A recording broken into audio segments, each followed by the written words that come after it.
Isis Unveiled, or the Sacred Egyptology, second revised and corrected edition, by Ernest Bosque, translated by Christopher Templesage. Preface to the first edition. When addressing a subject, it is not necessary to exhaust it. It is enough to make one think. Montesquieu, Spirit of the Laws. The subject we address in this volume is very broad. In some respects, it touches on one of the most captivating questions, that of psychology, and has not yet been addressed by any French author. Indeed, there is no book on sacred Egyptology, however. Today people are beginning to study Egypt as never before, especially with regard to its philosophy. In the past, at the beginning of the century, only the arts and civilization of ancient Egypt were of interest. As for its mythology, its mysticism, its sacred art, its religion, these were hardly given any attention. No importance was attached to them, because it was mistakenly assumed, as we shall see, that Egyptian religion consisted solely in worshipping cats, dogs, ibises, hawks, oxen, and even onions. Such gods certainly did not deserve serious attention. The priests of various religions, as well as the church fathers, who did not want the myths of their own religion to be seen, at least in large part, as derived from Egyptian myths, are not entirely innocent of the fables and absurdities spread about Egyptian religion. Thus, Clement of Alexandria may serve as an example, as a witness to what we have just reported. Having said that the Egyptian temples were magnificent buildings, all gleaming with gold, silver, and gems, he adds, the sanctuaries are draped with veils, woven of gold. But if you go to the back of the temple and look for the statue, a temple official approaches you, chanting solemnly a hymn in the Egyptian language. He then lifts the veil slightly, as if to show you the god. What do you see then? A cat, a crocodile, a native serpent, or some other dangerous animal. The god of the Egyptians appears. It is a wild beast sprawled on a purple carpet. We have cited this passage to show that each sanctuary indeed contained a living animal, but, as we shall see later in our study, it was not the animal that the Egyptian worshipped, but the divinity of which the animal was the living symbol. The exclamations of Clement of Alexandria are therefore quite misplaced and prove nothing, or at most, this, that the Egyptians believed it more noble to worship their gods through symbols animated by the breath of the Creator, than to worship them through fetishes, through simulacra or idols made of inert materials, of any kind of polychrome sculpture. They believed, moreover, that the intelligence of animals linked them, so to speak, by a kind of kinship, to both gods and men. Furthermore, this representation of divinities by animals made the people more humane toward them, regarding them almost as our lesser brethren. Today, thanks to the work of eminent Egyptologists, this false notion is being abandoned. It is no longer believed that the Egyptians were foolish enough to worship animals, and even onions. These great civilized people are no longer the grand enigma they once were, especially now that we are beginning not only to decipher but also to fluently read the innumerable papyri of ancient Egypt. Are we beginning to form an entirely different idea of the religious philosophy of this beautiful and noble land? And are we devoting much more care and attention to the study of this religion? Because we now see it in an entirely different light than the one under which we were previously accustomed to view it. In short, because we understand the esotericism, the hidden meaning, of Egyptian religion. It is this esotericism, this Egyptian occultism, that we aim to reveal in this volume, whose title, Isis Unveiled or Sacred Egyptology, is, as one can see, quite characteristic. Many positive and certain facts are known about sacred Egyptology, but a far greater number remain unknown. It is these facts that we are going to disclose. We know what the lesser mysteries of initiation are, but we are convinced that the greater mysteries are not as well known as some authors would have us believe. What in reality were the mysteries of the Great Initiation? No one could say exactly. They undoubtedly included, along with material trials to be endured, a body of studies and knowledge that the adept or initiate had to master perfectly in order to attain the high rank of Sar or Mage. These studies, which lasted many years, sometimes 20, were considerable, and the required knowledge was very profound. They encompassed all sciences, which the ancients grouped under the general term of occult science or occultism. Today, eminent minds are investigating this science. We are beginning to understand it, to discuss it, to formulate, we dare not say laws, but certain principles. Yet what immense labor will still be necessary to reach conclusions, to establish in full truth, in complete clarity, this occult science, this sacred art of the ancient initiates? It is indeed a vast task, but not an impossible one to complete. To accomplish it successfully, it will require the gathering of a great number of determined workers. It is to contribute our share to these noble studies that we have undertaken the present work, which required from us long and painstaking research, and a continuous sum of effort. The number of books, manuscripts, and materials of all kinds we have examined is considerable. We have gathered data from all sides, from right and left, of documents and materials. Then we gathered, condensed, commented on, and explained them. We had to perform, so to speak, the work of a mosaicist. But at last our work is complete, and summarized as it may be, we believe we have produced a beautiful, brilliant, and solid mosaic. In other words, a work that, if not perfect, is at least of undeniable usefulness. May the reader, upon closing this book after their final reading, share this opinion. If so, we would be doubly rewarded for our labor, through the pleasure of having created it and in seeing it somewhat appreciated thereafter. E. B. Laval des Roses in Nice, December 5, 1891, 2nd edition, February 5, 1897. Part 1. The Egyptologists, the Hieroglyphs. The Writings, the Papyri, the Books of Hermes. Chapter 1. Champollion and the Egyptologists. 50 or 60 years ago one hardly suspected, indeed not at all, that beneath the myths and symbols of the Egyptians lay very profound philosophical ideas and a morality among the soundest, most perfect, and most advanced. What indeed could Father Kircher teach us? Very little, even enormous falsehoods. It is not we who say so, but a man whose high competence no one could deny. That man is Champollion. Now here is what the father of Egyptology said in the opening lecture of his course at the Collège de France. The Jesuit Kircher, holding nothing back, abused the good faith of his contemporaries by publishing, under the title, Oedipus Egyptiacus, supposed translations of hieroglyphic legends carved on the obelisks of Rome, translations in which he himself did not believe, since he often dared to support them with citations from authors who never existed. Moreover, neither archaeology nor history could derive any benefit from Kircher's work. What could be expected, after all, from a man who claimed to decipher hieroglyphic texts a priori, without any kind of evidence, from an interpreter who presented as faithful translations of Egyptian inscriptions incoherent phrases filled with the most obscure and ridiculous mysticism? By this simple quotation from Champollion, we can see that this famous Jesuit, so renowned for his erudition, he was a disastrous figure in the field of Egyptological science, though, in fairness to Father Kircher, let us admit that he wrote his Oedipus Egyptiacus between 1648 and 1650, that is to say at a time when it was extremely difficult, if not impossible, to say anything reasonable about hieroglyphs, and even in his obscure mysticism, we sometimes find interesting observations. But let us move on to other works. Mention is made of the promoters of Egyptian archaeological studies, Father Montfaucon and the Count of Caylus. Their efforts, however, were of little use. Truly productive work hardly began until Zoëga's great treatise on obelisks. He was the first to suspect a phonetic element in the system of sacred writing.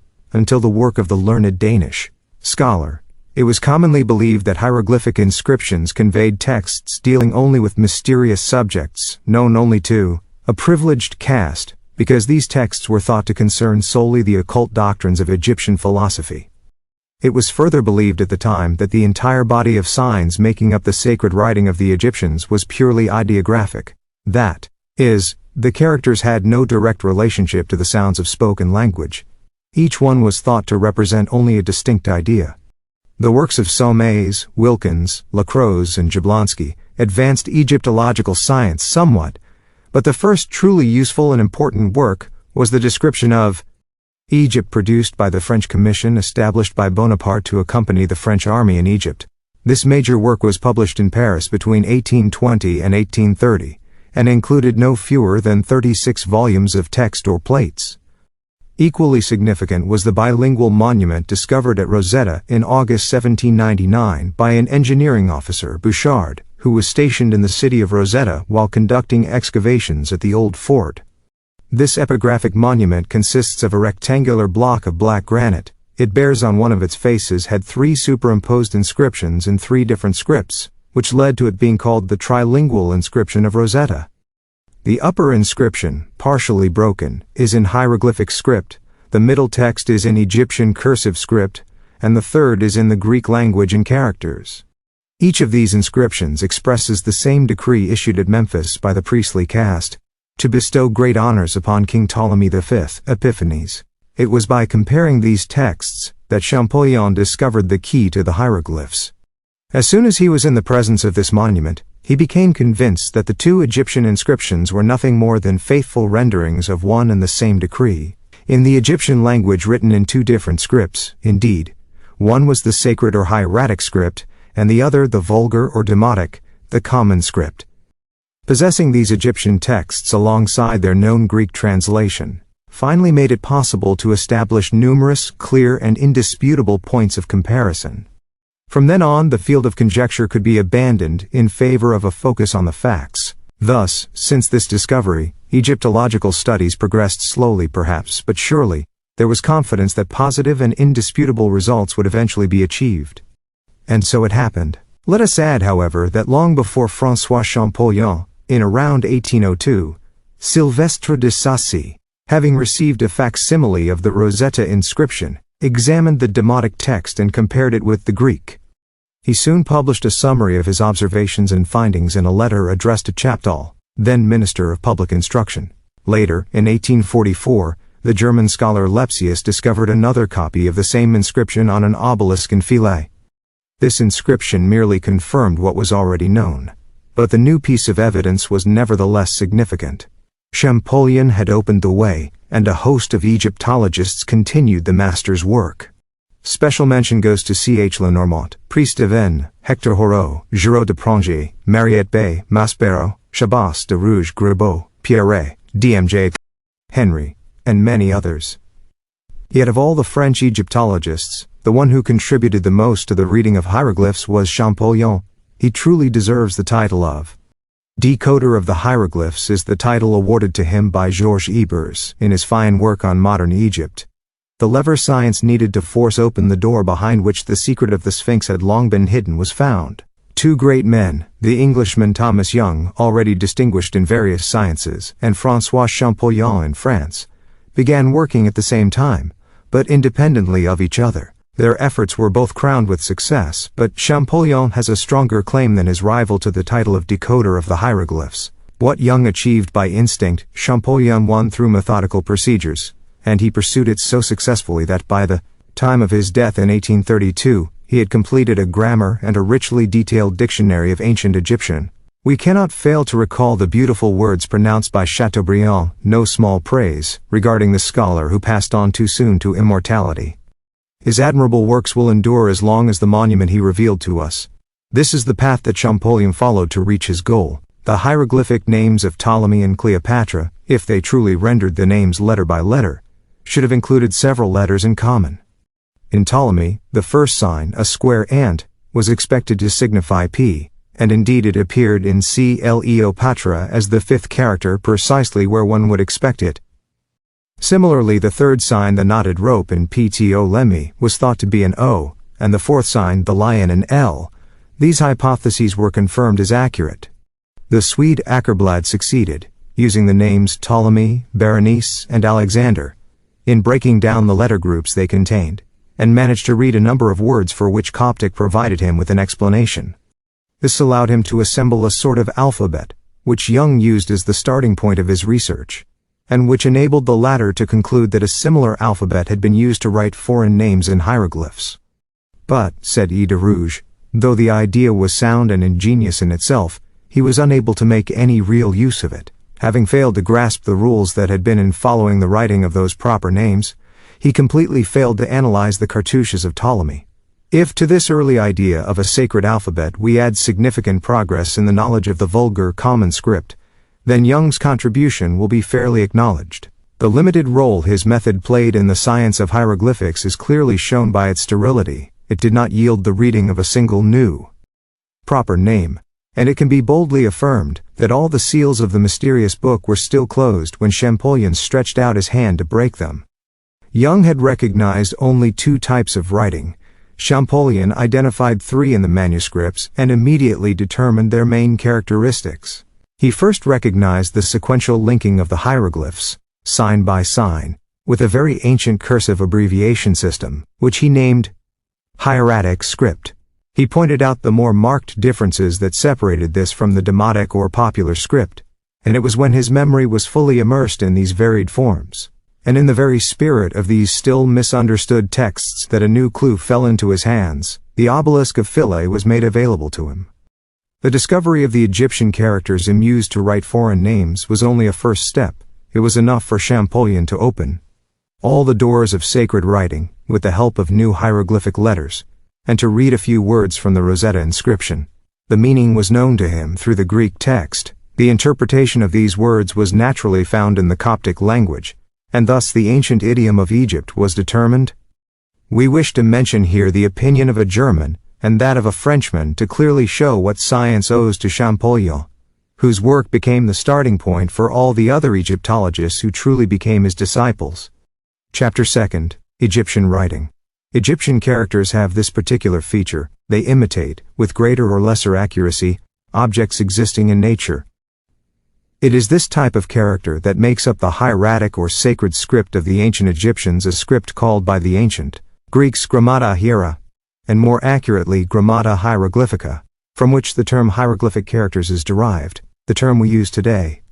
Strictly speaking, the name hieroglyphic should only be applied to sacred characters that are painted, sculpted, or engraved, which represent natural objects, characters drawn with the greatest care, and distinguished from linear hieroglyphs and abbreviated signs. Hieroglyphic writing. This writing was ordinarily used for monumental inscriptions, whether in the construction of public buildings or beautiful private residences. These signs were, as we have just seen, true drawings, sometimes rather complex. Thus, in manuscripts, to facilitate writing speed, the drawn hieroglyphs were replaced by an abbreviated form of the represented object. It was, so to speak, only the structure, the skeleton of the object. This allowed very rapid writing while still making the object clearly recognizable to the reader. This kind of writing is called linear hieroglyphs. Hieroglyphs are the original Egyptian script. All Egyptian monuments, from the largest colossus to the smallest amulet, almost without exception, bear hieroglyphs. It is therefore easy to study from them the characters, the script, and consequently the arts and civilization of ancient Egypt, for these inscriptions are, in a sense, the very history of the Egyptian people engraved. So rich and varied are the pictorial representations. The linear hieroglyphs in manuscripts were written in black or red ink on smooth sheets of papyrus glued end to end. We will discuss this further in a special chapter, Chapter 5. In summary, linear hieroglyphs were used for everyday writing, that of manuscripts, likewise as the demotic script, while the large, well-drawn hieroglyphs were always used for monumental or lapidary inscriptions, and often as a decorative element, as we will see later. Hieratic writing. This script presented the abbreviated form of the represented objects. It was sometimes so abbreviated that it essentially became a form of hieroglyphic shorthand. Writing it required great steadiness of hand and long practice in drawing, which partly explains the skill and high artistic value of Egyptian draftsmen who learned to draw and write simultaneously, that is, from early childhood.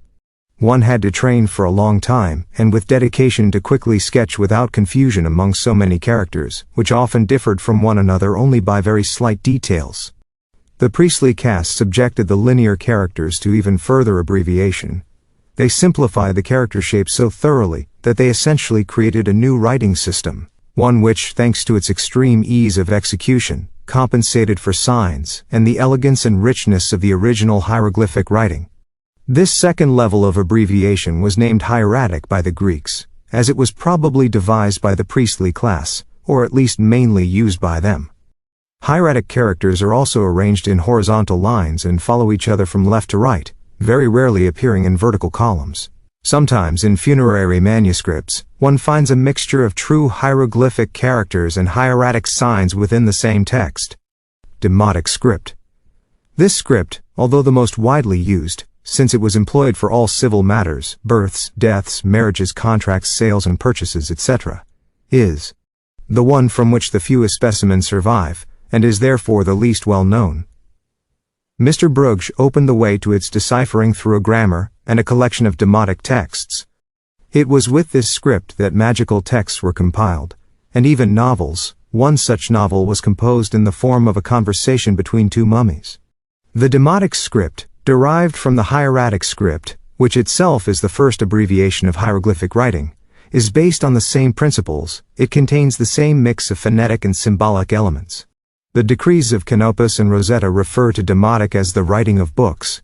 It is very difficult to decipher for several reasons. First, because a single ligature often corresponds to multiple different hieratic groups. Second, because these texts are generally written with thick cash or kashimpati, reed, calamus, or brush, which makes the characters thick and heavy, and makes the analysis and separation of each word's elements very difficult. When did Egyptian writing originate? It is very difficult to assign a date or to specify anything with certainty in this regard, but based on the perfection of the character forms on various monuments, it is reasonable to conclude that this invention dates very far back in the history of the Egyptian people. It must have emerged in the earliest stages of their origin, unless, of course, it was brought in by the first inhabitants of the region who had emigrated from Asia to Africa. In the beginning, the images depicted must have been very naive, far from having the finesse and the perfection we observe, for example on the large basalt or granite sarcophagi at the Louvre Museum. It is only through long practice that this writing could have reached the degree of perfection we now recognize, which is so admirably preserved on the magnificent monuments of the golden age of Egyptian art. On the different types of signs. After describing the different types of writing, we must return to hieratic script to explain that it includes three clearly defined classes of characters. A. Figurative characters. B. Symbolic characters. C. Phonetic characters. Each of these classes of characters represents ideas by different means. Figurative characters express the object by presenting a more or less faithful image. For instance, the sun is depicted as a circle with a central dot, the moon as a crescent, men, women, and animals by their respective representations. This method of depicting ideas, the most ancient of all, was named by the Greek authors Chirologia kata mimesin, or the mimetic method, a method expressing directly by imitation. Symbolic characters, also called tropes from trope, form, were created using various methods by which the sign bore some resemblance to the object representing the idea. Such signs were formed using synecdoche, that is, by using the part to represent the whole, for instance, two arms, one holding a stick, the other a shield, symbolized an army or combat. A horse's head stood for a horse, a jackal's head for the animal. The pupils of the eye could signify the eyes or even the whole head. Or, the writer might use metonymy, that is, representing the effect instead of the cause, the instrument of labor instead of the work produced, or the cause instead of the effect. For example, fire was represented by a brazier, or by a column of smoke, day by the sun, night by the moon and stars, writing by the reed, i.e. written using a calamus reed pen or brush, joined with the scribe's palette or writing kit. They also used enigmas, expressing ideas through the representation of objects only distantly related to the intended meaning. For example, a palm leaf represented the year, because it was believed the tree produced only 12 leaves per year. An ostrich feather symbolized justice, as all of its feathers were said to be equal. A stem of lily or gladiolus signified the upper region or Upper Egypt, while a stem or tuft of sedge, papyruses designated the lower region, or Lower Egypt, because papyrus grew mostly in lowland marshes near the Nile Delta. Finally, they used metaphors. Objects with some actual or perceived resemblance to the concept were drawn. Thus the sky or elevation was indicated by a hawk, priority or superiority by the lion's forepart, purity, virtue, and tenderness by a kukufa, a kind of bird, thought to feed its aging or infirm parents. The sacred scribe or hierogrammate was depicted by a jackal standing or placed on a pedestal, because this official was expected to guard sacred items and writings as faithfully as a dog. Phonetic characters. Phonetic characters work by representing voice, phone, or distinct articulations using individual characters, not by syllables. Therefore the series of phonetic signs form not a syllabary but a true alphabet. Viewed materially, phonetic characters were representations, images of tangible objects, more or less detailed. The core idea of the phonetic method was to represent a sound or articulation by using an object whose name, in Egyptian, began with the same sound. Whether the characters were ideographic or phonetic, Egyptian texts were read much like how we read an algebraic page today. Let us conclude this chapter by noting that common nouns were also sometimes expressed symbolically, In such cases, symbolic or tropic signs were often used instead in writing a large number of common nouns, thus the phonetic characters did not indicate the sounds of these words here. For example, honey was written with a B in a jar, thirst with a running calf, above which was the sign for water, month with an inverted crescent moon, beneath which was a star, etc. etc. Chapter 3, Meaning of Various Figures. Hieroglyphic Groupings. After presenting the meaning of the various Egyptian scripts and characters, it seems useful to us to explain the significance of various figures. The king is represented as a figure whose head is covered with the headdress called the pshent, symbolizing dominion over both Upper and Lower Egypt. He holds a scepter in his hand. Or again as a figure whose forehead bears attached to his headdress the asp or royal serpent known as the uraeus, emblem of supreme power. This serpent, in Egyptian high, with its tail curled under the rest of its body, says Horopollon. The Egyptians call it Iranos, the Greeks Basiliskos, and its image, often in gold, is placed on the heads of the gods. This same figure may also be depicted seated in the Egyptian style, the forehead still adorned with the uraeus, and holding a pedum, crook-shaped staff, and a whip, symbols of command. The former signifies moderation, the latter, excitation. A third depiction of the king shows him wearing the headdress of the god Ptah, founder of kingship, a headdress shared by this god and Egypt's sovereigns. A queen is shown as a woman wearing the shent and holding a whip. Note that the whip and the pedum pastoral staff, when used alone in hieroglyphic texts, express the idea of a king, chief, or supreme leader. A chief, commander, or elder, in short the first person of any hierarchy, is depicted as a standing man holding a scepter in his right hand and a pouch in his left. A female commander or elder is similarly depicted, bearing the same emblems. The priest responsible for libations is shown as a standing man, always with a shaved head, holding a libation vase in his right hand, from which water flows. The sacred scribe, grammate or hierogrammate, is shown as a squatting shaved man, holding to his chest with his right hand a writing pallet, called canon by the Greeks, because it also served as a measuring tool. The soldier, the warrior, or a member of the military caste, is shown as a squatting man wearing a quiver of arrows over one shoulder, and holding a spear in his left hand. We will not provide further examples here, as that would take us too far afield. We now move on to the classification of the objects represented by hieroglyphs, which Egyptologists have divided into 16 principal categories. Hieroglyphic figure categories beginning 1. Celestial bodies, sun, moon, stars, sky. 2. Men or women of all ages in various postures and attitudes. 3. Various parts of the human body, head, eyes, ears, mouth, arms, hands, thighs, legs, feet, etc. 4. Domestic or wild animals, ox, bull, cow, calf, horse, cynocephalus, baboon, jackal, gazelle, lion, etc. 5. Birds, eagle, hawk, owl, swallow, ibis, jay, plover, etc. 6. Reptiles, cerastes, grass snake, serpent, viper, crocodile, frog, lizard, etc. 7. Certain insects, scarab, scorpion, praying mantis, dragonfly, bee, etc. 8. Fish, lattice, lepidotus, oxyrhynchus, etc. 9. Plants, lotus and its flower, palm tree and frond, persea tree and its fruit, papyrus sedge, etc. 10. Clothing or costume items, various headdresses, pshent, crown, mitre, bracelet, necklace, loincloth, sandals, etc. 11. Weapons, various insignia, bow, arrows, darts, pedum, scepter, whip, funerary bed, throne, chest, seats, etc. 12. Various vases and utensils, incense burner, amshir, perfume vase, libation vessel, basin, basket, mat, winnowing fan, etc. 13. Various tools and instruments, theorbo, a type of lute, scribe's palette, inkwell, calamus or reed pen, blank papyrus, knife or scraper, saw, axe, ovoid cross, falsely named ansi, looped. 14. Various buildings and structures, obelisks, statues, stelae, altars, naoi, hari, sacred bark, propylons, pylons, etc. 15. Geometric shapes and measurements, square, triangle, rectangle, pyramid, cubit, circle, quarter circle, star, etc. 16. Finally, monsters or hybrid animals, sphinx, ram with human body, uraeus, etc. Let us add that within each of these groups, there were subdivisions, so it can be said that the number of figured signs was certainly close to 2,000. Chapter 4 Hieroglyphs. Decorative motifs. As we previously saw, hieroglyphic writing was intended for monuments.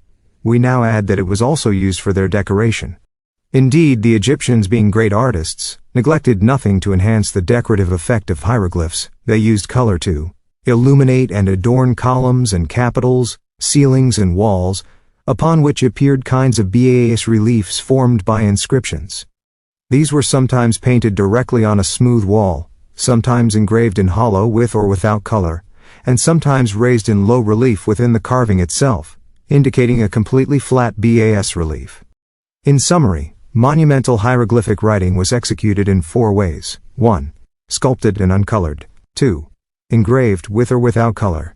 3. Sculpted and painted, either monochrome or polychrome. 4. Drawn on smooth surfaces, white or colored background, then painted in polychrome. Only with flat colors did the Egyptians illuminate their hieroglyphs. Note that certain colors or shades were conventionally used to represent specific objects. For instance, blue represented the sky, yellow the moon, red the earth, and blue-green purrs or pale green the Nile's water represented water. In human figures, the skin is painted in shades of red, more or less dark, the tunic is white, and if the hairstyle is a wig, it is blue. Drapery folds are indicated by fine red lines in the light areas, and by thicker, bolder strokes in the shadows or darks. For women, the flesh tones are yellow, their garments are sometimes white, sometimes green or red. When hieroglyphic signs represent different body parts, they are always colored red. Bronze objects were painted green, iron objects in minium red lead, Van Dyke brown or reddish brown, wooden objects, such as structural beams, were painted yellow. As for blue, it seems this color was especially reserved for geometric shapes and architectural plans. We will not elaborate further here on the coloration of hieroglyphs and their decorative use. We will have the opportunity to address it again when discussing mummy cases and the hypogea underground tombs that house them. We conclude this short chapter by saying that nothing equaled the decorative richness of Egyptian monuments, temples, pylons, tombs, and palaces, ornamented on all sides with these hieroglyphic paintings, which not only delighted the eye, but often also offered the thinker and philosopher great and noble reflections. Chapter 5. Papyrus and Papyri. The cyperus papyrus or sedge plant grew naturally in the marshy regions of Egypt. Here is how the Egyptians used this plant to produce what, for them, replaced our writing paper. They would cut both ends off the papyrus stalk, then separate the fine concentric membranes that surround the pith of the plant. On a board, they laid out a first layer of these membranes flat in one direction, then a second layer on top in the opposite direction. The sheets were glued together using water lightly mixed with gum. The Romans, who left us examples of such papyrus at Pompeii, called the first layer the subtamen, the weft, and the second stamen the warp. They thus regarded this paper as a kind of fabric, which was true to a certain extent. The sheet thus obtained from papyrus fragments glued end to end was compressed by some method, then smoothed using an ivory tool. Several of these sheets, called plagulae, were glued side by side, using a liquid adhesive, probably gum arabic, the thinnest first, the less fine ones in the middle, and the strongest or coarsest at the end, for the layers of papyrus become increasingly rough the farther they are from the core of the plant. With these plagulae, volumes of various heights and lengths were formed. About 20 plagulae made up a scapus, or scroll. The Egyptians also wrote on cloth, a kind of nankeen, on leather, and on parchment. They even recorded accounts and additions on pieces of baked clay, pottery fragments called ostraka. Texts written on ostraka are generally notes or drafts made by scribes. Many can be found in museums, notably the Louvre, and in large quantity at the Bulaq Museum in Cairo. The reed in Coptic kash, or the brush kasham fati, was used to trace characters in ink on the papyrus, which came in 3 grades, royal, hieratic, and demotic. Under Augustus, the first was called Augustus Papyrus to flatter the emperor. The finest papyrus, the thinnest, called royal papyrus, was naturally used by kings and priests for all acts related to their ministry, hieratic. Papyrus was used for books and religious writings. And finally, demotic papyrus was used to draft contracts and documents concerning civil and military life. Before writing, papyri were coated with oil extracted from cedar wood, to preserve them from rot, wormholes, and decay.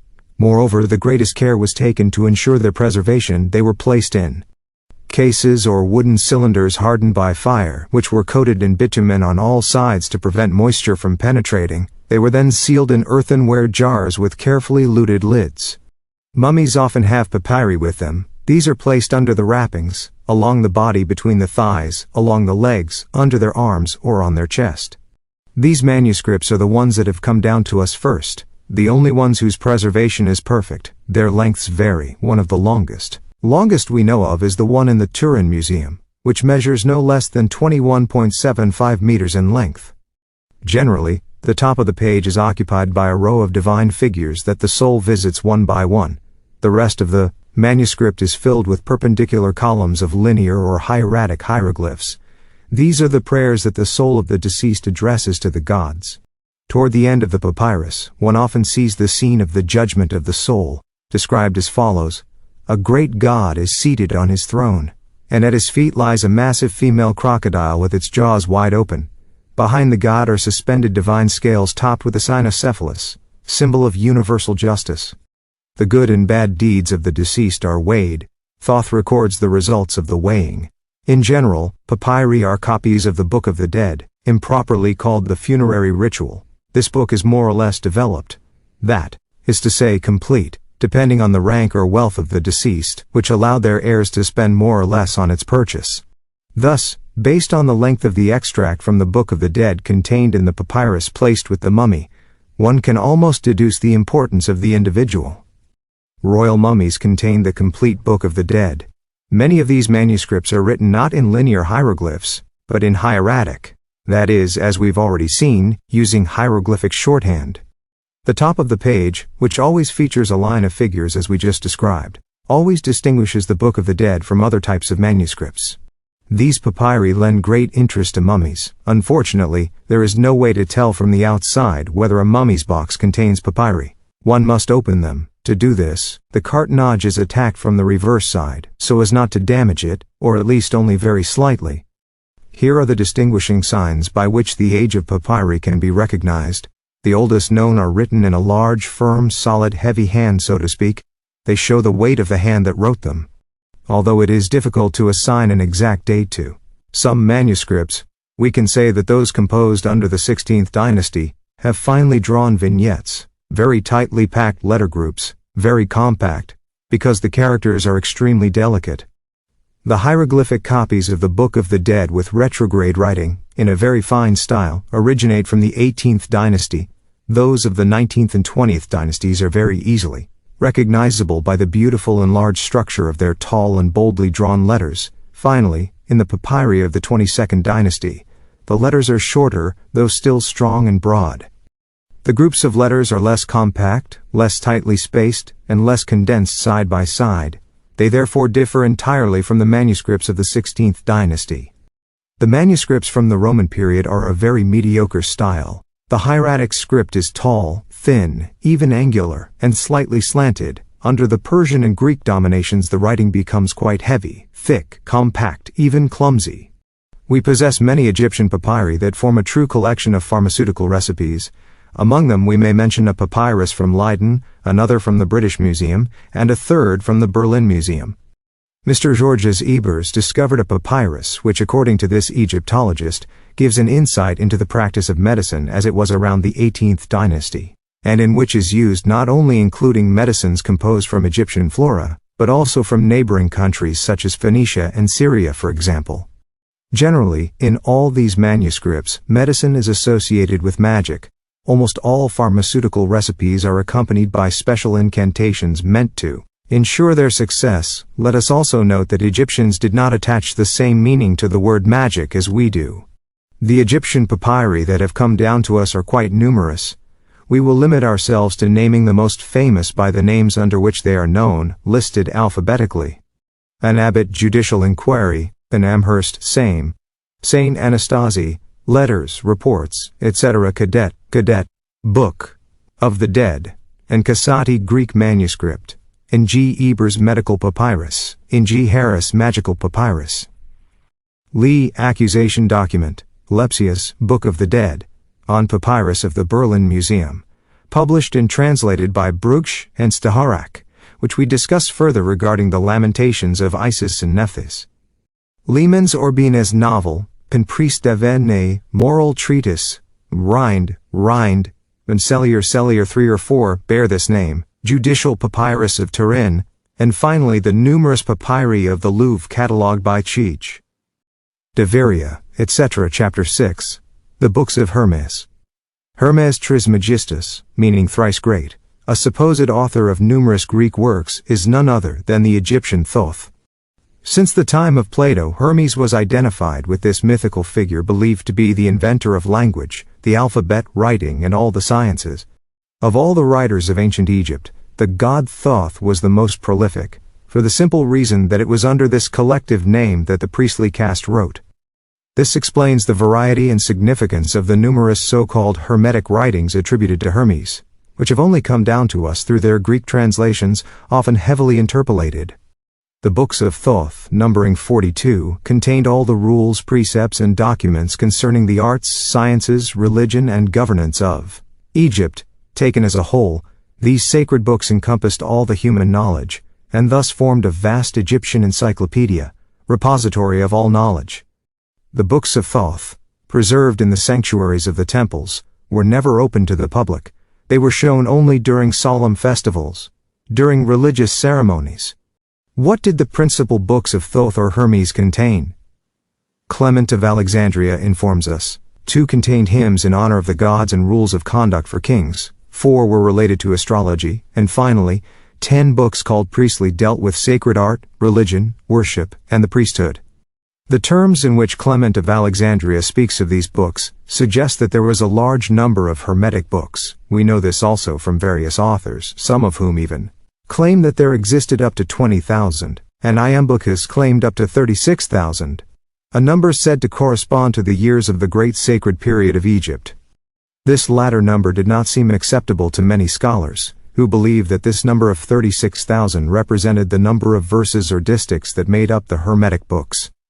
For us, this number is not surprising, since we are aware of the very long antiquity of Egypt and the activity and knowledge of the Egyptian priests, especially if we add that the books on papyrus were not like ours, volumes of 1,000 or 1,200 pages, but had only the extent of simple booklets.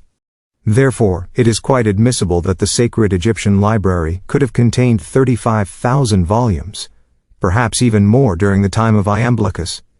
Let us now examine the surname Trismegistus, which, as we have already said, means thrice great.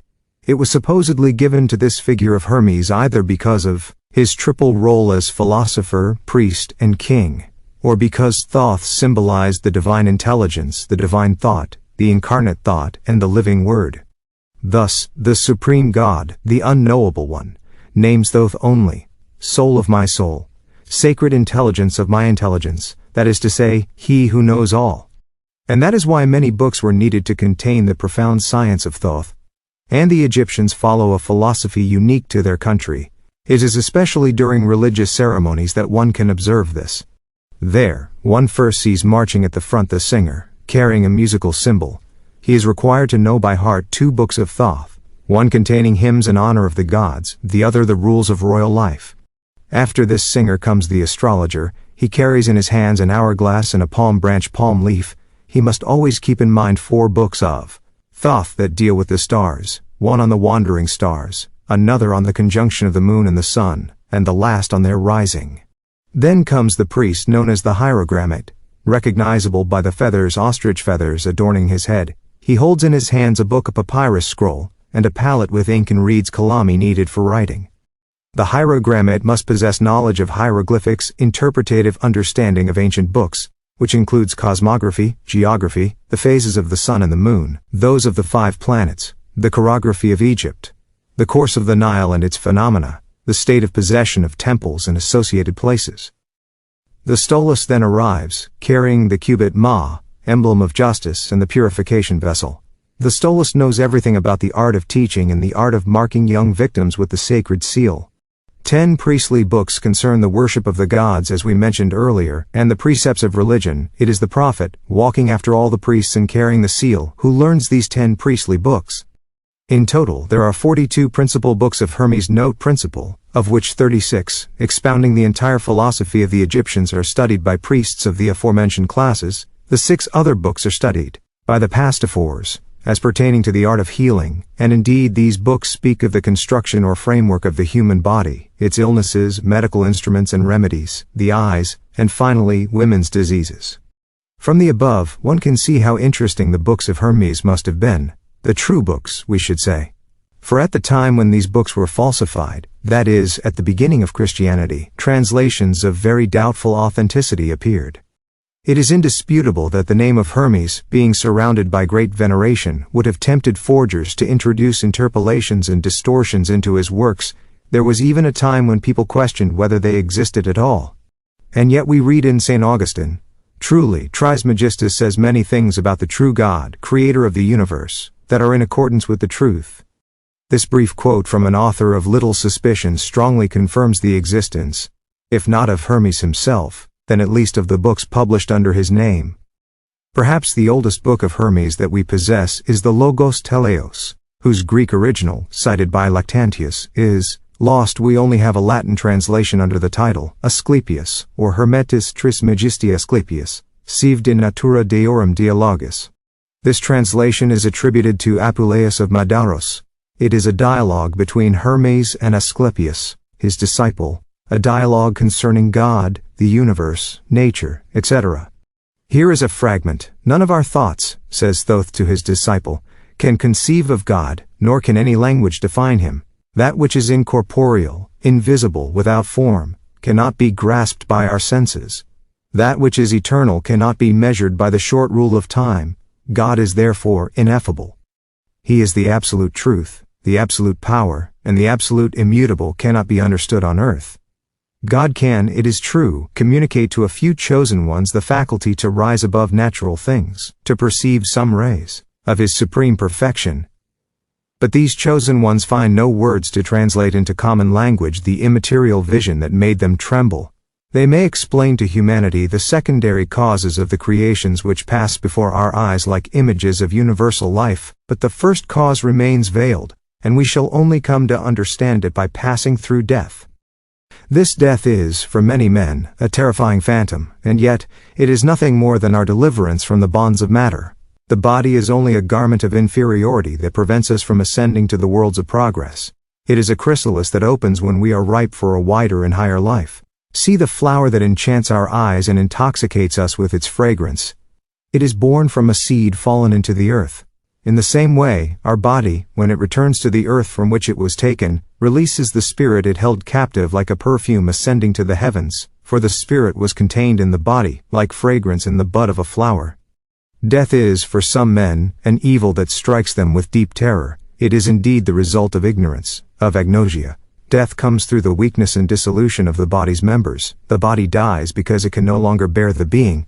What we call death is only the destruction of bodily organs. The spirit and soul do not die. Here is how Hermes defines and speaks of truth. Truth is that which is eternal and unchangeable. Truth is the first of all goods. Truth is not and cannot be on the earth.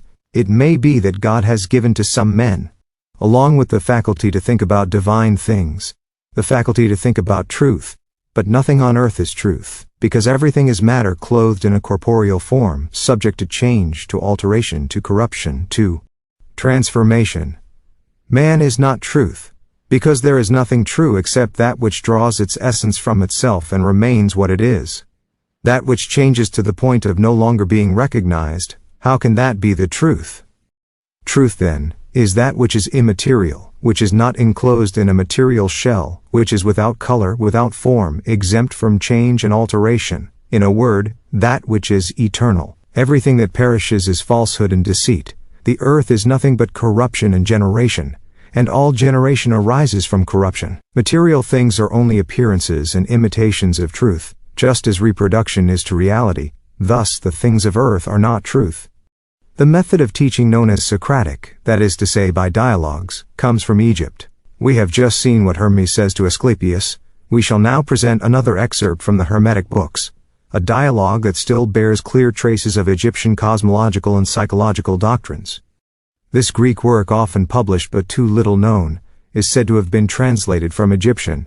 The dialogue in question takes place between Poimandres, the supreme intelligence, and Thoth, the lord of divine words, the lord of sacred writings. In other words, the only judge among men deemed worthy to receive the counsel of divinity. In short, Thoth represents human intelligence. Thus the dialogue occurs between divine intelligence and human intelligence, the former revealing to the latter the origin of its soul, its destiny, its mission, and its reward. Here are a few short excerpts from this book, interesting in so many respects. Hermes tells us that, reflecting one day on the nature of things, he endeavored to raise his understanding to the heights of space, and as his material senses completely fell asleep, as in a deep slumber, it seemed to him that he saw a being of great stature, who addressed him in these terms. You suffer, O child of the earth, and I come to strengthen you, for you love justice and you seek truth. I am Poimandres, the thought of the all-powerful. Form a wish, and it shall be granted. Lord, said Hermes, grant me a ray of divine knowledge. You have chosen well, replied Poimandres. Your wish shall be fulfilled. Suddenly Hermes is taken up, he enters a kind of ecstasy, a state of wonder. He is surrounded, or rather enveloped, by forms and magnificence of unheard of splendor, all bathed in dazzling light. Then, the light gradually fades, while Hermes remains wholly absorbed by the charm of the spectacle before his eyes. All the images of the brilliant kaleidoscope that had just unfolded before his eyes, all of it gradually faded and ended up disappearing into a chaotic night. Hermes was filled with dread. From that night burst a discordant sound, reminiscent of the most violent claps of thunder, and from the midst of that storm, a deep thunderous voice, dominating the roar from which it seemed to emerge, spoke to Hermes. Translating the impression he felt, he tells us, it seemed to me that this great voice was that of the vanished light, and from it came forth the word. This word appeared to float on the water, whose coolness I could feel, and from it sprang a pure and subtle fire that spread through the air. This subtle air fire, like the spirit, floated between water and fire, and in the waves of this ambient air, our world swayed in balance like a massive substance still unformed, awaiting the creative act. And the word, which hovered above those celestial waters, stirred this world. Note here that it has long been known that certain magnetizers, mesmerists, have the ability to make water placed in a basin bubble simply by holding their hands above it. Continuing now, those celestial waters stirred this world, and, as it stirred, light reformed, and the countless manifestations of form appeared once again, one after the other. And Hermes tells us, it seemed to me that I saw all these things reflected in the mirror of my mind, and then the divine voice of Poimander. Have you truly understood what this vision means? I will come to know it, I said. Thought is God the Father, speech is his Son, they are indissolubly united in eternity, and their union is life.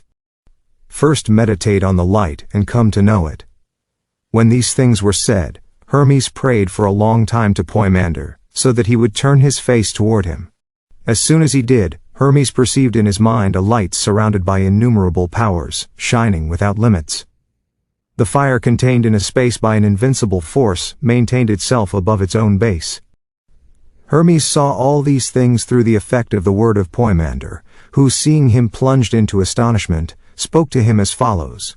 Thought and speech create the acts of the all-powerful. From this all-power emanate 7 spirits who act within 7 circles, and in these circles are contained all beings that compose the universe, and the action of the 7 spirits within the circles is called destiny, and these circles themselves are enclosed within the divine thought that eternally permeates them. God entrusted to the 7 spirits the dominion over the elements and the creation of their compounds. But he created man in his image, and having taken delight in that image, granted him the power to act upon earthly nature. Now having seen in his Father the Creator of all things, man once conceived the ambition to equal the all-powerful, and attempted to penetrate the circles, whose dominion had not been granted to him. By thus disturbing divine harmony, he became guilty, and his punishment was to become the slave of his body. Immortal through his soul, which is the image of God, he made himself mortal through love of changing and perishable things. However, liberty was left to him, so that by a courageous effort, he might rise again to his original height, free himself from the bondage of the body, and reclaim his immortality. God therefore wants every man to learn to know himself and distinguish his invisible higher being from the visible form which is but a shell. When he has recognized the duality of his creation, he is no longer seduced by the lure of changing forms. His thought turns only to seek and pursue, through infinity, the absolute beauty, the contemplation of which is the supreme good promised to rehabilitated intelligence. The man who triumphs over sensual temptations enlarges his mental faculties. God measures out light to him in proportion to his merits, and admits him progressively, even in this life, to penetrate the deepest mysteries of nature. On the contrary, he who succumbs to the seductions of the flesh falls little by little under the rule of the fatal laws that govern the elements, and by becoming their prey, dooms himself to perpetual ignorance, which is the death of the spirit. Blessed is the Son of the earth who has preserved the pure image of God, and has not darkened it under the veil of shameful lusts. When the hour comes for him to leave this world, his body returns to the domain of matter, but the spirit, freed from this shell worn down by time, ascends through the 7 concentric circles that surround the terrestrial system. In the circle of the moon, he recognizes himself as immortal. In that of Mercury, he feels impassible. In that of Venus, he is clothed in innocence. In that of the sun, he receives the strength to endure the brightness of divine splendors without faltering. In that of Jupiter, he takes possession of the treasures of divinized intelligence, and in that of Saturn, he sees the truth of all things in its unchanging beauty. Beyond these circles reigns the infinity of worlds, converging in their pilgrimage from heaven to heaven toward the supreme God, whom they eternally approach, an eternal asymptote, without ever reaching. After having thus spoken, Poemander, the thought of the Almighty, paused, and the divine vision continued into the ether, but Hermes' soul was illuminated, and from that point on, he could do the greatest good among men, by revealing to them the mystery of the vocation of souls. This divine vision had made him a great initiate. Let us note, in passing, that this passage from Poemander confirms the Egyptian belief in a single, invisible, ineffable, all-powerful, infinite God, and beneath this divinity, or rather this supreme majesty, are found 7 spirit messengers of this providence, agents of this high will. These 7 spirits of Egyptian theogony are the 7 devas of ancient India, the 7 Amsha spans of Persia, the 7 great angels from Chaldea, the 7 Sephiroth of the Hebrew Kabbalah, and finally the 7 archangels of St. John's Apocalypse, at the foot of the throne of the Ancient of Days.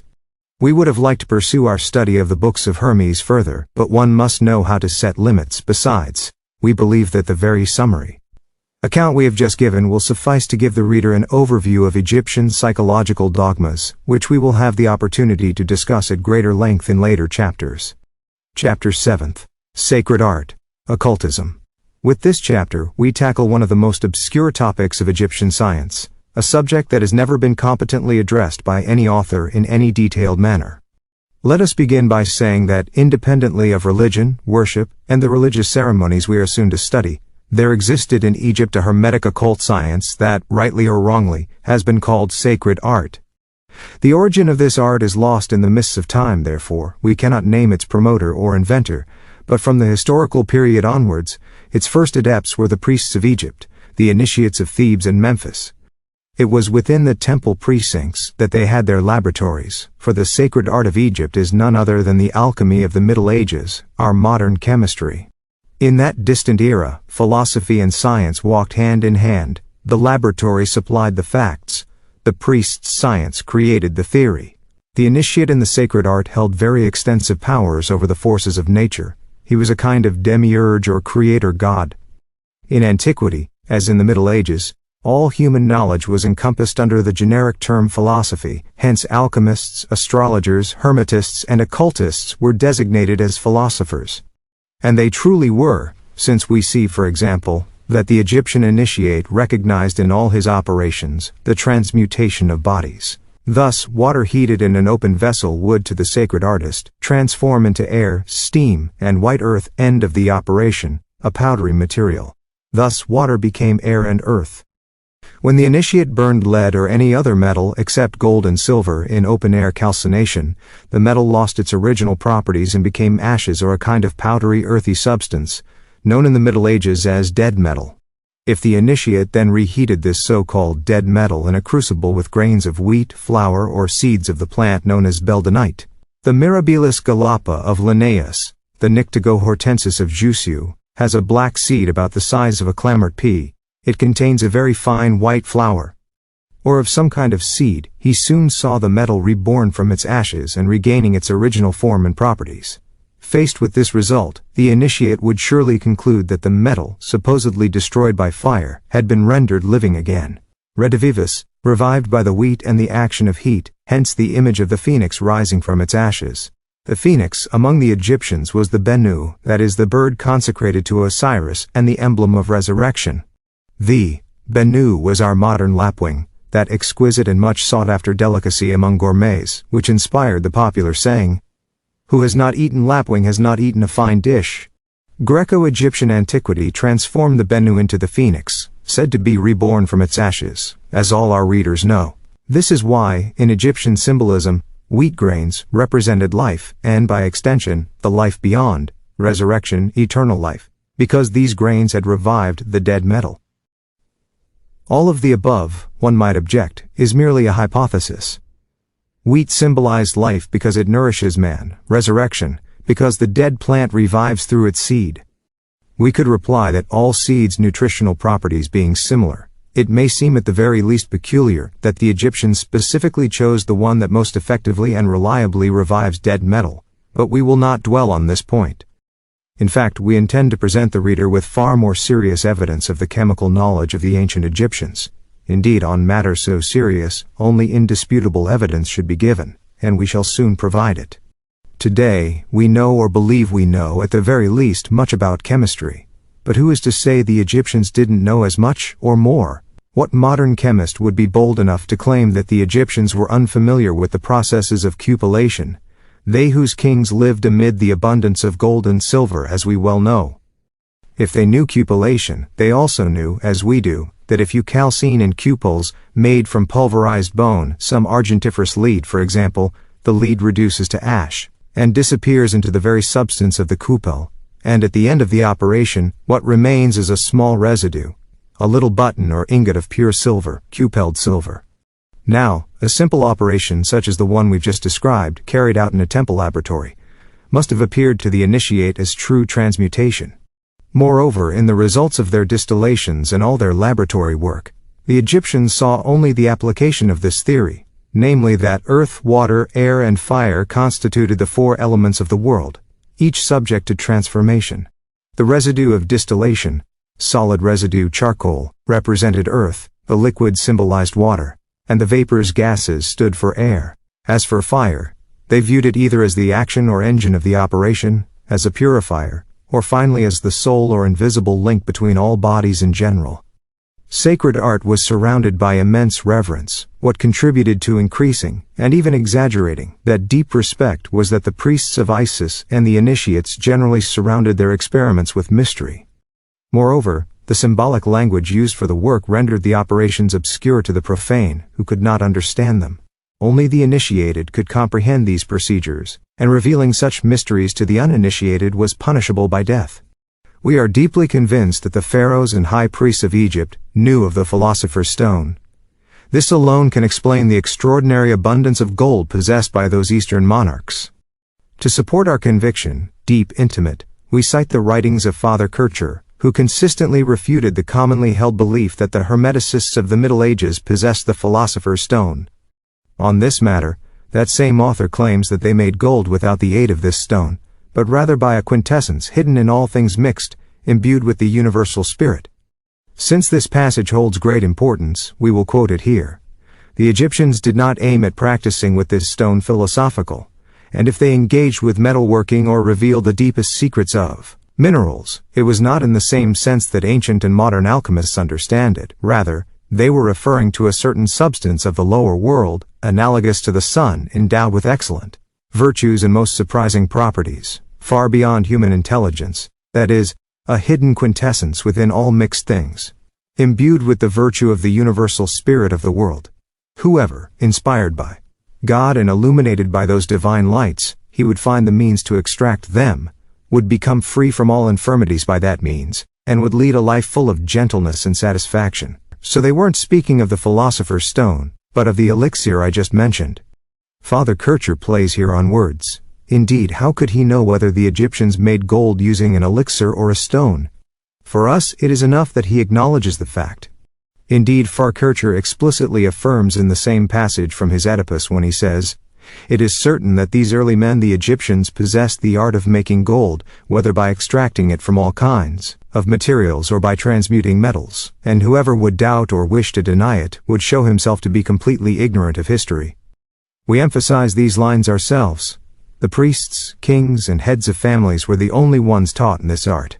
It was always kept in great secrecy, and those who possessed it always remained silent for fear that laboratories and the most hidden sanctuaries of nature, being discovered by the ignorant people, would lead to the downfall and ruin of the Republic.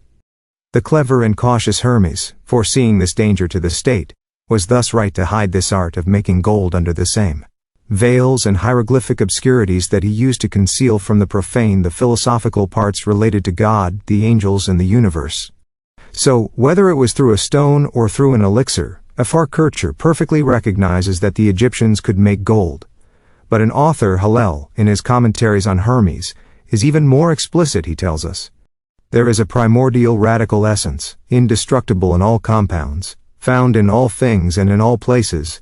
Blessed is he who can understand and uncover this secret essence, and work it as it must be done."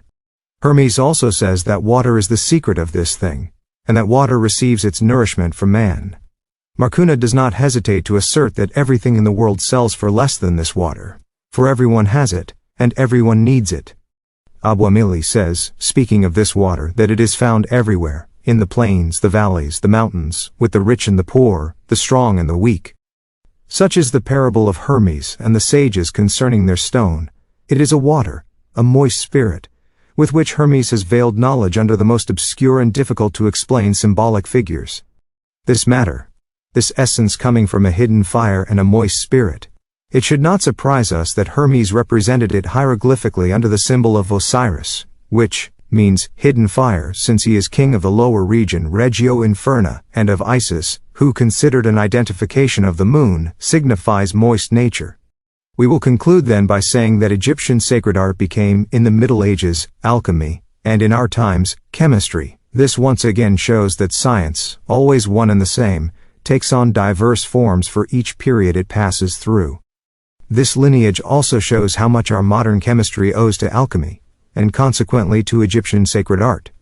Yet a certain coterie cannot show enough sarcasm toward the Middle Ages, to which we owe so much.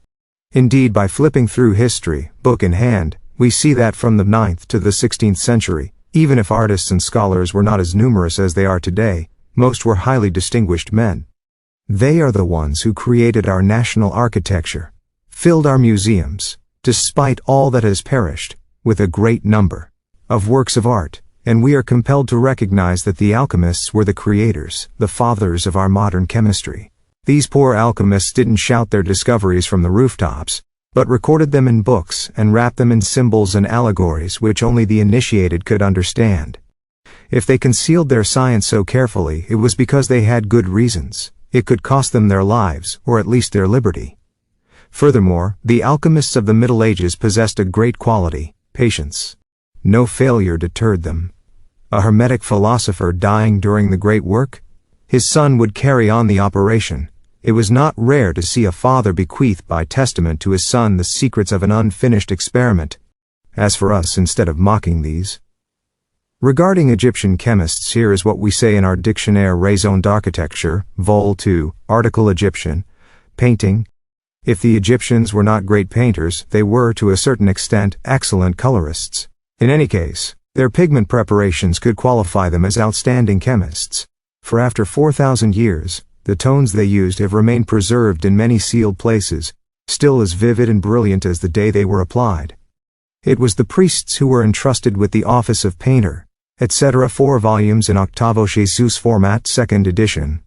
Paris, Firmin Didot and Company. We admire the alchemists, and far from being surprised by the apparent lack of value in the alchemical works of the Middle Ages, we are rather astonished by how little progress modern chemistry has made. We must keep in mind that while today a discovery brings honor, glory, and profit to its author, in the Middle Ages it was quite the opposite. Then, our chemists had at their disposal materials bequeathed to them by the alchemists. The alchemists themselves had nothing. They had to create from scratch the sacred art of the Egyptians. They deserve great credit for having reconnected the broken chain between antiquity and modern times. Honor, then, to the alchemists, the worthy disciples of the sacred Egyptian art. So many discoveries they made, which they were forced to veil in such thick mystery that most were lost, though perhaps not to all scholars. The illustrious and lamented Chevreul, our great contemporary chemist and author of so many discoveries, drew much from alchemy. The admirable Hermetic library he bequeathed to our Museum of Natural History proves, if not that he owed much to alchemy, at least that he held it in high regard. What exactly is alchemy? Jean d'Espagne, in his Arcanum Opus Hermeticae Philosophiae, gives us the following definition. This science, he says, has for its object the complete understanding of nature and art in what concerns metals. Its practice consists in the search for metallic principles through analysis and synthesis, after having rendered them far more perfect than they previously were, in order to obtain a universal medicine that could perfect imperfect metals and cure every kind of diseased body. And a distinguished magistrate, one of the eminent minds of our time, M.J. Maxwell, a bold scholar, adds, quoting d'Espagne himself, "It is more than a science, for labor and intelligence alone are not enough to acquire it. One should only begin this formidable study after having purified one's heart of all wicked feelings, of all unchaste desire, of all selfish calculation. A withdrawn life, the exercise of prayer, and the practice of good works are the necessary conditions for success, which depends on God. For if He does not Himself guide us toward the knowledge of the work, we shall never penetrate its secret." Certainly well-chosen books will facilitate the student's work, but he must beware of what is easy to understand. It is in obscurity that truth is hidden. Never have authors written more deceptively than when they expressed themselves clearly. Such was the conduct and the noble ideas of those alchemists so vilified and too often burned as sorcerers. Returning to the sacred art of the Egyptians, we can conclude that it is now thoroughly demonstrated that the priests of Egypt knew alchemy and the transmutation of metals, or at the very least the means of making gold. History teaches us that Diocletian, like all Roman emperors in fact, after his victory in Egypt, sought out and burned all the ancient books on chemistry, dealing with the manufacture of gold, in order to impoverish the Egyptian kings, who resisted Rome only because of the secret they possessed for making gold. Second part. Religion, myths, symbols, priests, priestesses, judges, ceremonies and festivals. Chapter 7. Religion, one God. Of all religions, one of the most commented on, the most debated, and yet the least known, is the religion of ancient Egypt. Even today, when the customs and civilization of this great country are so extensively studied, there exists in France no work, we will not say complete, but at least of some scope, on Egyptian religion, myths and symbols, especially concerning, of course, the interpretation of their esotericism. For too long, and quite wrongly, it has been believed that this religion was merely a collection, a jumble of local cults. This is a serious error into which many eminent archaeologists have fallen, even men as esteemed as the Viscount de Rouge. We must rather admit that this multitude of deities worshipped in Egypt represents only various aspects of a single and same God. We shall soon see this clearly shown, named differently depending on the locality. The amount of fables, absurdities and nonsense spoken about the Egyptian cult is incalculable, and notably, the founder of the Egyptian religion, being a profound seer, had perfectly foreseen this. Indeed, we read in one of the books of Thoth, Hermes Trismegistus, O Egypt, a time will come when instead of a pure religion and a pure cult, you will have only ridiculous fables unbelievable to future generations, and you will be left with nothing but words engraved on stone, the only monuments able to attest to your true piety. These words are not only prophetic, but they also very well sum up what the general public thinks today about Egyptian religion, the most beautiful, the purest, the most advanced of religions, or rather philosophies, the one to which advanced civilizations will one day be compelled to rally. It is thus not surprising that Holy Scripture praised the wisdom of the ancient Egyptians, but Hermes, let us not forget, also says to us, "You will be left with nothing but words engraved on stone, the only monuments that can attest to your true piety." It is with the help of these words engraved on stone, and also of manuscripts, that we will attempt to partially restore this beautiful religion. The work we are about to present to the reader is new and full of fresh insights. As will be seen, it may surprise the reader because of its very originality, but we state in full conscience that it is highly accurate. It has been repeatedly claimed, ad nauseam, that the Egyptian religion was pantheistic.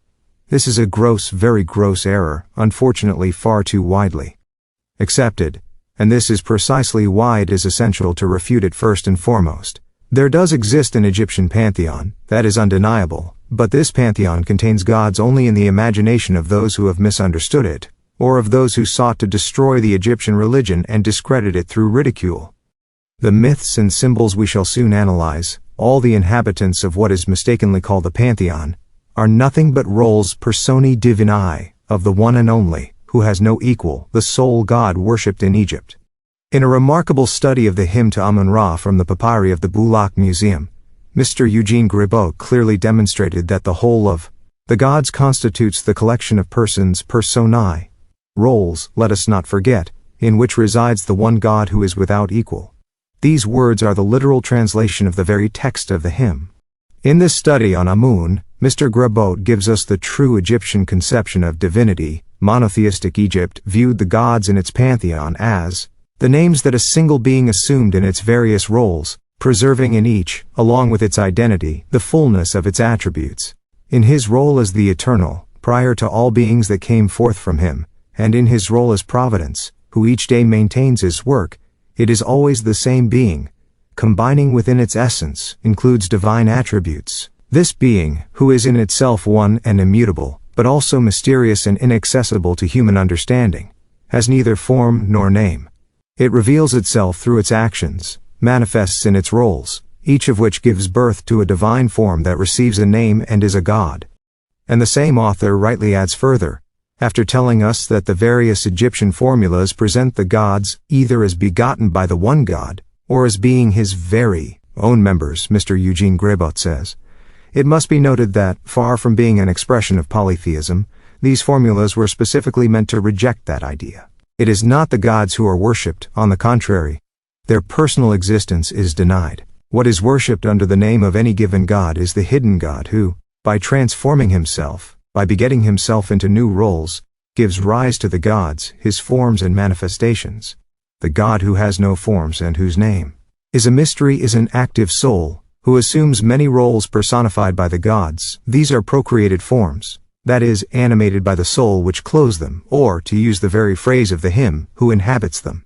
It passes from role to role without ever losing a single one of its qualities, which are of his divine essence. Whatever name one calls him by, whatever form one seeks him in whatever manifestation one recognizes him, the believer always proclaims him to be the soul of all the gods, the one God who has no second, and attributes to him all divine perfections. We thus see from the preceding that far from worshipping many gods, the Egyptians recognized only one, who, depending on the time, might have changed names or been identified with some secondary deity. In support of our thesis we will cite texts and even expressions from sacred legends. For example, we read concerning this one God. He is the only truly living being. He gave birth to all beings and to all the lesser gods. He made everything and was not made. He engenders himself, the unique form that produces all things. Homage to you, author of all forms. One being, who is alone. It is worth noting this expression, he engenders himself. This assertion is perhaps the most curious aspect of Egyptian doctrine.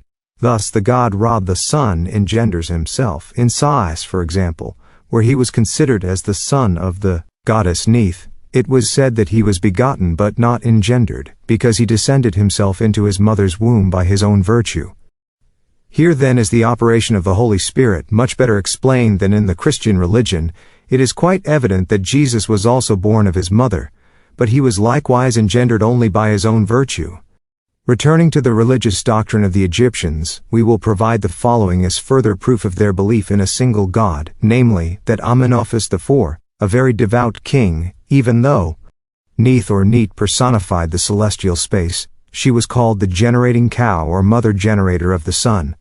Diodorus informs us that in ancient times Aether was called Minerva. This is likely why she was also considered the goddess of wisdom, a goddess who played a major role in all religions. Among the Hebrews, we see in the Book of Wisdom 7:21 that it is a distinct personality from God, yet it is she who created and taught everything. She is the breath of divine power. She is an emanation of the Almighty, so pure that her purity allows her to know and penetrate all things. She is often represented as seated beside God on his very throne. Ix 4.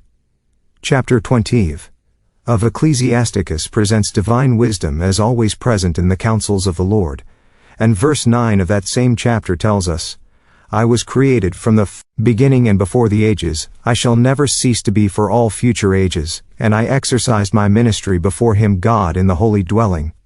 As some claim, he refused, upon ascending the throne at the instigation of his mother Ti, to allow any worship in his country except that of Ra the sun, represented by a luminous disk whose rays end in hands.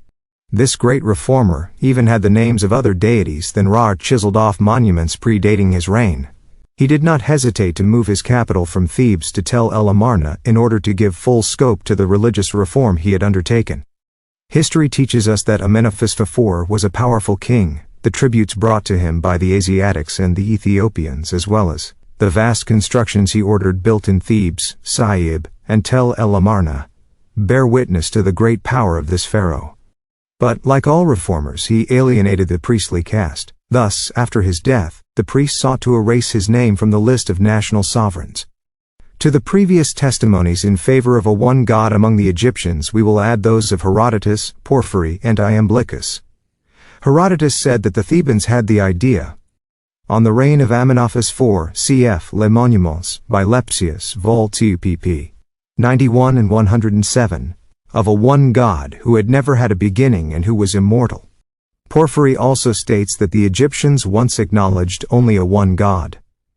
Iamblichus, a great scholar of ancient philosophies, knew, according to the Egyptians themselves, that they worshipped a single god, master and creator of the universe, superior to the elements, incorporeal, immaterial, uncreated, invisible, indivisible, and this philosopher adds, symbolic doctrine teaches us that through the multitude of divinities, it pointed only to one God, and through the variety of powers emanating from him, to the unity of his power. This is how the Egyptian philosophers themselves spoke and expressed themselves in the sacred books. Such testimonies, it seems to us, carry far more authority than the more or less grotesque mockeries of sectarians interested in tarnishing Egyptian religion and reserving for their own the revelations of the Spirit and the great and noble inspirations of the soul.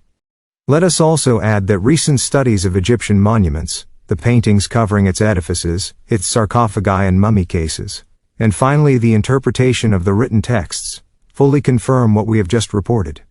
Therefore, one must not consider the figures of the Egyptian pantheon must thus be seen as consisting of beings, of secondary deities, serving as intermediaries between the one God and his worshippers. In the Conversations of the Count of Gabalus, we find an intriguing passage that fully supports what was previously said. Those men, he says, rendered great service to philosophy occult by establishing mortal creatures between the gods and humans, to whom one may attribute all that surpasses human frailty but falls short of divine greatness. This opinion belongs to all ancient philosophy.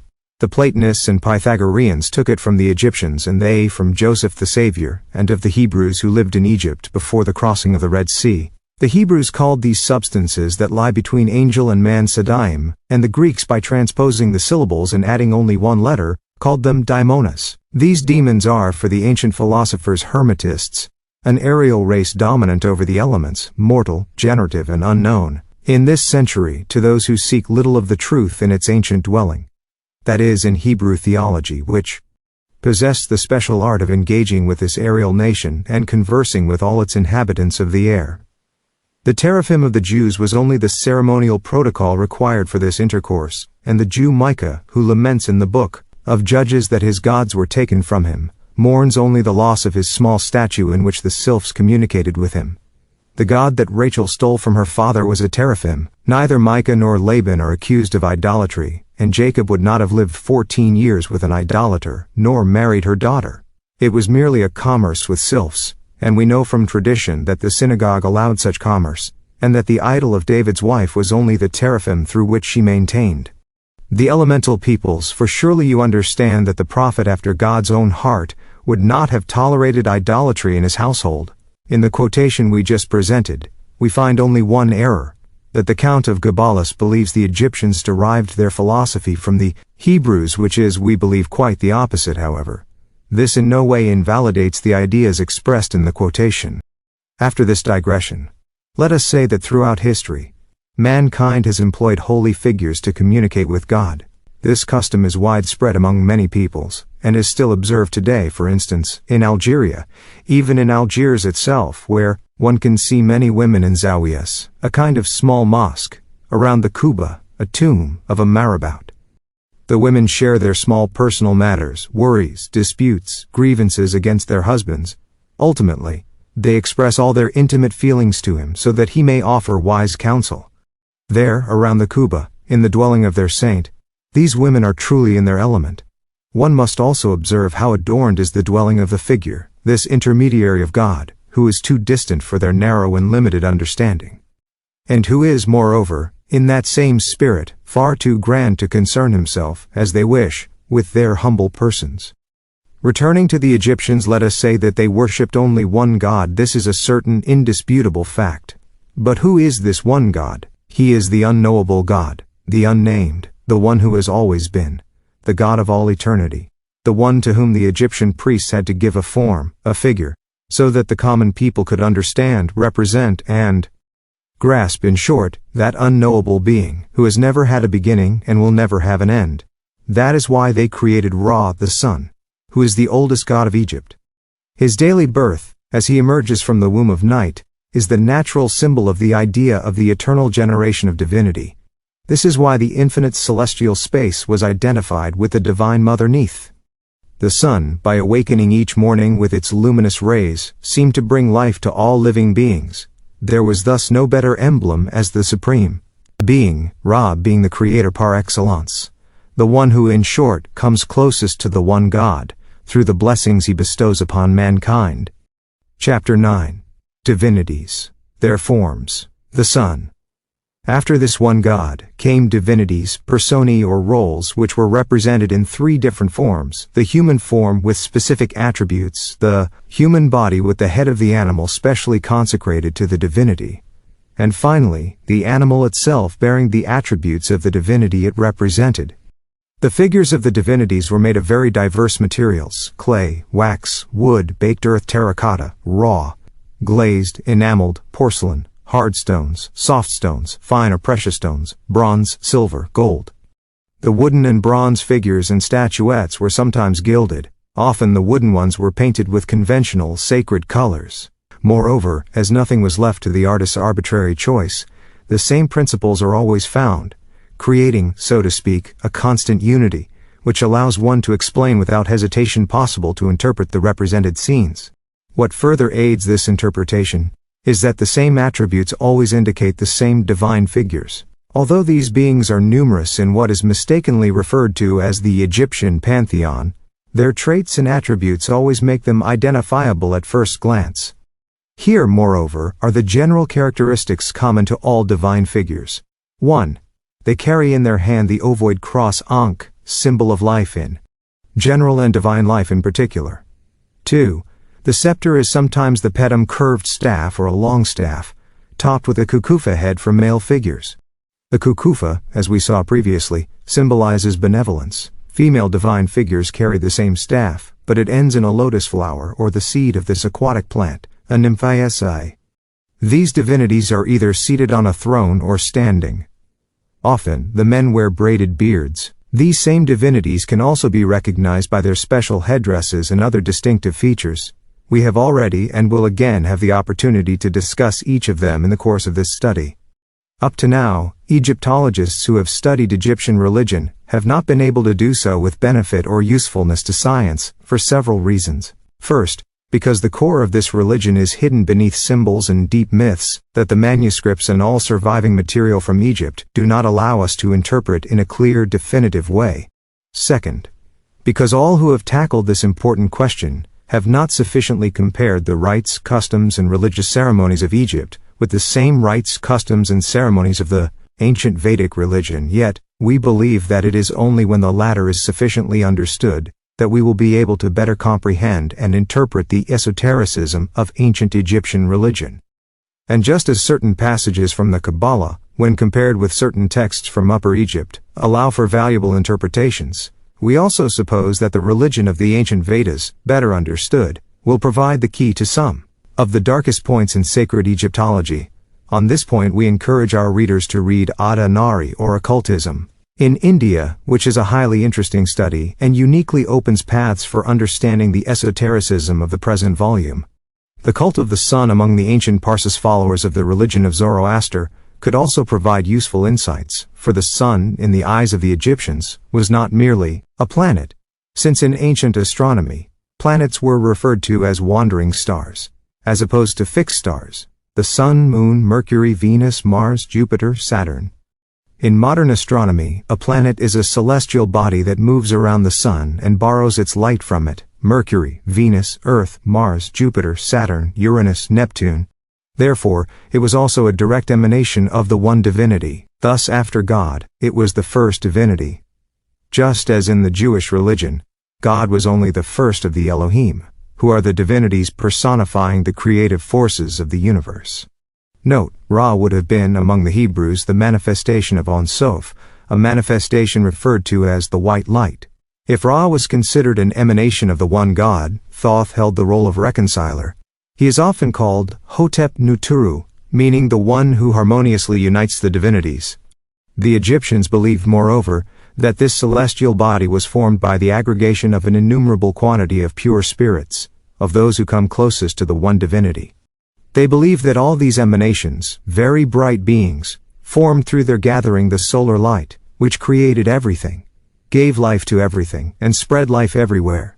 Since everything exists by this star, nothing can to live without him, it was logical to make him the direct representation of the one God. When we speak of the soul, we hope to demonstrate that the conception of the sun, thus understood, may not be as irrational as it first appears. But in such a highly hierarchical society, worship could not fail to be hierarchical as well. There were, therefore, 1. The one God, the unknown, the inconceivable, the Ein Sof of the Kabbalah. 2. The divine figures, attributes of the one God. 3. The divine animals symbolizing the attributes of the one God. Let us add that, in all that follows, the terms divinities, divine figures, should not be understood as synonyms for God, but as intermediaries between God and man. If we use the word divinities, it is only because we lack better expressions to replace the term that usage has established, but it is clearly understood that God alone is God, and the divinities are the first pure spirits, his intermediaries, his ministers, his active and obedient agents, if you will. In short, we can already conclude that Egypt believed in a single God, perhaps intentionally veiled by the priestly caste with pantheistic and polytheistic forms, but the Egyptian religion, in its esotericism, is a pure monotheism manifested in its exotericism as a symbolic polytheism.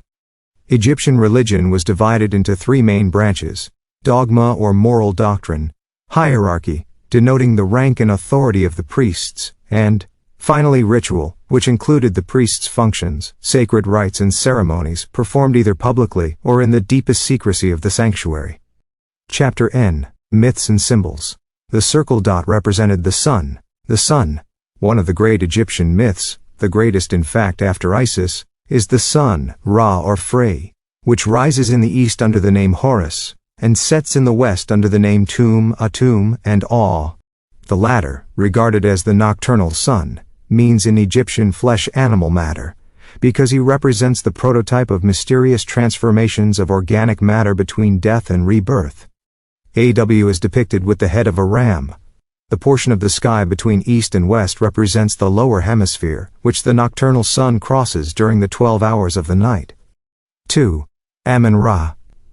Amun means in Egyptian hidden, invisible, mysterious, and Ra, as we have seen, means sun. Thus, Amun-Ra, a divine figure, represents the invisible God, but who made visible to humans in the form of the sun. It was in Thebes, starting from the 11th dynasty, that the myth of Amun-Ra was adopted for the first time. 3. Ta. Amun descends from Ptah, that is to say, in the divine genealogy. Amun's role succeeded that of Ptah, as indicated by Mr. Eugene Gribaut in his translation of the hymn of Amun-Ra. By comparing, says this author, the titles of Ptah and those given to Amun, one quickly realizes that, although these two gods each possess the same attributes, they are nonetheless distinguished by their actions.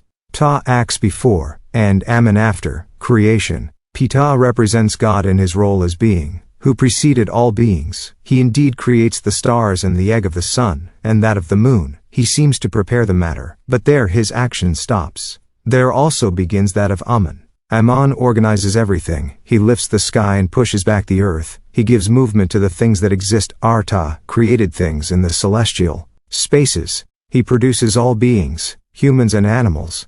And the word that denotes this production, Kuman, is the same that serves to designate the productions of the earth. Finally, after having organized the entire universe, Amun maintains it each day through his providence. He answers the prayer of the oppressed, gentle of heart. When invoked, each day he gives the world the light that enlivens nature. He preserves the animal and plant species, and maintains all things. One will no longer be surprised that Amun is the son of Ptah, since he is his continuator. Concluding from this that Ptah and Amun are merely different names, given to the same god depending on the particular role in which he was to be honored, is all the more natural, since Amun, being the author of eternity, could not have come after Ptah, nor being the one unique, coexist with him. Far from being an obstacle to monotheism, the fullness of divine qualities and the independence attributed to each god become, on the contrary, its natural consequence. It is the same God always identical to himself in the unfolding of his eternal and infinite action. Ptah is the supreme god of Memphis. His figurative representations are quite diverse. In his role of Ptah Pateke or embryo, he is adorned with a scarab, symbol of transformation. He tramples underfoot the crocodile, which is the emblem of darkness. In his role of Ptah Sokar Osiris, he is represented in the form of a mummy, because he symbolizes the inert force of Osiris that is about to be transformed into the rising sun. 4. The Triads. What is the starting point of Egyptian mythology? It is the triad formed of three parts of Amun-Ra, namely, Amun the male or father, Ma'at the female or mother, and Khans the son, the child. The manifestation of this triad on earth resolves into Osiris, Isis, and Horus, but in this triad the balance is not complete, since Osiris and Isis are siblings. At Kalapsha, on the contrary, as we will soon see, we have the final triad, that is, the one whose three members correspond exactly to the three members of the initial triad. Horus in fact bears the title of husband of his mother, and the son he had with her is named Maluli. This, Champollion tells us, is the principal god of Kalapsha, and 50 bas-reliefs provide us with his genealogy.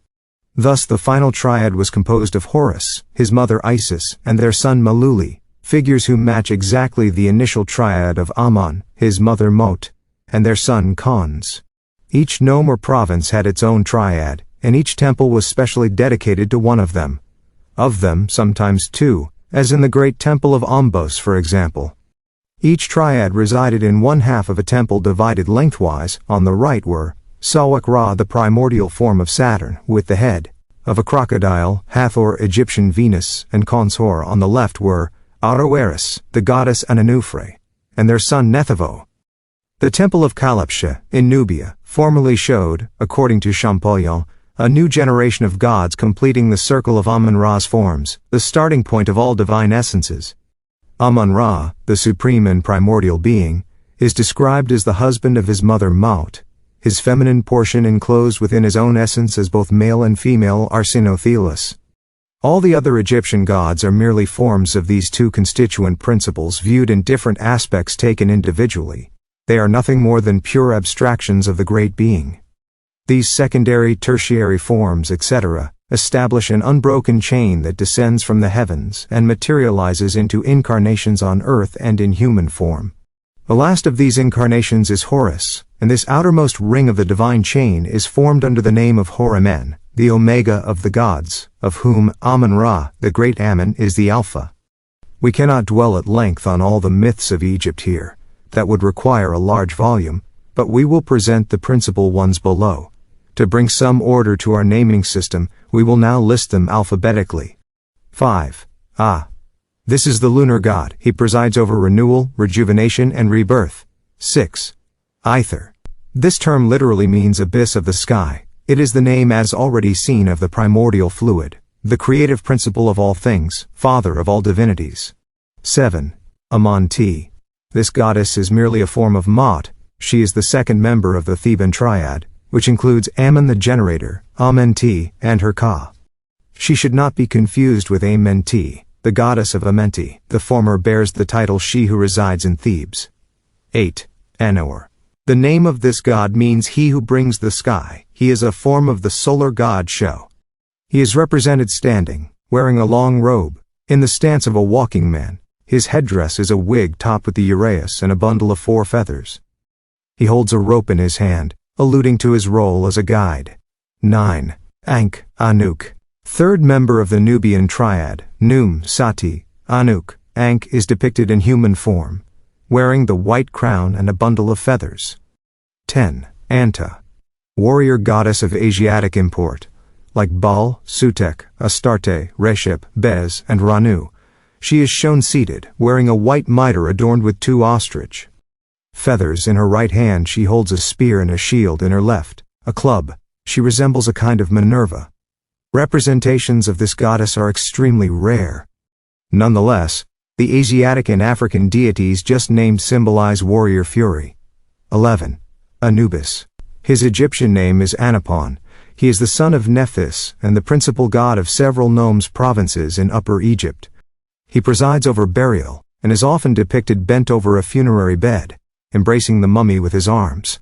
He has the head of a jackal on a human body and bears the following titles: Chief of his mountain, i.e., the funerary mountain, Master of enemies, Conqueror of the enemies of his father Osiris, for he is said to be Osiris's son, Presider over embalming, and finally, and Guide of the paths, because in preparing the dead for their journey in the afterlife, he opens the paths of Amenti for them. 12. Apophis. Apop, in Egyptian, is a great serpent who personifies darkness. He is the serpent from the Genesis story Nahash. He also symbolizes drought and sterility. In short, he is the embodiment of evil.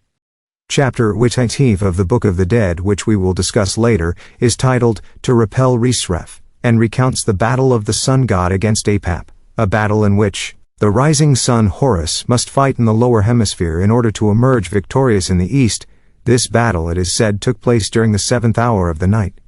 13. Astes. A god whose identity is little known. He presides over the paths of the dead. He is mentioned in the Book of the Dead, where he is called Lord of Amenti, the great divine chief of the paths of the dead. In one chapter the deceased says, I have purified myself in the water where Astes purified himself, when he entered to pay homage to Set, within the hidden dwelling. At the end of the same chapter the deceased says, I enter the dwelling of Astes. 14. Hathor. Name of the goddess who personifies the celestial space traversed by the sun, of which Horus, rising sun, symbolizes the departure in the east.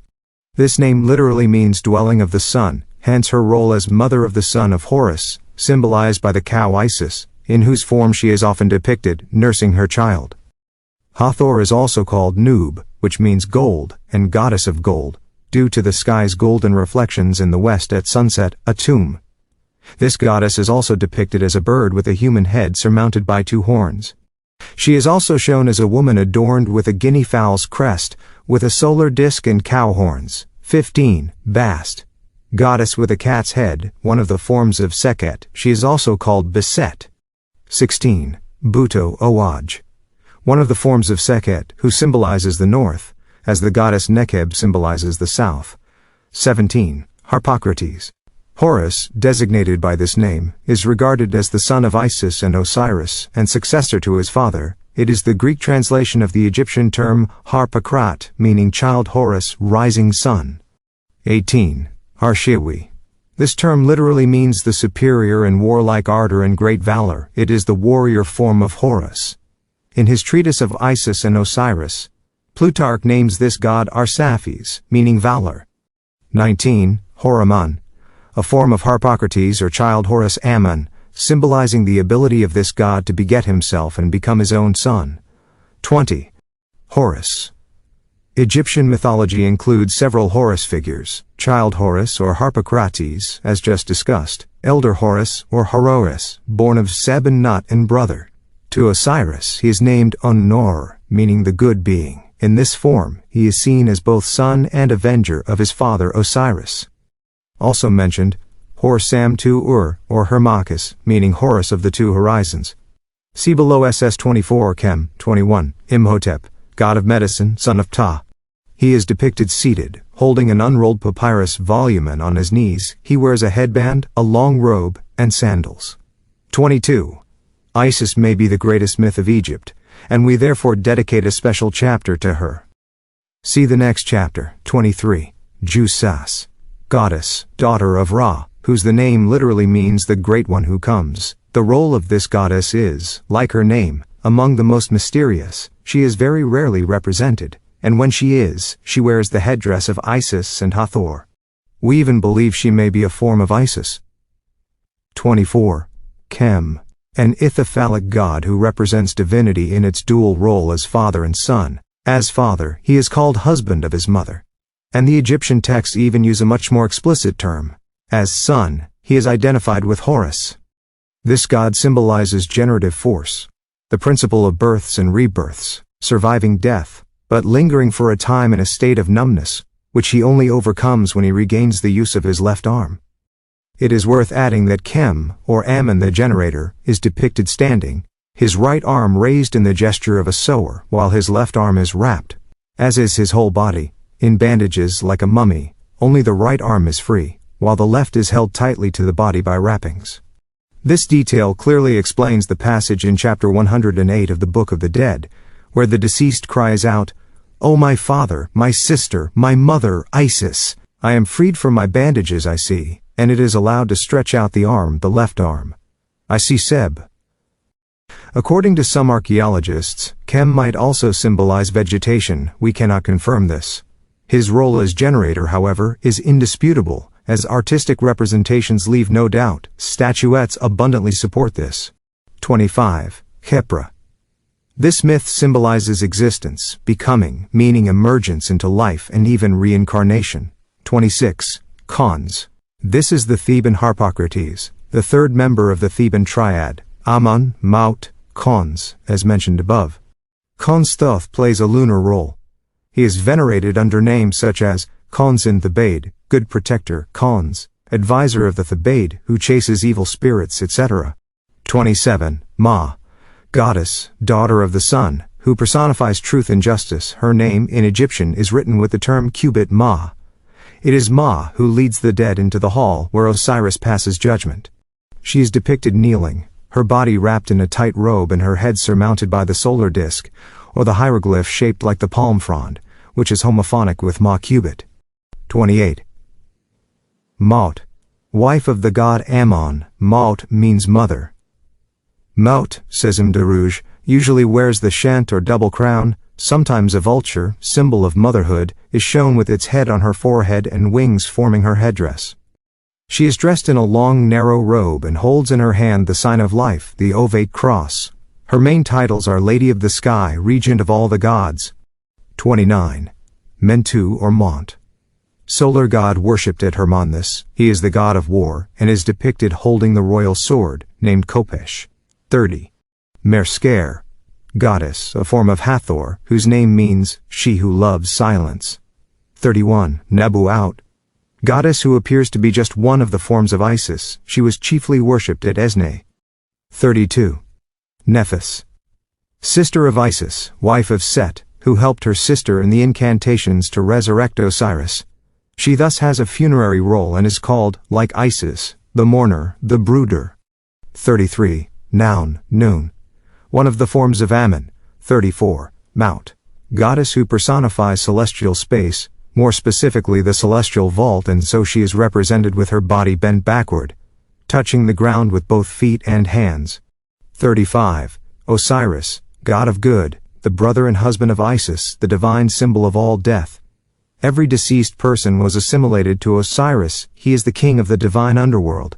36. Pakti or Sekhet, goddess who seems to represent the devouring heat of the sun and as such is charged with punishing souls in Amenti. Bast, Menhit and Uaj are forms of Sekhet. 37. Kebu-Keb. This god seems to have the same attributes as Kronos among the Greeks, Saturn among the Romans. 38. Seb, personification of the earth. She is often shown lying on the ground, her limbs covered in foliage, while the body of Maut, goddess of the sky, arches above Seb. 39. Sebek. Solar god of very ancient origin, often assimilated to Horus and worshipped as such in Ombos. According to the Book of the Dead, he is the lord of the celestial mountain, chapter 108, the god of the marshes, chapter 113, etc. 40. Selk. A form of Isis assigned to the protection of the entrails stored in the so-called canopic jars. She is usually depicted with a scorpion on her forehead. 41. Set. God of evil, the Typhon of the Greeks whose mythical role is among the most obscure. 42. Shao. Son of Ra, one of the names of the rising sun, deification of the light of the solar disk. He is shown lifting the vault of the sky, with a head adorned with the Pes sign Force, or an ostrich feather, the hieroglyph of his name. He is depicted kneeling, arms raised, sometimes paired with the goddess Tunaut, together referred to as the lion couple. 43. Supti, or Sept Hor. A form of Horus worshipped under the symbol of the mummified hawk. He then bears the title Lord of the East. 44. Tannin. A form of Ta, and also of Hathor, however. The names and roles of this goddess are among the most obscure. Some wonder whether Egyptologists have mistakenly taken Tannin, a frequently mentioned region in religious texts, for a deity. 45. Tunaut. Goddess known as Daughter of the Sun, she is depicted with a lioness's head crowned with the solar disk. 46. Thauris. Some archaeologists consider this goddess to be the companion of Set, others identify her with Apset, the nurse goddess, nicknamed the Good Nurse. She is also called Ta-Uwert, meaning the Great One. Thauris, wife of Set, after his defeat, was said to be saved from the serpent by Aroeris, who then married her. In short, it is a rather obscure myth. Beyond the above listing, there are still many other deities or mythical figures. We will limit ourselves to naming them without studying their identification, since today Egyptian symbolism is not well enough understood to confidently define the following figures. The god who devours his heir. Book of the Dead, ch. 62, v2 Ash. A sort of executioner god. Ibid, ch. 95, Ibid, 135, v5, Ahu, Aker, the goddess Akeret, Akekot, Akesef, Ash. A flame god. Book of the Dead, Chet, 148, v. 7, assimilated to Osiris, for he rules the second hall of that god. Hejen. Luminous god. Ibid, ch. 18, v39 Ho. God of sensation or of sustenance, sometimes substituted for deprivation. Book of the Dead, Shepard, 136, v3, also called the god of substance. Kenamanti. God mentioned in chapter 125 of the Book of the Dead. Coffee. God of the corpse, also a place name. Maur, name of a goddess. In the Book of the Dead it says, the sun is born above the thigh of the cow. Maur 17, she is the eye of the sun, etc. Muk, a type of corpse goddess. Mesita, a god mentioned in ch. 136 of the Book of the Dead. Rakem, a god mentioned in ch. 99 of the Book of the Dead. Roskati, name of a goddess. Ibid, ch. 112 Safkak, goddess who builds the dwelling of the deceased. Ibid, ch. 57 Seket, called the justice goddess. Unter Api. Ibid, ch. 39 Shantitet, goddess. Ibid, ch. 113 Sokari, funerary god. Tat, goddess. Tekem, god. Verdure. There existed a god of vegetation named Akakun, see above. We will limit ourselves to this nomenclature of Egypt's mythical figures. What we've presented should suffice for a complete understanding of what follows. After addressing the Ankh cross, we will devote the next chapter to Isis, the primordial nature, then animals and the Ankh cross. Among Egyptian symbolic signs, there is one known by archaeologists as the Ankh cross, which has been the subject of lengthy debates. Unfortunately, writers have not been able to reach firm conclusions, which is why we felt compelled to say a few words at the end of this chapter to clearly demonstrate what this symbol effectively represents. The Ankh cross symbolizes life, man. The vertical bar of the cross represents active or creative forces, while the horizontal bar, the arms of the cross, represents passionate or destructive forces in man. Thus, the vertical bar of the cross mirrors the ascending triangle in nature, and the horizontal bar, the descending triangle. That is what is generally known and said about this symbol. As for the ring, circle, or loop atop the cross, hence the term ansi, its meaning is less clear. Should it be seen as a mere suspension ring, a sort of bale, or as a symbol? There is no doubt it is obviously a symbol. But what kind, and what is its meaning? Some occultists claim that the circle atop this cross corresponds to the human head and indicates man's self-creation of immortality. Those who accept this explanation are mistaken, not about the meaning of the symbol, but about the symbolized object. It is not the human head that should be seen in the curve at the top of the vertical bar, but rather a part of the lingam. It is never a perfect circle that appears in crosses built according to true tradition, in those represented on Egyptian monuments, whether buildings or manuscripts. What confirms our hypothesis is the existence of a hieroglyphic sign, the menot, or counterweight of a necklace, which also symbolizes life and generation, and has the form of a horizontal lingam or phallus, and which bears the same sign as the Ankh cross. This allows us to say that even if the object depicted is not a symbol of the head, its symbolism still holds the same meaning. It always represents generative power, creation, reproduction, and, consequently, life and immortality, through the constantly renewed generative fluid, therefore merely the displacement of one of the reservoirs of generative matter. But in any case, it's important to firmly establish this fact. Thus the term Ankh cross Krayansi is incorrect. It should rather be called the lingam cross, the ovoid cross, or even the phallus cross, since we have just shown that the organ placed above the cross is not a handle ants, but the same organ that, as in the menot, symbolizes life and the generative and reproductive forces. One must not forget that the menot is also one of the emblems of the goddess Hathor, mother of the rising sun, of Horus, the ultimate creator, and we know that Hathor's hieroglyphic name literally means dwelling of Horus. Thus, again, we see how strongly the idea of creation is expressed. What would further support the interpretation we've just provided, if more evidence were needed, is that many abbs who have written extensively about the cross have consistently avoided discussing the Ankh cross, yet among them are scholars. When speaking of the T-shaped cross than, also known as the crux commissa or crux patibulata, these scholars most simply say that this cross is often used as an attribute in iconography, notably with the Apostle Philip. They add that a mystical idea is attached to this form, but without defining it. They also say that, according to Tertullian, Christians thought they recognized the Tau of the Hebrews in the sign that Ezekiel says to place on the foreheads of those who mourn.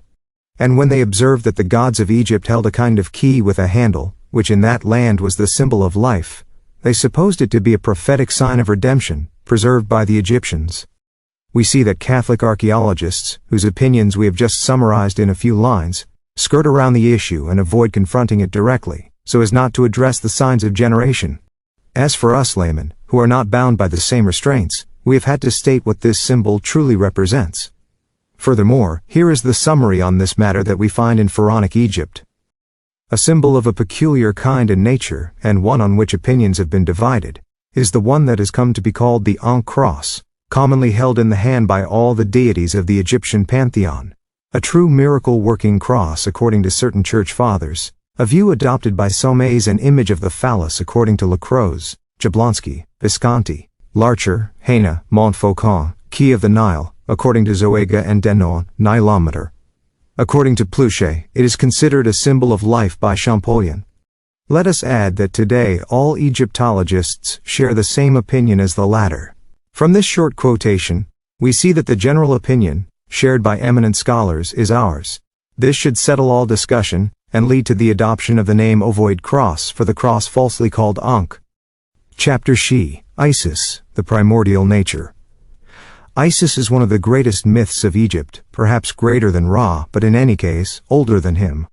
According to Diodorus of Sicily, Isis means ancient. Zios, the Hindu Isis, who means the Ancient of Days, is symbolized by the monosyllable It is the archetypal spirit, the immortal seed, just as Isis is the primordial nature, the universal matrix. Since prehistoric times, Egypt has been monotheistic, but in this very remote antiquity, the monotheism of the good goddess, as Isis is called, is tempered by the accession of Apophis, in Egyptian Apap, the hideous serpent, whose evil influence Isis subdues, an influence he strives to exert over humans to counterbalance the power of the benevolent goddess.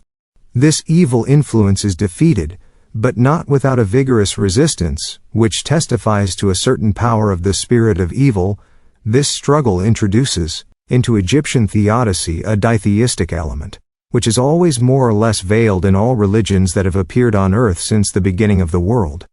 But Isis always ends up crushing the serpent's head, just as Miriam or Mary the Christian Virgin Mother does. The Hindu Brahmanic religion, which is tritheistic, Brahma, Vishnu, Shiva, ends up becoming ditheistic, since Brahma and Vishnu, uniting their creative and preservative powers, end up overcoming Shiva, who brings about total destruction. Then, their task completed, Brahma and Vishnu become one and the same person again, the former returning into Vishnu, who had given him being through the lotus flower that emerged from his navel. Isis, wife and sister of Osiris, after the battle between him and Set, managed to find and reassemble the body parts of her husband-brother through her magical incantations. She called Osiris back into his body, and thus he was able to resurrect and become Horus, that is to say, the son of Isis. In this role, Isis is often confused with Hathor, and is depicted seated, nursing her child. It is from this role as a resurrector that her functions derive funerary rites. She is then seen either weeping for Osiris, at the foot of his sarcophagus, or else spreading her wings over Osiris, as a sign of protection. A papyrus from the Berlin Museum published by Mr. J. Dvorak is merely a kind of collection of incantations recited by Isis and Nephthys, the two nurses, the two mourners. The latter assists her sister Isis in the task of bringing Osiris back to life. It was Dr. Brugsch who frequently drew the attention of Egyptologists to this papyrus, numbered 1425, which comes from the ruins of Thebes where it was discovered inside a statue of Osiris. It measures no less than 5 meters in length and 40 centimeters in height. It is divided into two very distinct parts. The first, written in hieroglyphs, contains 2 chapters, taken from the funerary ritual. The second, which comprises 5 pages of beautiful hieratic script from the late period, probably from the time of the Ptolemies, presents a curious document, preceded by a preamble and ending with a final clause. Here is, according to J. Dvorak, the beginning of this beautiful invocation. She, Isis, says, "Come to your dwelling, O God An, come to your dwelling. The enemies are no more, O excellent sovereign, come to your dwelling. Look at me, I am your sister who loves you. Do not stay far from me, O beautiful youth. Come to your dwelling quickly, quickly. Do you not see me? My heart is in bitterness because of you. My eyes are seeking you. I search for you to see you. Shall I delay in seeing you, O excellent sovereign? Shall I delay in seeing you? To see you is happiness. To see you is happiness. O God, and to see you is happiness. Come to the one who loves you. Come to the one who loves you. O justified Anifer. Come to your sister. Come to your wife. Come to your spouse. Come to your wife, O Arthat. Come to your spouse. I am your sister by your mother. Do not separate yourself from me. The gods and men turn their faces toward you to weep all at once since they saw me, raising their laments literally, calling you in tears up to the heavens, and you do not hear my voice. I am your sister who loves you on earth. No one has loved you more than I, your sister, your sister. Nephthys, the 4th, the invocation of Isis. The 5th page, 3rd section of the manuscript contains the following. The holy emanation that comes from you gives life to the gods and to men, to reptiles and to quadrupeds. They live through it. The soul of Isis is said to reside in the star Sirius, cf. Plutarch, on Isis and Osiris, chxe. The 5th page, 4th section contains the invocation of Nephthys. The 5th page, 5th section, the invocation of Isis. Finally, the concluding clause is extremely remarkable to us. Here it is. When this is recited, the place where one is exceedingly holy. Let it be neither seen nor heard by anyone, except by the high priest and the assistant.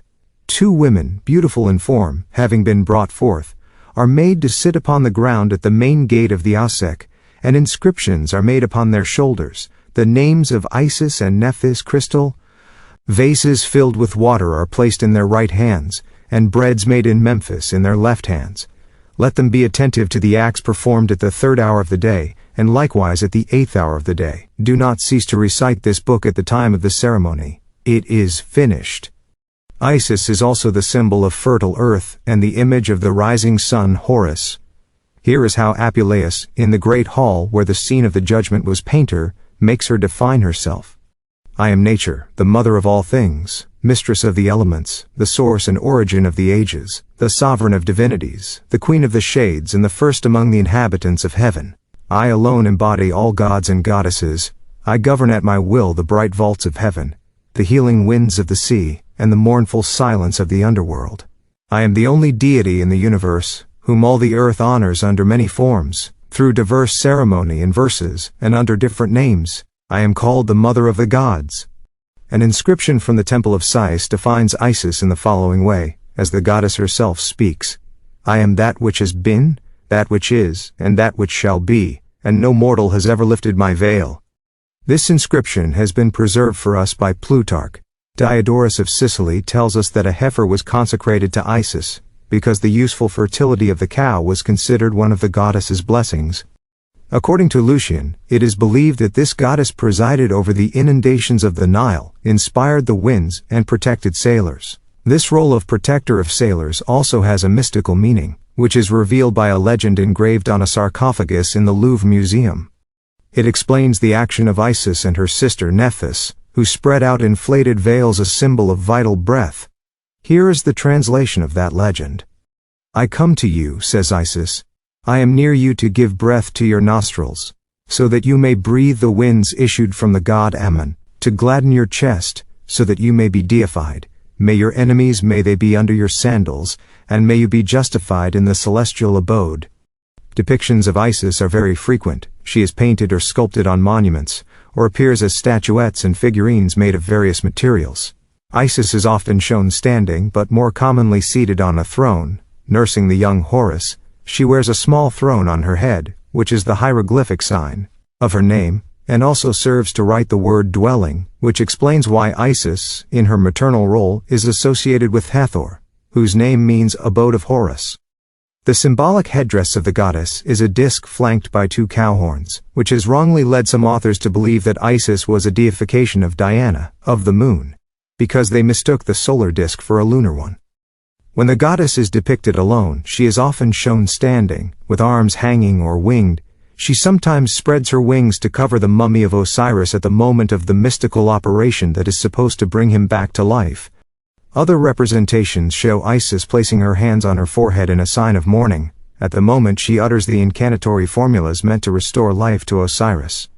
The cult of Isis had a character of purity and of chastity, which always exerted a great influence on the morality of Egyptian women, a beneficial influence that extended well beyond Egypt.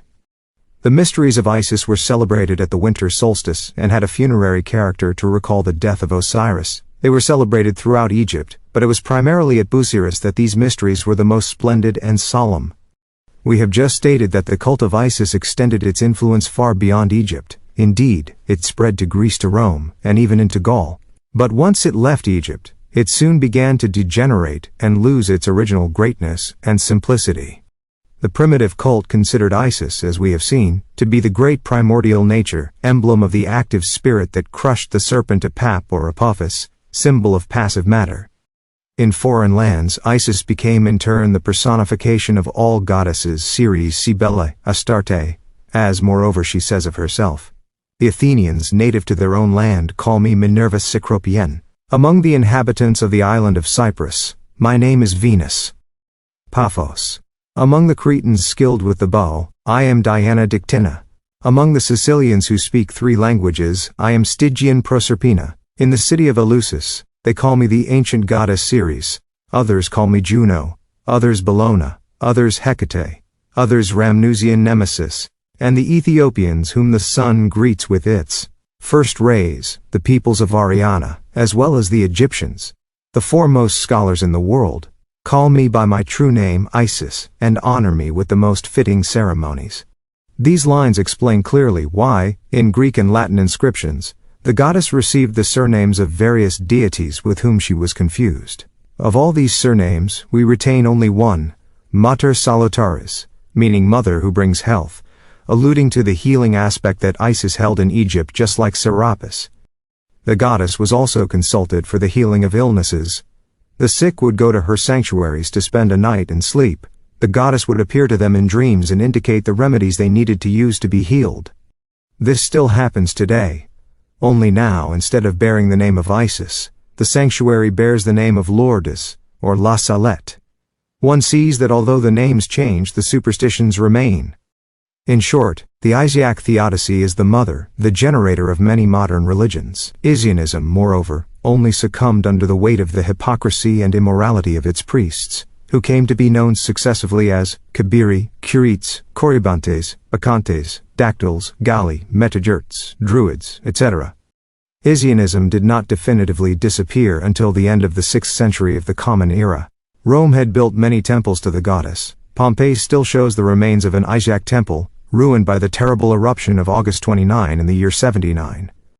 We cannot end this chapter without adding that the city of Paris displays in its coat of arms the Bari, or sacred bark of Isis, worshipped by the Parisi, a name derived by syncope from Bari Isis. Who were the Parisi? A Celtic tribe from the borders of Belgium. Their main city was originally called Lutetia Parisiorum, the marshy city of the worshippers of the Bari, or sacred bark of Isis. The Parisi were probably a nomadic branch of those Suebi mentioned by Tacitus, who worshipped Isis in the symbolic form of a ship. A part of this Suebi says that author sacrifices to Isis. What is the cause and origin of this foreign cult? I have not been able to learn, except that the goddess's image, depicted as a ship, seems like a religion brought by sea. Besides, not enclosing the gods within walls, nor giving them human traits seems more consistent with divine grandeur.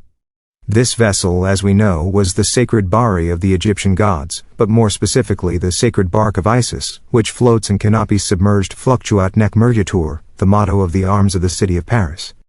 Clovis, founder of the Church of Saint Genevieve, probably built upon the ruins of a temple of Isis, granted to this church a portion of the property of the priests of Isis, or of the land located between Mons Lucocius Mount, Sainte Geneviève, and the village of Issy, an alteration of the name Isis by duplication of the letter S. The rest of the land was given by Childebert to the abbey, which today is known as Saint-Germain-des-Prés. In 1514 the image of the goddess Isis could still be seen in the church of this abbey, but Cardinal Briconet destroyed it, because the people were still worshipping it.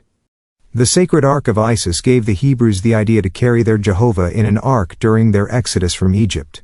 The God of Israel, of Isaac and Jacob, had no temple until the Hebrews' establishment in Palestine allowed them to build one in Jerusalem.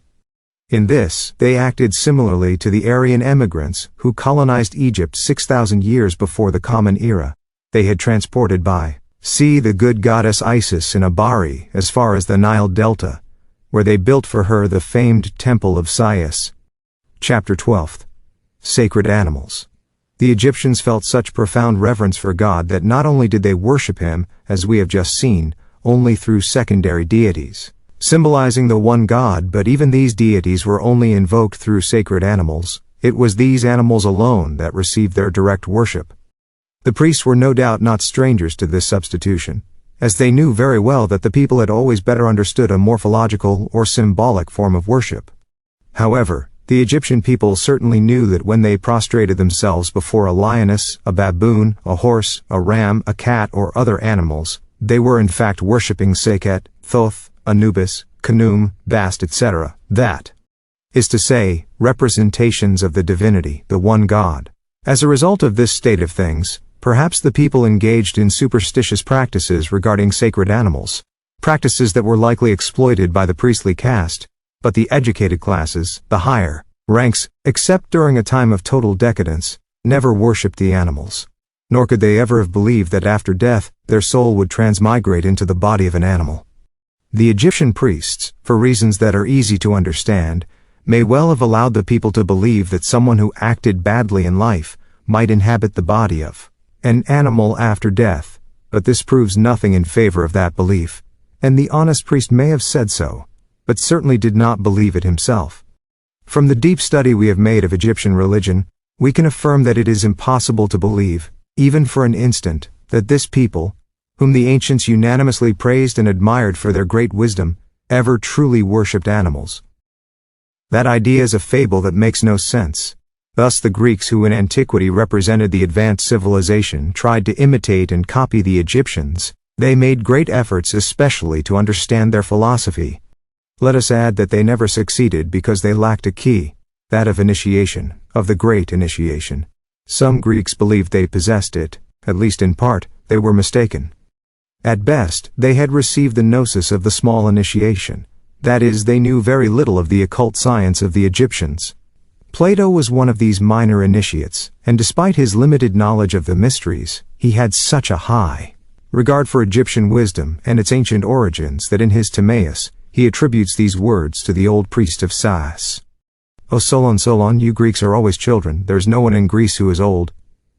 "How do you mean?" he asked. "Because," replied the old priest, "you are all young and understanding, without any ancient opinion handed down from antiquity, nor any hoary science." What should we understand by this term, hoary science? That is, science whitened by age, if not the ancient science, the occult science. A modern archaeologist, very knowledgeable in matters of antiquity, expresses in a remarkable book a thought worth highlighting.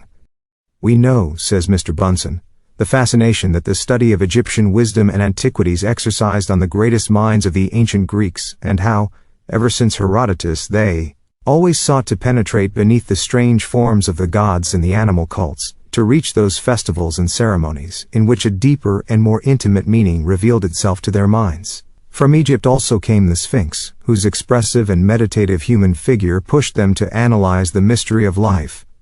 These two quotations, one ancient, the other quite modern, even contemporary, clearly demonstrate the esteem the Greeks held for Egyptian ancient wisdom, and also prove that never, absolutely never, could Egypt have worshipped animals or any kind of fetish.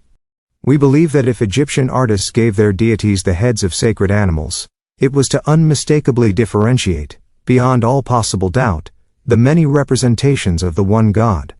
These animal heads, like the diversity of headdresses, are nothing more than symbols to assist in the writing of hieroglyphs. In a life-size statue, the artist can express on the figure of the character kindness, gentleness, wickedness, or violence, in short, any human feeling.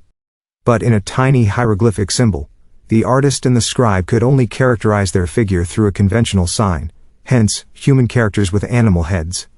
We are very surprised that no Egyptologist has, until now, stated what we have just described. After this useful digression, let us review some sacred animals by indicating the divine character they symbolize. The lioness symbolizes Sekhet the jackal, Anubis and Thet the hippopotamus, Taue the cat and she-cat, Bast the Bedbenu lapwing, Osiris. The scorpion, Selk and scarab, Khepra, the uraeus, royal cobra, Hajj, both a divine and royal symbol. The vulture symbolizes Maat and motherhood. The cynocephalus, a monkey with a dog-like head, was consecrated to Thoth Lunas, because this animal, raised in temples, had veiled eyes during the conjunction of the sun and the moon. The cynocephalus is shown crouched on the scale beam during the judgment or weighing of the soul, Psychostasia, Book of the Dead, chapter 125. It also seems to symbolize equilibrium. This animal was associated with sunrise worship. Thoth was also symbolized by the ibis, because this bird walks with measured gravity, and its step was used as a standard of measurement. The ram symbolized Amun-Ra, the great god of Egypt, because his main strength resides in his head, and because he leads the flock, representing regenerative vigor. The hawk, bird of Horus, symbolizes the rebirth of divinity in the form of the rising sun. That is why Ra is shown with a hawk's head, crowned with the solar disk. Pharaohs, being Horus, had their banner topped with a hawk. When this bird has a human head, it is the hieroglyph of the soul. It also symbolizes the sun, because like the eagle, it can fix its gaze on that star. The phoenix, a type of Bennu, symbolized astrology, the sacred science. Here's what Herodotus says about this marvelous bird.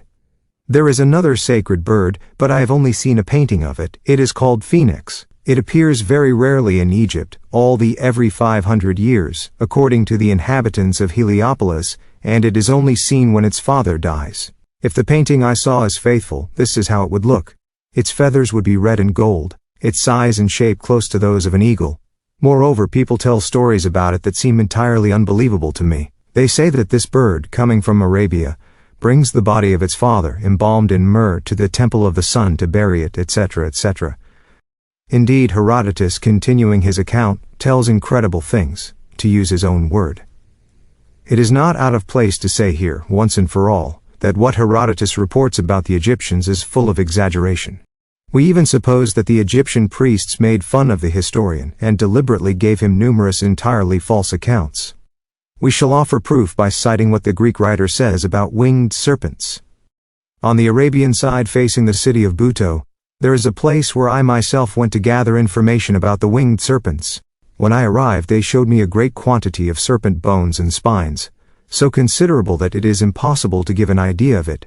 The bones formed piles, some more or less large, others very small, but the number was immense. The place where these remains were scattered lies at the outlet of a narrow mountain pass, in a vast plain adjacent to the fields of Egypt. It is said that at the beginning of spring, a large number of these winged serpents fly from Arabia into Egypt, but the ibis, flying out to meet them at the exit of the pass, does not allow them to pass and completely destroys them. The Arabs claim that it is in recognition of this service that the Egyptians hold the ibis in such great honor, and the Egyptians agree with them, saying this is truly the reason for their great veneration of this bird. It is likely that these were deposits of snake remains used as fertilizer for agriculture. In any case, it is unfortunate that Herodotus does not tell us anything about the wings of these famous serpents, for example, how the structure of the wings was attached to the body. Apart from sacred animals, the Egyptians used animal figures to symbolize vices.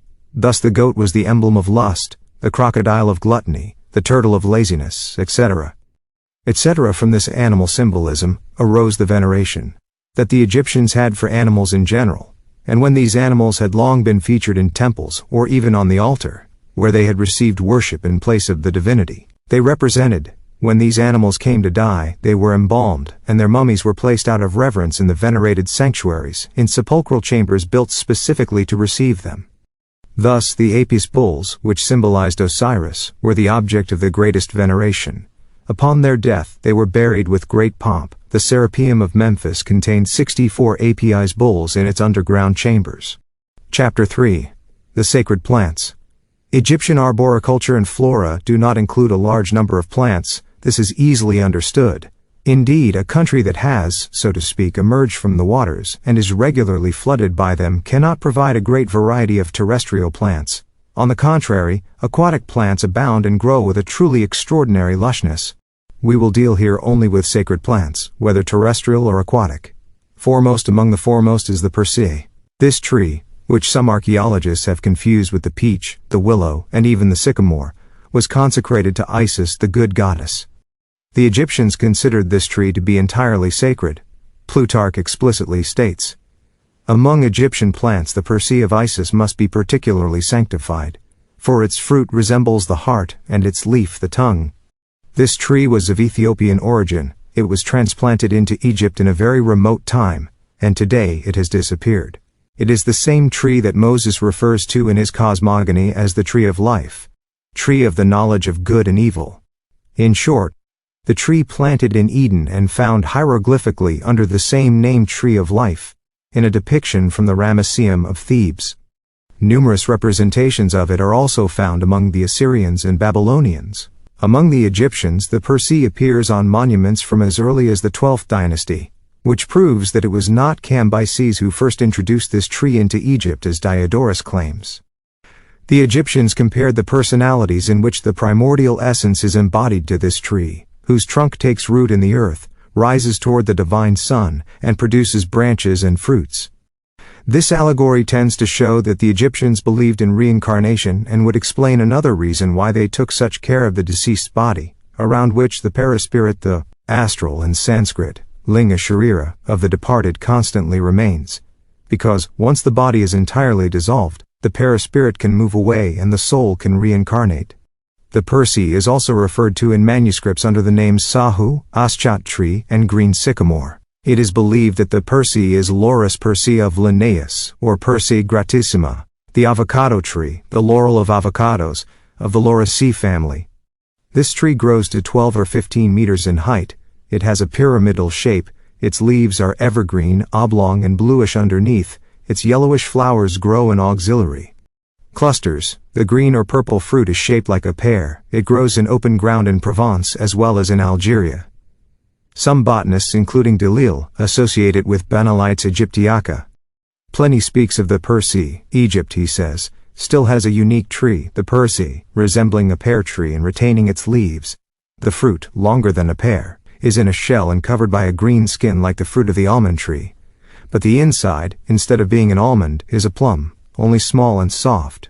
This fruit, though excellent for its exquisite sweetness, causes no discomfort. In another passage by the same author, he seems to confuse it with the plum tree. Here is his account. It is the per se that the authors have said that this tree is completely different, with fruit resembling red jujubes sebestes that do not grow outside the east. The per se always bears leaves and fruit that grow continually. Be that as it may, it is clear that plums only began to spread after Cato. Chapters 17 and 125 of the Book of the Dead mention a mystical locality called the Basin of the per se. One often sees Thoth, Sawek and other gods promising immortality to kings by inscribing their names on the bark of the per se or on the fruit of this tree. Sawek, also called Safkek, is the goddess of architecture and books, in other words the protector of libraries. She was worshipped in Memphis from the 4th dynasty onward. She was also the goddess of the heptad septenary. As the Book of the Dead tells us, it is she who builds man's dwelling. Sevenfold is thus his house, and just as it forms a whole, so too does the septenary of man. Man is mortal through his body, and immortal through his divine essence, Pau Nuthuru. We already encountered this when discussing the books of Hermes Trismegistus. After the per se, we next see mention among the various sacred trees, especially acacias, whose hieroglyphic name is Shen. Acacia wood was used as construction timber, and its bark served as a tannin for leather tanning. It was especially a variety of red-barked acacia, not the common acacia or false acacia black locust. The Egyptians also extracted gum from this same acacia. They cultivated Acacia nilotica, lebec, and fistula, the latter two originally from India. Among plants the most sacred was the lotus or nelumbo, Nelumbium speciosum. It exists in 3 colors, one with white flowers, another with blue, and a third with pink flowers. The latter two have long been cultivated in our gardens at Val des Roses in Nice. The pink-flowered one has a sui generis scent. One of the most characteristic and delightful fragrances, it's a blend of orange blossom, vanilla, and bitter almond. Its black seed is shaped like a small olive. The lotus, especially the blue lotus Nymphaea caerulea, plays a mythic role in both India and Egypt. In Egypt it symbolized the Nile, that is, water, a cosmogonic principle representing life, immortality, and the Creator himself. In this aquatic plant the Egyptians saw all the mysteries of Isis and Osiris. The flower's calyx was regarded as the very womb of sweet Rhea, where the mythical union of the divine couple took place.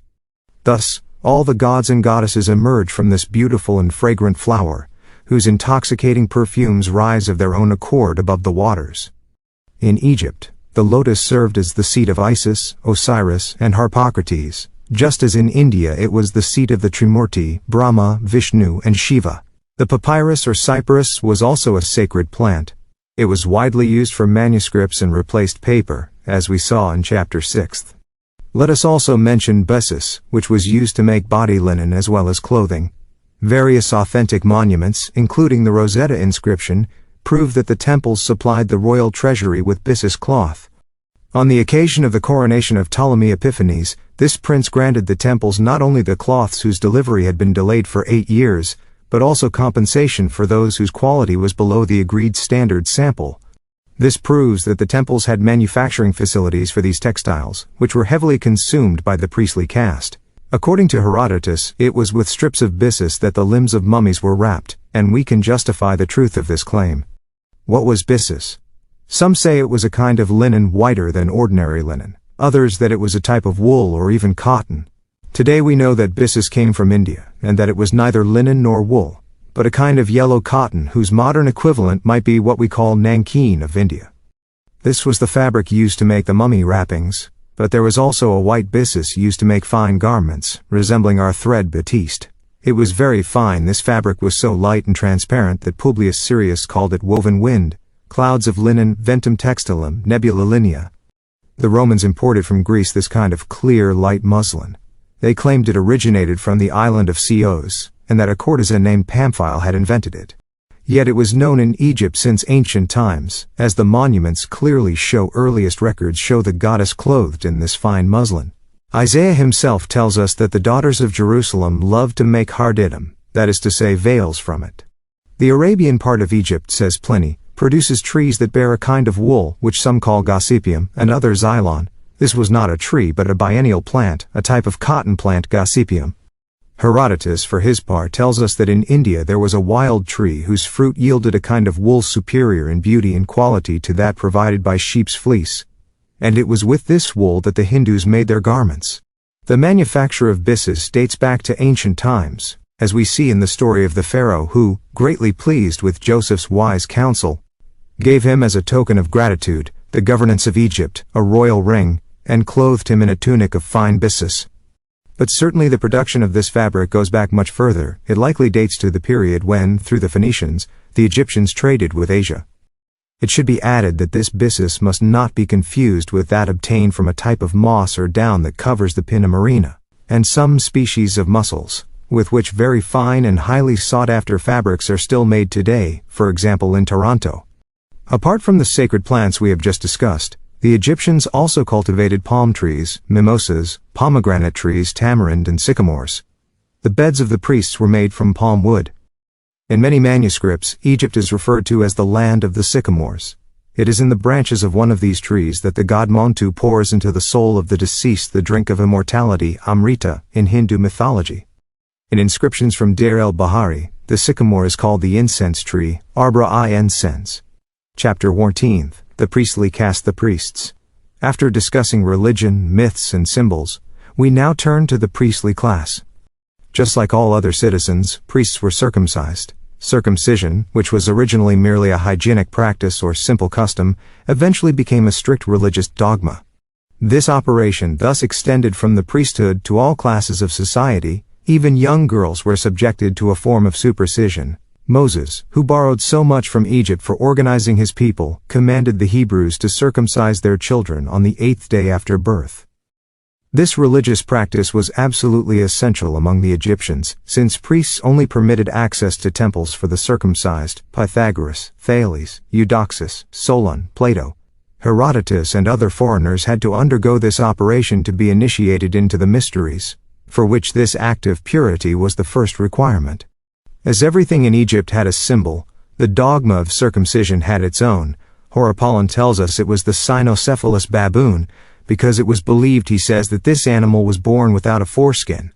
In addition, priests had to shave their heads and beards and depilate their bodies at least every 3 days. This was a strict obligation. This prescription embodied an idea of cleanliness and physical purity, necessitated by the priests' dealings with sacred matters. They had to be free of any bodily deformity. They could wear only linen garments, as the use of wool was strictly forbidden, since wool, hair, and bristles come from animals, and thus have an impure origin, unlike linen which comes from the immortal earth. The gait, speech, and general appearance of the priests had something solemn and imposing, which was enhanced by the elegant look of white garments made of very fine fabric, along with the deliberate stillness of their arms and hands covered by ample garments.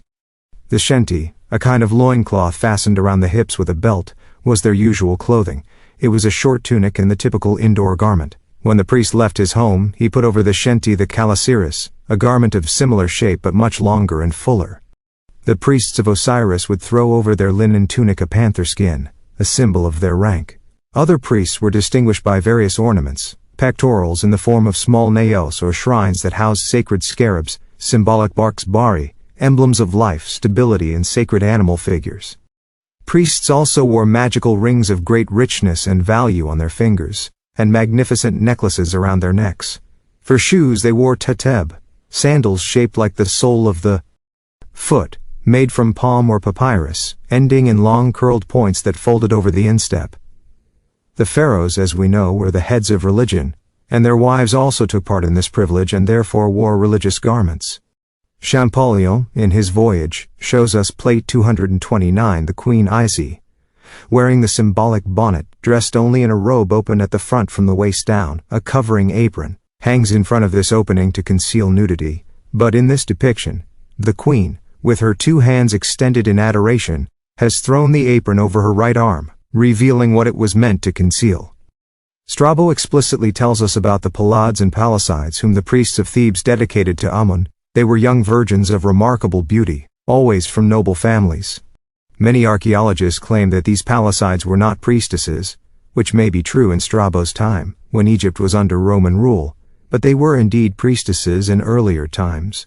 Latran demonstrated that under the Lagids, priestesses existed in Egypt similar to those in Greece. In any case, we can affirm that on a great number of monuments, we have seen representations of shaven-headed women, and we know with certainty that all men shown with shaven heads on Egyptian monuments belong to the priestly order, so we can reasonably conclude that the shaven-headed women were also at the beginning of Egyptian civilization. The priestly class held absolute sovereignty over the governance of the state.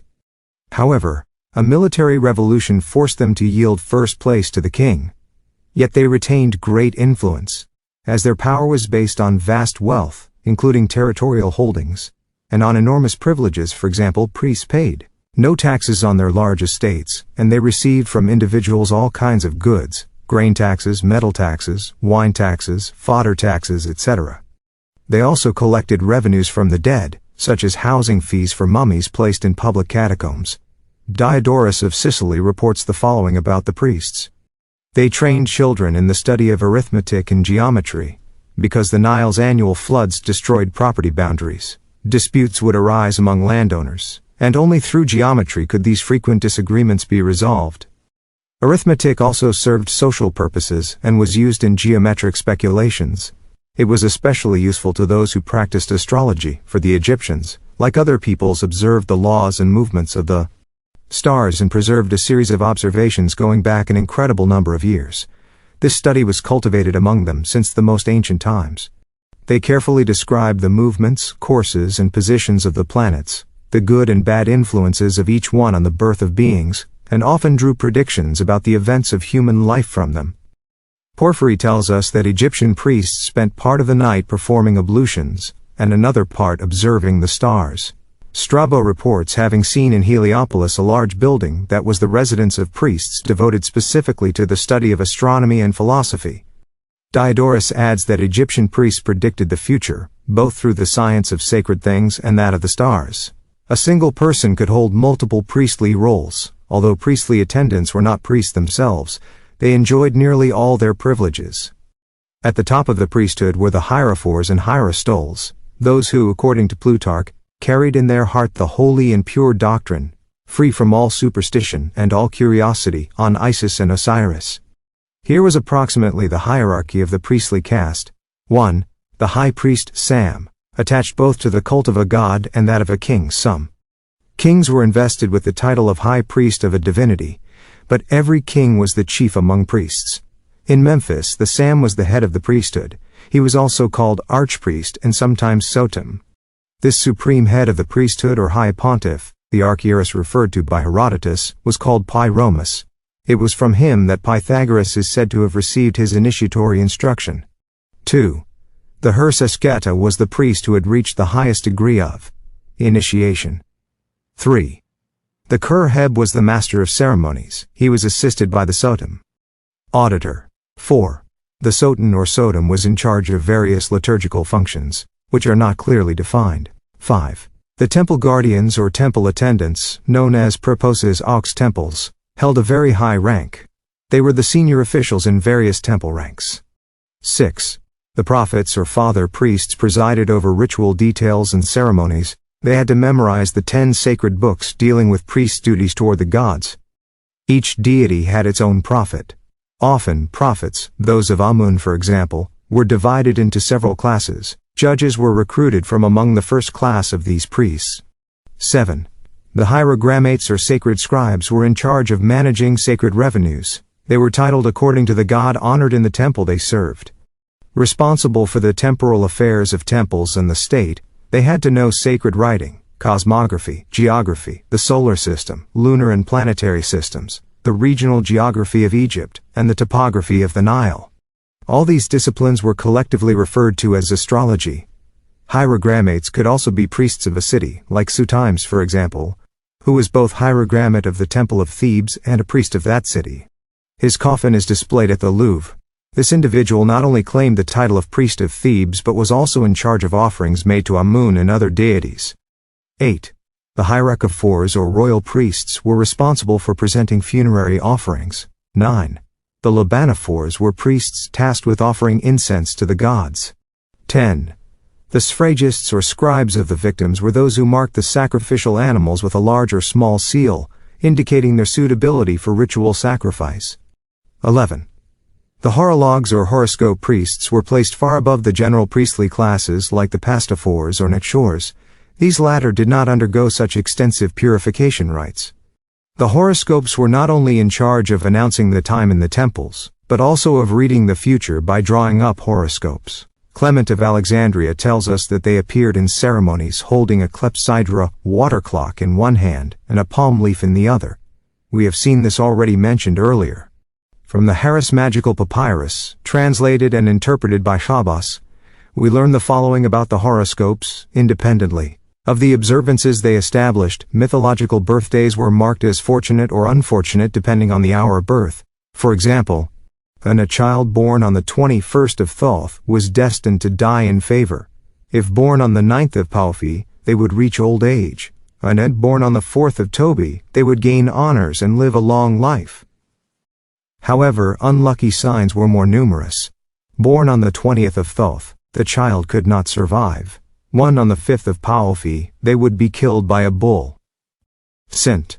On the 27th, bitten by a serpent. Sent. On the 4th of Aether, they would die from blows, etc. This citation serves to illustrate part of the knowledge required of the priest horoscopes. Now, were these same priests also responsible for observing and announcing the time in the temples, as we previously stated? We do not believe so. Some archaeologists base this claim on a passage from Horapolon Book 1 SS 42. That author says that a horoscope is a man who eats the hours anthropontas horas estionta. But according to Deveria, it should rather be translated as he who is in the hours. Clement of Alexandria ranks the priest responsible for horoscopes above even the sacred scribe hierogrammate within the priestly order. According to him, this priest held in his hand a clepsydra water clock and a phoenix, which, as a symbol of astrology, always carried in its beak the astrological books of Thoth, numbering 4. 1. The first book dealt with the order of the wandering and visible stars. 2. The second with conjunctions and the illumination of the sun and moon. 3. The other two concern the rising of the stars. All ancient traditions place the origin of astrology in Chaldea and Egypt. The latter had studied this science since the most remote times. Cicero tells us, the Egyptians have long been believed to know, for many centuries, the Chaldean science, which, based on daily observation of the stars, allows them to predict the future and the fate of men. Furthermore, long before this prince of orators, Herodotus had stated, the Egyptians are the originators of many inventions, such as those that determine, based on the day a man is born, what events he will encounter in life, how he will die, and what his character and mind will be. After the horoscopes came the purifiers, the divine fathers, and finally the ordinary priests. 12. The pastophores were members of the priestly class who, during ceremonies or processions, carried on their shoulders shrines naos that often enclosed a deity, sometimes covered with a veil, when the shrine was not closed by a door. The Greek term pastophoros also means both shrine and veil, hence the name pastophore for one who bore the naos, or the pallium. In hieroglyphs, the same term means guardian of the house, as the pastophores were also temple guardians. A commissary was a procession in which temple priests carried their gods. These statues were placed under an open canopy, adorned with garlands of flowers, and carried on a litter by many priests, sometimes as many as 16. The king made it a duty to attend the commissary, and the queen often accompanied him, holding a sistrum. 13. The Cloakites were embalmer priests charged with finishing the work performed on the mummy. 14. The Parashites were those who cut open the body of the deceased. They opened the flank. We'll see later how they processed the mummy, including the removal of intestines and viscera. 15. The Teraceutes prepared the cadaver with natron and applied the first bandages. 16. The Stolists were responsible for tending to the statues of the gods and participated in sacrifices and lessons. 17. The Spondites were in charge of libations. They were lower-level functionaries attached to priestly service. 18. The Flabellifers were the bearers of flabella, or fans for the gods. Lastly, there were the neokoroi, or domestic servants, temple and priestly aides who were not priests, as stated at the beginning of this chapter. Priests married, and their male children often succeeded them in their duties, so that the priestly class formed a vast family, holding hereditary positions under predetermined conditions. This right of inheritance made priestly heredity mandatory, because such offices determined one's entitled share to every member of the family. It was this fundamental principle that gave such great power and such high influence to the priestly class, making it, so to speak, the mistress of the pharaoh, who always had to reckon with it. Chapter 5 on Priestesses and Prophetesses. The existence of priestesses in the Egyptian cult was long contested. Today, this fact is no longer disputable. The Rosetta inscription, in its Egyptian text, expressly names women as priestesses. Pyrrha, who fulfilled the functions of Athlaphor of Queen Berenice Euergetes, Arrhea, Canophor of Arsinoe Philopator, and finally Irene, priestess of the same Arsinoe. One might object that the Rosetta inscription dates to the Greek period, but no matter, the monument is of Egyptian origin, and thus confirms our thesis. We also have the stele from the Louvre Museum, in which King Thutmose III, of the 18th dynasty, is followed by his sister or daughter, Princess Motifs, who is identified as priestess of the goddesses Mothis and Hathor. This princess is depicted performing adorations to the goddess Mothis. Moreover, on numerous monuments from the Louvre and elsewhere in museum records, the wives and daughters of priests are referred to as priestesses.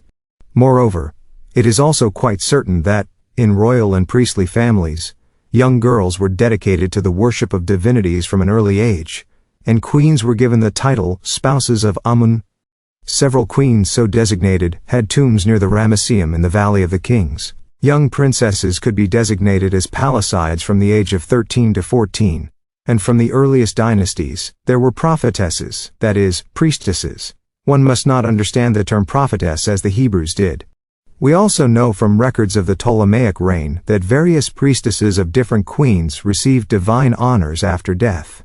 Moreover, manuscripts and inscriptions frequently mention prophetesses, followed by Palicides and assistants, the latter often depicted holding a sistrum. These Palicides and assistants can be seen as early stages on the path to priesthood. Strabo, as previously mentioned, speaks of the Paladices or Palades.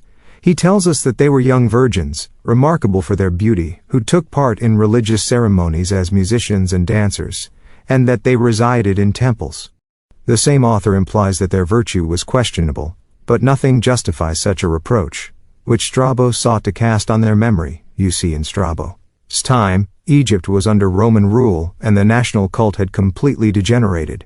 The Greek cult had infiltrated and mingled with the primitive Egyptian faith.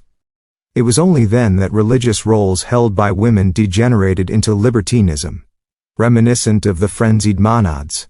Indeed, we see on monuments women dressed only in a simple lambert, or in a sheer skirt from below the chest to the ankle, so thin and byssus fabric. They appeared entirely nude. These same priestesses, during certain ceremonies, exposed their most secret parts. They wore robes split down the front covered by an apron. When the apron was lifted, it revealed what it was meant to hide, as previously mentioned. That same author also informs us that the chambers of the labyrinth, which annually received deputations from various nomes, also received the priests and priestesses who usually accompanied these delegations. Thus there is no reason to believe, apart from Herodotus's account, which we will shortly present, that women were excluded from the priesthood. On the contrary, all evidence shows that women did in fact hold these positions. A hierarchy of functions raised them to the rank of priestesses for goddesses, just as for deified queens. And this is all the more evident since, with the introduction of the cult of Isis into the Roman world and the celebration of Isiac ceremonies, women appeared as priestesses. Here now is the passage from Herodotus. Women do not perform priestly functions, neither near a god nor near a goddess. It is always men who carry out these roles for all persons. This citation is yet another proof of the inaccuracy of Herodotus's account concerning the Egyptians. Indeed, it is now well known that women were initiated into the mysteries, and that those who received initiation had their heads shaved, like the priests. This could therefore serve as further evidence for the existence of priestesses in Egypt, for why would women have been initiated unless it was to teach them the esoteric aspects of religion, and allow them to pass this knowledge on to other women deemed worthy of acquiring the hidden science? Chapter 16. Judges, Festivals and Ceremonies. Royal enthronement. Thanks to their great influence, priests could occupy all civil and even military functions. It was within the priestly class that the king's counselors, the principal officers of the state, were recruited, and among them, the judges. Lesser judges were drawn from the nomes, but magistrates holding the highest offices were recruited from among the priests of Thebes, Memphis, and Heliopolis. This is easily understood, since these three cities housed the three principal priestly colleges, each of which provided 10 judges. Here is how the judicial power was organized. In Thebes, there was a supreme tribunal composed of 30 magistrates, who chose from among themselves a president. This president wore around his neck a gold chain, at the end of which was attached a precious stone representing the goddess Truth. The elected president appointed, in case of need, another priest from his own college as substitute. Thus the tribunal was composed of 31 magistrates, all educated and capable, as hierogrammates, as we've seen, had to master sacred writing, cosmography, astrology, geography, chorography of Egypt, and topography of the Nile. The magistrates sat dressed in white linen robes. In front of the president was placed a table with the Book of Thoth, which contained the 10 books of the law. Although judges were paid from the royal treasury, they swore upon taking office that they would disobey the king if he ever ordered them to do anything unjust. These magistrates were held in great esteem by the people, because they were allowed to see the king naked, that is, to approach him at any hour, day or night. Let us now look at the procedure for a case brought before the tribunal. The plaintiff submitted a written petition, the defendant responded in writing, and each plaintiff and defendant had the right to a written reply. The judges would then consult the Book of Thoth, which decided the disputed issue. After deliberating with the other judges, the president delivered the judgment by turning the figure of Truth toward the party who had won the case. There were no lawyers, no advocates, no pleadings, none of the entanglements of our modern legal system. On the simple presentation of written statements, the judges rendered their decision and thus avoided being swayed by eloquent speakers playing on human emotions. Ceremonies and festivals. Religious ceremonies and festivals were extremely numerous in Egypt. Thanks to the calendar engraved on the outer wall of the palace of Medinet Habu, we know of a great number of annual festivals. They are listed month by month. It includes, on month of Thoth, new moon, more commonly the first day of the month, appearance of the star Sothis Sirius on. This day the image of Amun-Ra came out in procession from the sanctuary, accompanied by King Ramses, along with the other temple images. Month of Paufi, the 19th day, the day of the main celebration of Amun-Ra. The image of this god would leave the sanctuary, along with all the other synthronal gods, month of Aether, etc., etc. Sufficient information has been gathered to fully reconstruct the civil and religious calendar of the ancient Egyptians. The most important documents on the subject were found in the palace of Medinet Habu and in the temple of Esne, on whose walls could be read 30 or 40 years ago. The order of the major festivals held in honor of the three following deities, Shnubis, Neith, and Hake or Herka. In the same palace at Medinet Habu, there is also a sculpted scene depicting a major ceremony, the enthronement of a king. We will return to that shortly, after stating that the panegyries were grand political and religious assemblies, usually presided over by the king or one of his sons. Several monuments confirm that presiding over this event was a royal duty. The decree of Canopus lists them as popular festivals. It was a sort of jubilee in which the entire country participated, celebrating the 30th anniversary of the reigning king's accession to the throne. Less solemn panegyries were held in the temples, and were thus called temple panegyries. The Rosetta Decree also mentions these, along with 2 other types of festivals. Festivals of Exode, during which God's shrines Naos were carried in procession, referred to in the texts as departure of such and such a god. 2. Eponymous days of the king. These festivals took place on the 1st, 6th, and 15th of each month. Among many other festivals we can mention the rising of Sothis Sirius, which marked the beginning of the year, the festival of ancestors Uga, a festival of Tasokari, of Hakar, etc. In addition to national festivals, there were numerous local ones. For Amun alone in Thebes, there were more than 40 annual or decennial festivals. Royal enthronement. Young princes were instructed in the principles and precepts of religion, in the arts and sciences, all of which were considered branches of religion.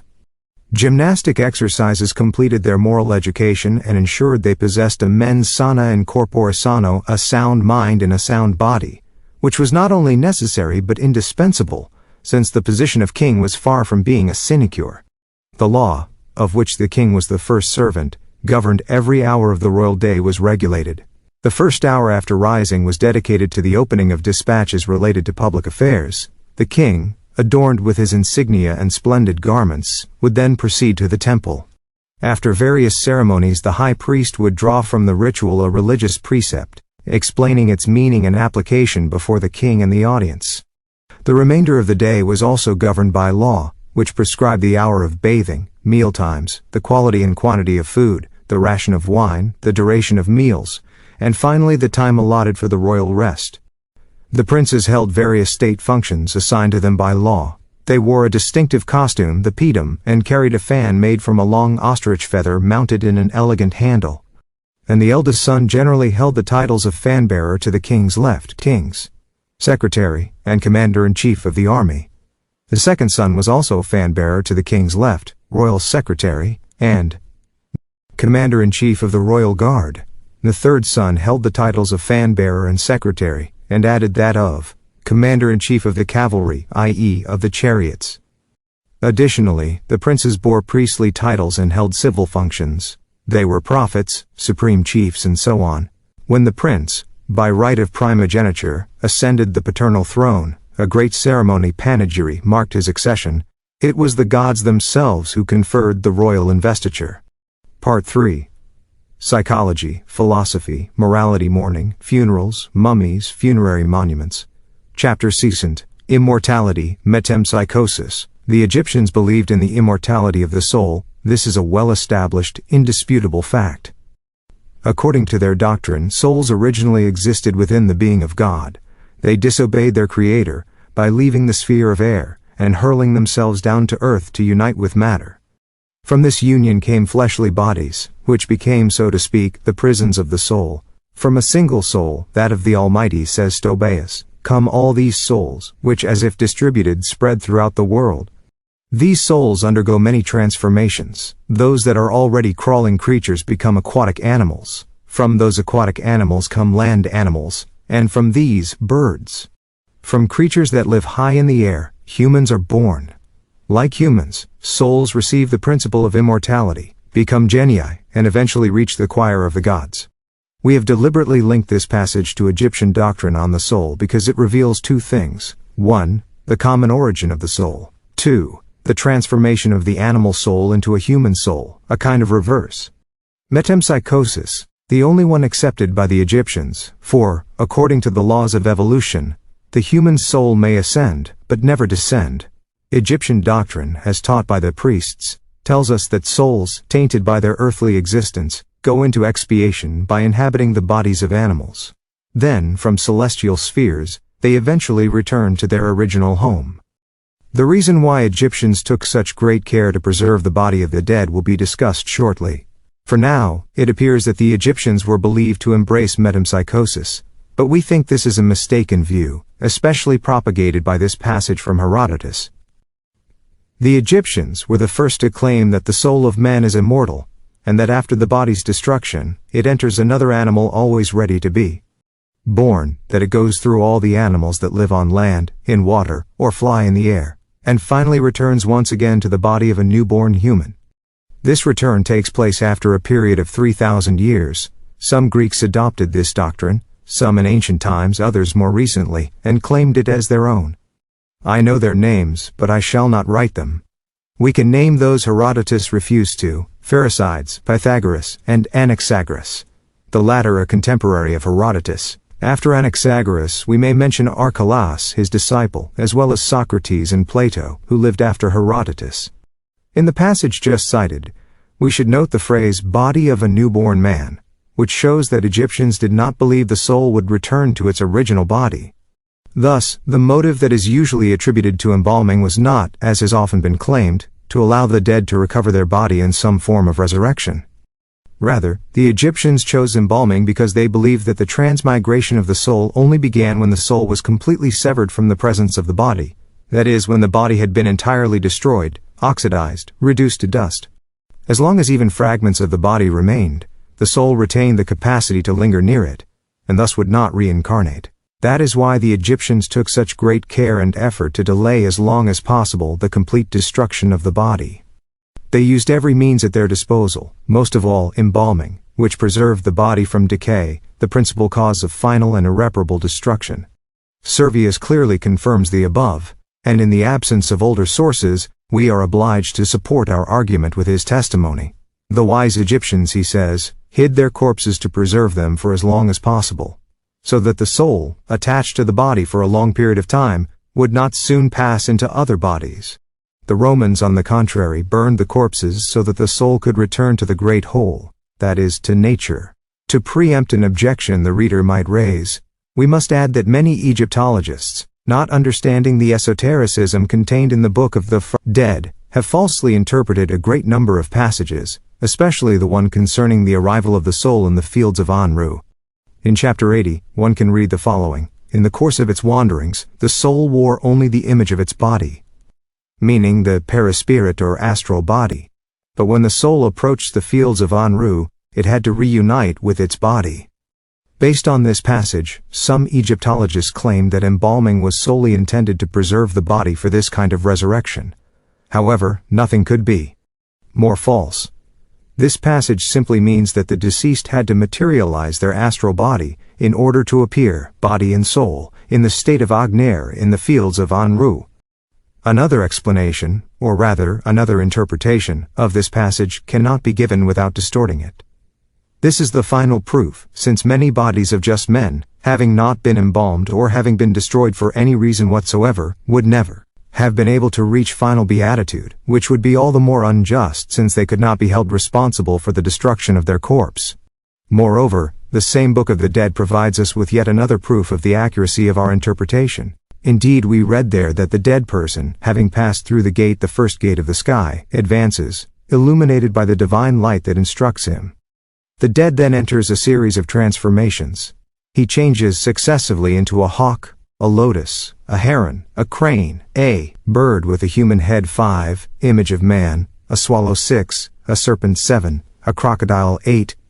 Now, it is quite evident that the deceased does not need, in order to undergo these transformations, to have been those animals listed, nor to have preserved his corpse through mummification. It is therefore solely through the force of his will, through his psychic force, that the deceased takes on all these forms as he pleases. This was even a faculty granted to the righteous. We shall return to this subject later when analyzing other passages from the Book of the Dead in the next chapter. These are the ideas that too many Egyptologists have not known, do not know, and thus could not mention in their works, hence passages that are completely incomprehensible to them and their readers. Metempsychosis. Did the Egyptians believe in metempsychosis, that is, the transmigration of the human soul into the bodies of animals? As we have already said, we do not think so. Priests may well have professed this doctrine for self-serving reasons, to instill a wholesome fear in the people, and thereby serve the politics of governments. It is easy to understand that the Egyptians, struck with this fear, sought, whether through the exercise of virtue or through superstitious practices, to escape by all possible means the humiliating transmigrations into the bodies of animals. They were required, in order to avoid this punishment as atonement for their faults, to give generous alms to the priests. The learned Egyptians, on the contrary, believed not in metempsychosis, but in metempsychosis. That is, not in the transmigration of the soul into animal bodies, but into new human bodies. The doctrine of the soul's immortality and its transmigrations or wanderings did indeed originate in antiquity in Egypt. It is from that country that the idea passed into Greece, and from there into the Western world, imported by Plato, who was the first foreign disciple of the Egyptian priests. Pausanias even informs us on this matter that Plato modified the ideas of metempsychosis and transmigration that originally came from the Egyptians or from the Chaldeans and the Magi of India. In his time, Plato was even regarded by his contemporaries as the inventor of the dogma of immortality. But the fathers of the Church merely admitted that the Greek philosopher was the first to make known to the Greeks the dogma of the soul, immortality, although they claimed he had borrowed it from the books of Moses and the prophets, an assertion that is absolutely false and untenable. Moreover, even during his lifetime, Plato was denied the claim of being the first to speak of the doctrine of immortality. 5 centuries after him, Athenaeus clearly demonstrated that Plato was by no means the author or inventor of this doctrine, since Homer had already said in the Iliad, when, speaking of the death of Patroclus, his soul, flying from his limbs, went down to Hades, lamenting the fatal lot that compelled it to abandon vigor and youth. One can thus see from Homer's words that the soul survived the body. We shall not dwell further on this topic, for in the continuation of our work, particularly in the next chapter, we will have the opportunity to study the psychological doctrine of the Egyptians. We will study it especially through 2 highly interesting texts, entirely incomprehensible to most archaeologists. We are referring to the Book of the Dead, erroneously named Funerary Ritual, and the Book of Respirations. Chapter 8. The Book of the Dead. Of all the religious books of ancient Egypt, the Book of the Dead is the most important. It contains, in fact, the exposition of the Egyptians' doctrine concerning the fate of the soul after death. There exists a great number of versions of this book, since almost every mummy has a copy placed with it, more or less complete, or more or less abridged, depending on the wealth of the individual in whose coffin it is found. We must not forget that papyrus manuscripts were extremely expensive, their cost being proportional naturally to their length. Of all the books of the dead discovered so far in mummies or their cases, the most complete is that of the Turin Museum, which was published by Lepsius, and of which we present below a very brief analysis. The book opens with an important dialogue of the soul, at the moment when it has just left the body of the deceased. This dialogue is addressed to the infernal divinity. It enumerates all the titles the soul believes it holds in order to be admitted into Amenti. The chorus of glorified souls, who are present at the debate, intervenes in favor of the deceased and supports his prayer. At this moment, the priest who is on earth joins his voice to the chorus of souls and implores celestial mercy. Osiris allows himself to be moved and says to the dead, "Fear nothing, as I have heard your prayer for the eternity of your soul, so that I may order that you pass through the gate." Thus reassured by the divine word, the soul of the deceased, now authorized to do so, enters Amenti, though it continues its invocations. Chapters 2 to Active briefly provide details relating to death and the first funeral ceremonies. After crossing the gates of Amenti, the soul, upon entering the infernal realm, finds itself dazzled by the radiant light of the sun, which it sees for the first time from the southern hemisphere. It then intones a hymn of praise to the sun in the form of an invocation, sometimes accompanied by a kind of litany. From chapter 1 to chapter 16, a vignette appears above the text, showing a funeral procession, lamentation by relatives and attendants, transport of funerary chests and the mummy in a bari, priests offering libations and offerings, dressed in their sacerdotal vestments, etc. etc. Chapter 16 is nothing more than a vignette in 4 registers which successively show a priest performing a libation, show lifting the solar disk amidst cynocephaly, the sun floating in space, and finally the deceased worshipping the sun. Here ends the first part of the book. In the second, we will witness the various wanderings of the soul in the lower hemisphere. To travel on our earth, one needs money. To traverse the regions of Amenti, one needs food, that is, knowledge, and these 2 Egyptian terms are synonymous, as we will see, and are frequently used, even identified in the Book of the Dead. This fully supports what Champollion says in his Hieroglyphics. The Egyptians call knowledge sho, which means fullness of nourishment. Now the sacred science of religious matters is truly the only mystical nourishment the soul can carry and support during its long wanderings after death. The soul that does not possess a quantity of this sacred science could not reach the final goal of its journey and thus could not obtain grace before the tribunal of Osiris. Therefore, before undertaking its voyage, it must make a substantial provision of nourishment or sacred science. It is this that is largely the focus of chapter 7, which inaugurates the second part of the book. But how few readers who browse chapter 17 understand its significance. Thus the exegesis of this chapter teaches us that the word Anru, Aru, is the field of divine harvests, that which provides sustenance to the gods who dwell behind the sarcophagus. This field is cultivated by the souls of the dead, who reside and walk there. Thus the paths leading to this great field, surrounded by iron walls, were mysterious and led to gates pierced into this wall. Chapters 16 to XX inclusive provide us with a series of prayers that were recited during the embalming of the deceased while the body was being wrapped in bandages. These prayers are addressed to the god Thoth, who fulfills the role of psychopomp, that is to say, guide of souls. These invocations present a great interest, for they allude to the great epic of Osiris and his struggle against Set. The deceased, addressing the god, begs him to perform the same service that he once rendered to Osiris, and to his son Horus, avenger of his father.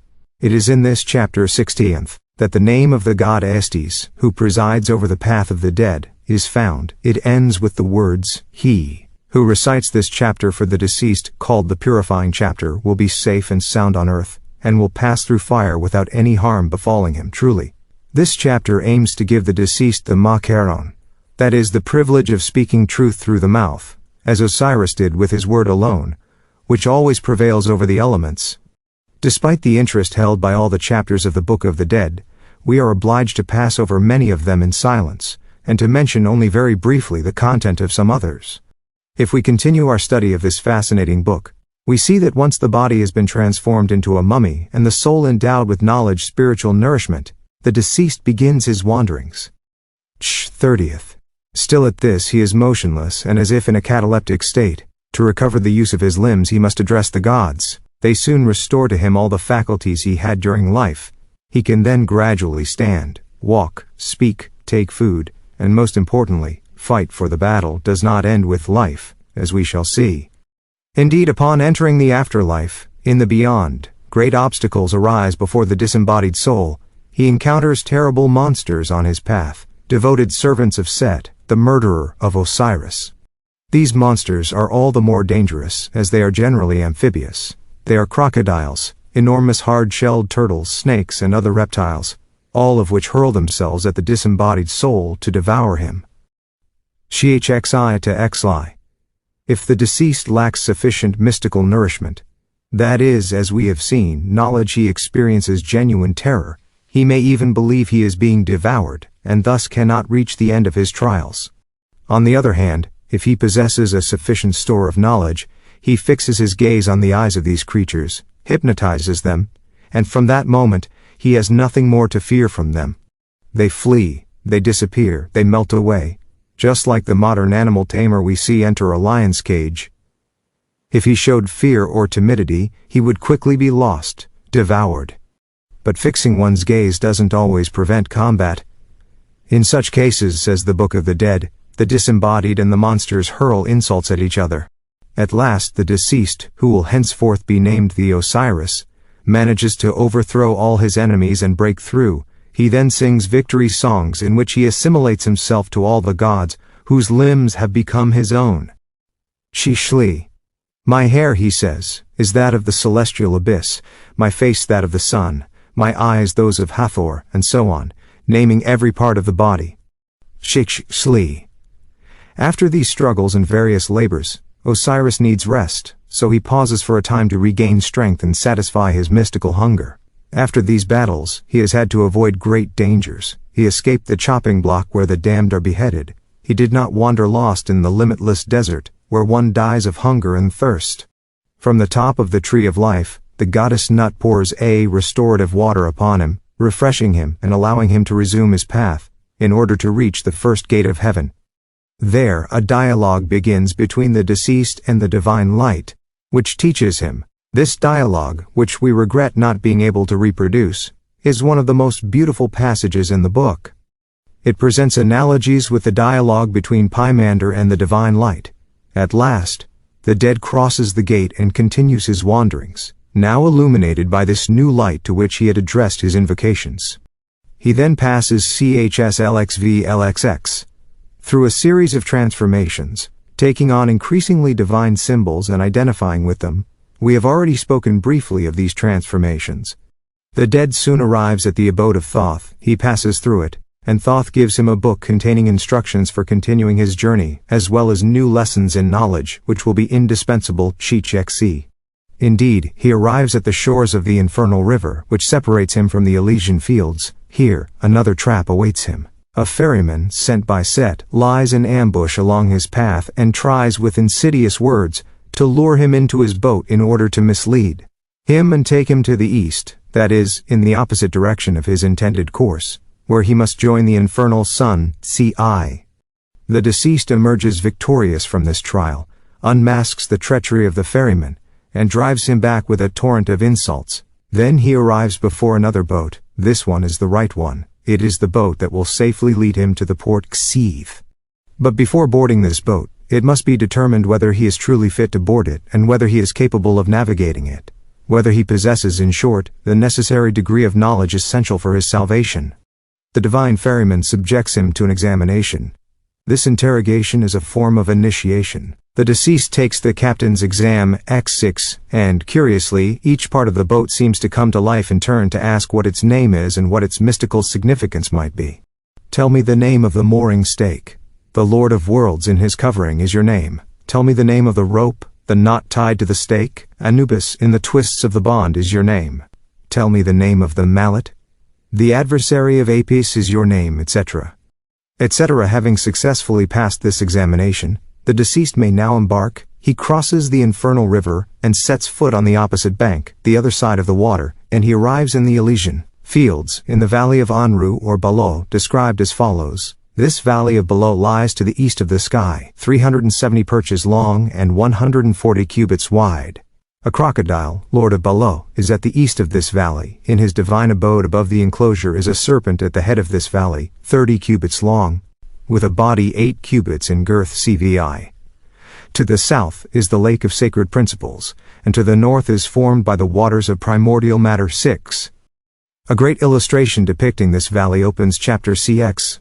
There we see Osiris engaged in farming, plowing, sowing, harvesting, and gathering an ample provision of the wheat of knowledge in these divine fields, which becomes absolutely essential for him, because the more Osiris the deceased progresses, the more he needs knowledge. Only one trial remains, but it is the most difficult, the most terrible. Guided by Anubis, he traverses the labyrinth and, using a guiding thread, navigates the vast maze until he finally enters the Hall of Judgment, where Osiris awaits him seated on his throne and surrounded by his 42 assessors. This is the solemn moment when the final sentence will be pronounced, either admitting Osiris to eternal bliss or excluding him forever CXXV. Thus begins the final and most solemn interrogation. The deceased must demonstrate a considerable amount of knowledge in order to earn the right to share the fate of the glorious souls. Each of the 42 judges, bearing a mystical name, will question the deceased, and to each he must state their name and its meaning. Then he must account for all the actions of his life, and this confession begins as a negative one. The deceased, in fact, must turn to each of the judges and solemnly declare that he has not committed this or that offense. This confession contains the entire code of the Egyptian conscience. I have not committed faults, cries the deceased. I have not blasphemed. I have not deceived. I have not stolen. I have not set people against each other with lies. I have not treated anyone cruelly. I have stirred up no trouble. I have not been lazy. I have not gotten drunk. I have not issued unjust commands. I have not been indiscreetly curious. I have not gossiped. I have struck no one. I have caused fear to no one. I have never slandered another. I have not gnawed at my heart, that is, I have had no remorse for wrongdoing. I have spoken ill of neither the king nor my father.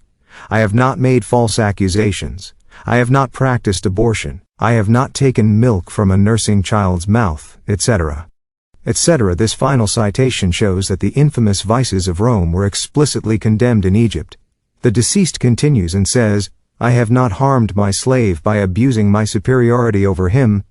Finally, he begins to list the good deeds done during his life. I gave the gods their due offerings. I gave food to the hungry. I gave drink to the thirsty. I provided clothing to the naked, etc. Having fully justified himself, Osiris the deceased has his heart placed on the scales against the weight of truth and justice. It is not found heavier than the 42 judges recognize in the deceased the necessary knowledge. Osiris pronounces the verdict. Thoth, acting as tribunal scribe, records it in the register, and the deceased enters into bliss. Book of the Dead. It is the most beautiful part of the work and the least understood, because its mysticism is completely obscure to archaeologists who do not know a word of Egyptian esotericism. Indeed, we see Osiris identified with the sun. With him, he journeys through the various abodes of the sky and the lake of fire, the source of all light. We will stop here, reserving for another time a more in-depth study of this section of the book, for we believe it deserves a very thorough analysis, which would be out of place in the current context due to its length. And we emphasize the point that Osiris is identified with the sun, meaning he becomes a luminous body, a soul of light. Chapter 19th. The soul of light. The soul, being almost immaterial by its subtle substance, has no tangible or fixed form. However, a large number of psychologists acknowledge that the soul radiates like a lamp, a luminous body. The Egyptians also acknowledged this idea, as they depicted the soul as a radiant disk borne on wings. The wings symbolized its swift passage through space. This light is sometimes referred to as flame, as in the following passage. Speak to me, Amsat, God of darkness. Every demon, every shadow dwelling in the underworld must ensure that the dead awaken at my voice, some souls to live, others to breathe. This conjuration must cause to burst forth the flame now extinguished, was invoked by the great Isis's conjuration, when by Sa she summoned her husband, when by Sa she called for her brother. Speak, O you. 1,000,000 times I implore you. You have spoken to the little child, say what she has commanded. Speak to me, away from me darkness, come to me, O light. A little further on we read, Now, pay close attention, and until the gods appear to speak to you, do not stop repeating the conjuration. We must add that in this word flame, one must see only a synonym for light, and not the flame that rises above. Graves during the summer heat, which is merely the result of gases released by cadaveric decomposition. Gases that ignite on contact with air. That is only a physical phenomenon called, by the common folk, will-o'-the-wisps. This light is something else entirely. It is the aura that emanates from a soul. The idea we present here is not new. Aside from the Egyptians, we could also cite the Babylonians, the Chaldeans, and the Persians, all of whom held the same belief. The Jews too, through the Kabbalah, draw the following connection between soul and light. The Kabbalists say that the soul is divided into sparks, and that for each part it is exactly the same as when one candle lights another. Each spark can be transmitted to a body as many times as there are bodies to receive a soul. Eliphas Levi is even more explicit. He says, For our souls, separated from our bodies, resemble shooting stars. They are globules of living light which always seek their center in order to recover balance in motion. But they must first escape the coils of the serpent, that is, the impure astral light that surrounds and traps them, as long as their will does not elevate them above it. The immersion of the living star in dead light is a dreadful torment, comparable to that of Mezentius. The soul there both freezes and burns simultaneously, and has no way to escape except to re-enter the stream of external forms, and to take on a body of flesh, etc. etc. From what precedes, and from many other sources we could cite, we can see that the human soul is generally considered like a radiant hearth, like a warming and illuminating flame. This helps explain, at least to a degree, why from the most ancient times, among a great many peoples, the sun has been worshipped, either as God or as an intermediary of the divinity. Indeed, the sun might well be nothing other than the union, the agglomeration of pure spirits. This hypothesis, which might seem bold when presented ex abrupto and without commentary, becomes admissible, even logical, if one is willing to examine it seriously. The human soul, as many people today know, is formed from the aether or primordial substance, akasa, a kind of electricity that both illuminates and warms. From all time, initiates have known this fact, that the soul in certain circumstances can reveal itself, can move about in the form of a sphere, or more precisely, a luminous disk. Thus, a great congregation of souls can form a powerful center of light and heat, and so, one can quite plausibly admit that the sun, made up of an agglomeration of pure spirits, far more purified and therefore far more luminous than the human soul, constitutes a world superior to our own. The human soul, in fact, would be an intermediary between the souls of spirits of water and the souls of spirits of fire. The latter would even be the highest beings in the hierarchy of existence. Fire was the first cause of the cosmos. God, said the initiate Moses, is a consuming fire. This fire, very different from elemental fire which is but its symbol, has both a visible nature and a mysterious one. This occult secret nature conceals itself beneath visible appearance, beneath material manifestation, and visible appearance in turn conceals itself beneath the occult nature. In other words, the invisible is visible to the seers, while the visible is invisible to the profane. That is, the profane cannot recognize spirit within form. The Vedas taught this ancient doctrine when they spoke of Agni, the supreme fire. This is the fire of Simon the Mage, the fire of Empedocles. It is the fire of ancient Iran. It is the burning bush of Genesis. It is also the intelligible and the sensible of the divine Plato, the power and the act of the profound Aristotle. And finally, it is the flaming star of the Masonic lodges. In the outer manifestations of the primordial fire are contained all the seeds of matter. In its inner manifestation evolves the world of spirit. Therefore this fire, containing both the absolute and the relative, matter and spirit, is at once the one and the many, God and that which emanates from God. This fire, the eternal cause, develops by emanation. It becomes eternally. But in its development, it remains, it is stable, it is permanent.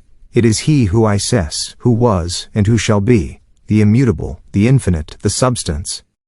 This idea, that God is fire, appears too frequently in all theogonies not to deserve our attention, or better yet, not to be taken into serious consideration. However, we shall not dwell at this moment on this grave matter, which would merit very lengthy elaborations to be fully clarified. Instead, we will turn to the wanderings of the soul and the doctrine of reincarnation among the Egyptians. The Book of the Dead has already provided us with very useful insights on the soul's journey. The Book of Breathing will provide us with teachings on reincarnation. Chapter 10. Reincarnation. The doctrine of the soul's immortality and that of transmigrations were entirely distinct for the Egyptians. Reincarnation into successive lives is clearly presented in the Saran Sin, in Egyptian Sha'en, that is, in the Book of Metamorphoses, wrongly referred to under the name Book of Breathing. This religious composition, written in hieratic script, was published by Vivant Denon in his Voyage en Egypte, Plate 136. Note: the Saran Sin was written by a priest of Amun named Hor-Sai-Haset Horus, son of Isis. It was re-edited and translated by Brugsch under the title Saran Sin and published in Berlin in 1851. J. de Horak translated and analyzed the same text in a quarto volume with 7 plates, Paris, 1877. It is worth noting that this author conducted his study based on the papyrus held in the Louvre Museum. The writing of this text is attributed to Thoth himself. As the reader will see in the concise analysis of one part we will now present, this written text bears striking analogies with the Book of the Dead, especially with chapters Li to LXX. The Saran Sin was placed beside the mummy along with a copy of the Book of the Dead and the Book of the Stages of Eternity. In the study we present to the reader, we have spared no effort to penetrate the exact meaning and the true value of each sentence, each expression, each Egyptian or Latin term, each hieroglyphic or hieratic sign. Once the meaning was clearly determined, we worked to create a sort of tracing from the ancient language, in order to transport it into our own language, then to bring to light the literal sense of the original in the best French possible.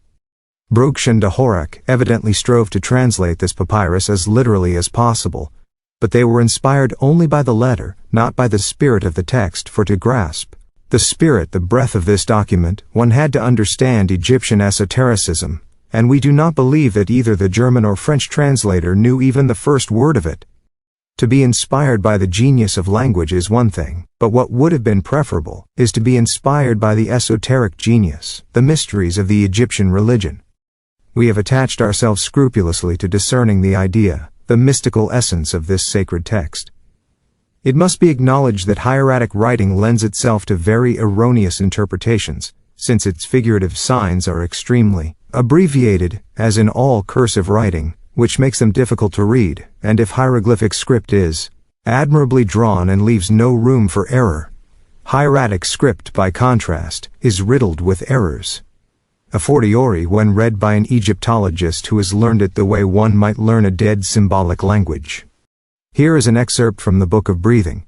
This book, the Saran Sin, says the text, was composed by Isis for her brother Osiris, in order to revive his soul, rekindle his body, and restore the vigor of youth to all the divine members of his body, so that he might be reunited with the sun, his father, the divine light, so that his soul might ascend to heaven in the very disk of the moon, and his body shine in the vault of the sky, like the constellation Sahu, that is, Orion, in the bosom of Nut, that through him the prophet of Amun-Ra, Hor-Sa-Aset, may take on a form, just as if he were in the fields of reeds, Elysian fields. Hide this book. Hide it. Do not reveal it to anyone. Its radiance is meant only for the dead in Amenti, so that they may live again through many lives in the garment of innocence, that is, in their astral form. It benefits the person who is in the Kur Neter. Osiris Hor-Sa-Aset, You are pure, your heart is pure, your front parts are pure, and your back purified. Your inner being is itself filled with purifying substances, that is, aromatics, natron, cedar oil, etc. Osiris or Sa-Aset has been purified by the lotion of the fields of Hotep, located to the north of the fields of Sanahemu. The goddesses Uati and Necheb purified him at the 8th hour of the day, and the 8th hour of the night. Thus arrives Osiris or Sa-Aset, entering the hall of double truth, literally, of the two goddesses of justice. You are purified of all sin and all crime. The stone of truth is your name. This perfectly explains the expression, entering the hall of double truth, of the two goddesses of justice, as well as what follows in our analysis of the Book of Breathing. Osiris or Sa-Aset, enter the Duat, enter into great purity. The two goddesses of truth have purified you in the hall of the earth god, and your limbs have been purified in the hall of the air god Shu. You have the ability to contemplate how Ra, in his aspect as tomb, gives himself over to rest. Amun gives you breath, Ta gives you form, and with Ra, you move toward the horizon, toward the west. Your soul is deified in the dwelling of Qab, the god of time, the Chronos of the Greeks. You are blessed. Osiris or Sa-Aset, your name and your body remain, and your divine Sahu germinates. You are resurrected. The parts of your body take form again in your bodily shape. You eat with your mouth, you see with your eyes, you hear with your ears, you speak with your mouth, you walk with your legs. Your soul is deified in heaven, in order to fulfill all existence's transformations that you choose. You may breathe under the sacred tree, beneath the Persea, etc. etc. This book, along with the prayer of the dead that concludes it, clearly testifies to the Egyptians' belief in reincarnation. The following passages will prove this even more clearly to our readers. In all the places that please you, your soul will breathe again. Your soul lives, you accompany Osiris. Once more you breathe in Rusta. Your soul lives every day in Taten and in Sensaer. Your soul lives all day in the higher region. Osiris or Sa-Aset. Your soul lives through the book of resurrection. Your heart belongs to you. Your eyes belong to you. And every day they open. May Osiris or Sa-Aset be received in the other world. May his soul live there again and forever. May the Ka be rewarded in its place of rest. May he finally receive the book of resurrection so that he may be revived. May Osiris or Sa-Aset, God, great Lord of Abydos, generously bestow bread of hack, beef, geese, liquor akel, and good food of every kind. O Osiris or Sa-Aset, your soul is alive, your body germinates, by order of Ra himself, like Ra always and eternally. The exact meaning of this term is unknown. It is believed to designate the name of the passage that granted access to the infernal region. We will explore this later. This Egyptian term Ka signifies the perispirit or astral body. To visit her husband, unfortunately, this text has not been translated. Ap-Heru is a form of Anubis. He opens the gates of the horizon for the deceased. The city of An is Heliopolis. It is indeed there that the deceased found joy. Formulas of justification are written on your body. Indeed. A large number of mummies have been found with formulas written on bandages, or on parts of the shrouds, formulas, depictions of divinities, canopic jars, etc. Shu was the god of air, though in the later period. He was depicted with an inflated veil symbolizing the breaths of life. Thus, in a papyrus from the Louvre Museum we read, Shu says, I give the breaths to the parched throat, and life is in him. The soul of Shu fills your respiratory organs, and the Denon papyrus adds the phrase gentle breaths. The god Hapi the Nile had his source located between two rocks or abysses near the island of Elephantine.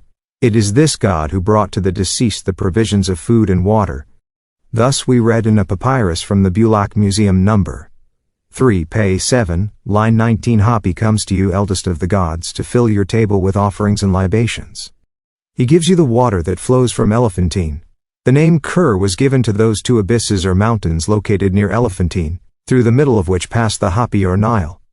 To conclude these all too brief comments, let us note that the necropolis of Abydos was referred to as the Mountain of Tasser, but that celestial topography also had its own Tasser, that Rushta was the name of the passage giving access to the infernal region, and that this same term also designated the entrance to the tomb, the hypogeum, and finally that the city of Tatu was identified by Brugsch with the city of Mendes or Mendu, the supposed residence of Osiris. Chapter 20. Mourning, Funerals, Embalming.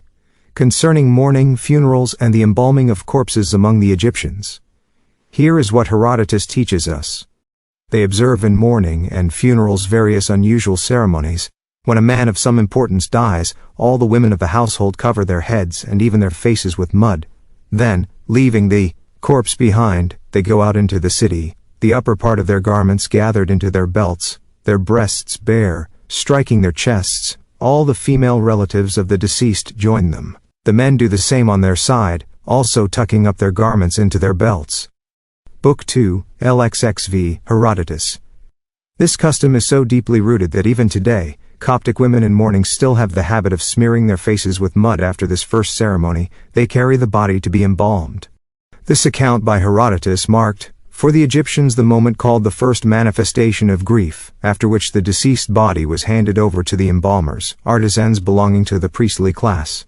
These were the Clocates, the Periscites, and the Terracutes. They occupied a lower rank in the priestly hierarchy, as we have already seen. The Terracutes washed and cleansed the body. The Periscites opened the abdomen to extract the viscera and intestines, and finally, the Clocates completed the preparation of the mummy by applying the final bandages, placing the enamel eyes and the mask, if there was one. The deceased's family negotiated with these artisans for the cost of embalming, and depending on the simplicity or magnificence of the process, the price could vary greatly.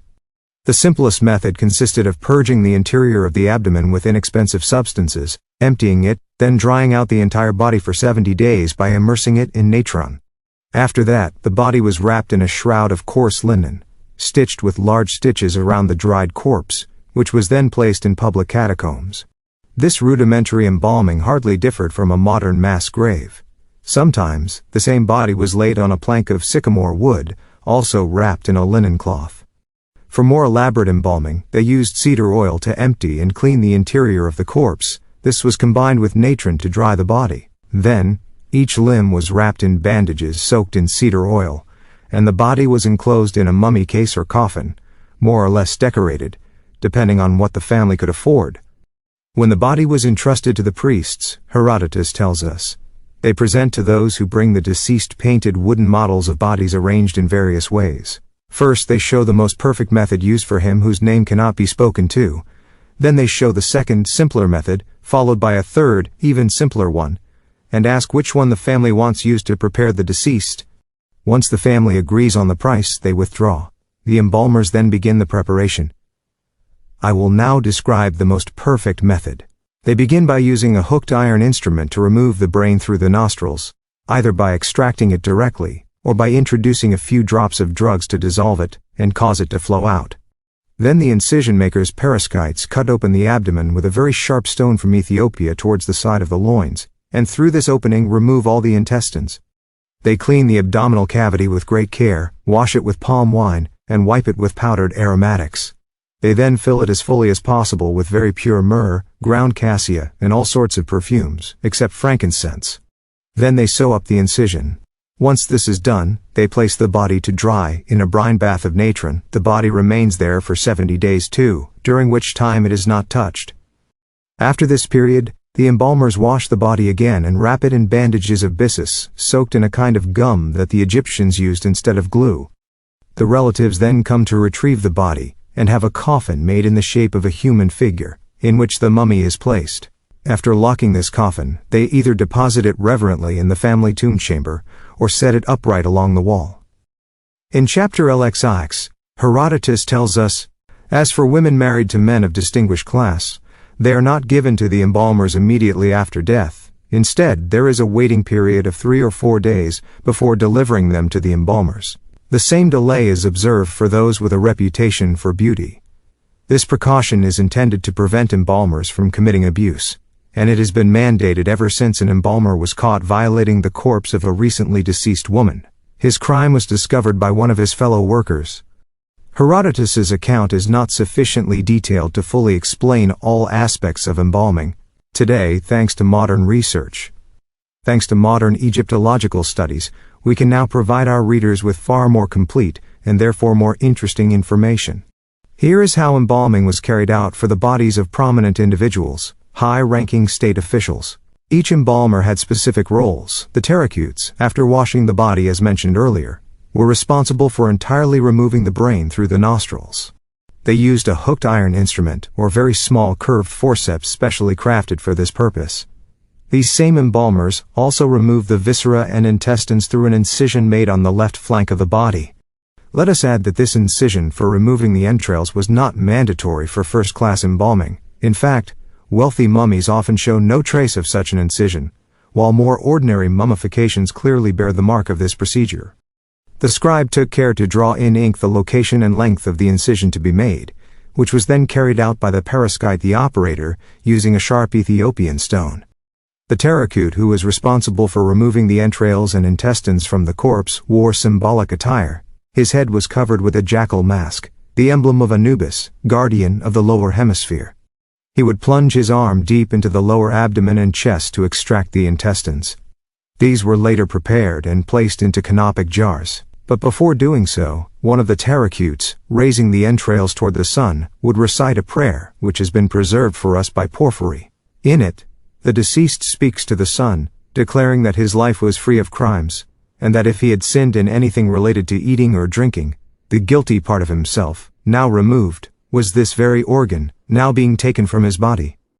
In earlier times, according to Herodotus, the entrails of the dead were sealed in a box and thrown into the Nile, which explains the absence of canopic jars in many tombs.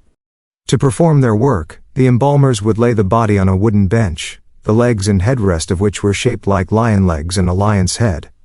They began by carefully plucking the entire body, then washed it with abundant water, and finally submitted it, thus prepared, to the. Among the chemical salts used, the best known is niter natron, which had the property of desiccating the muscles and flesh.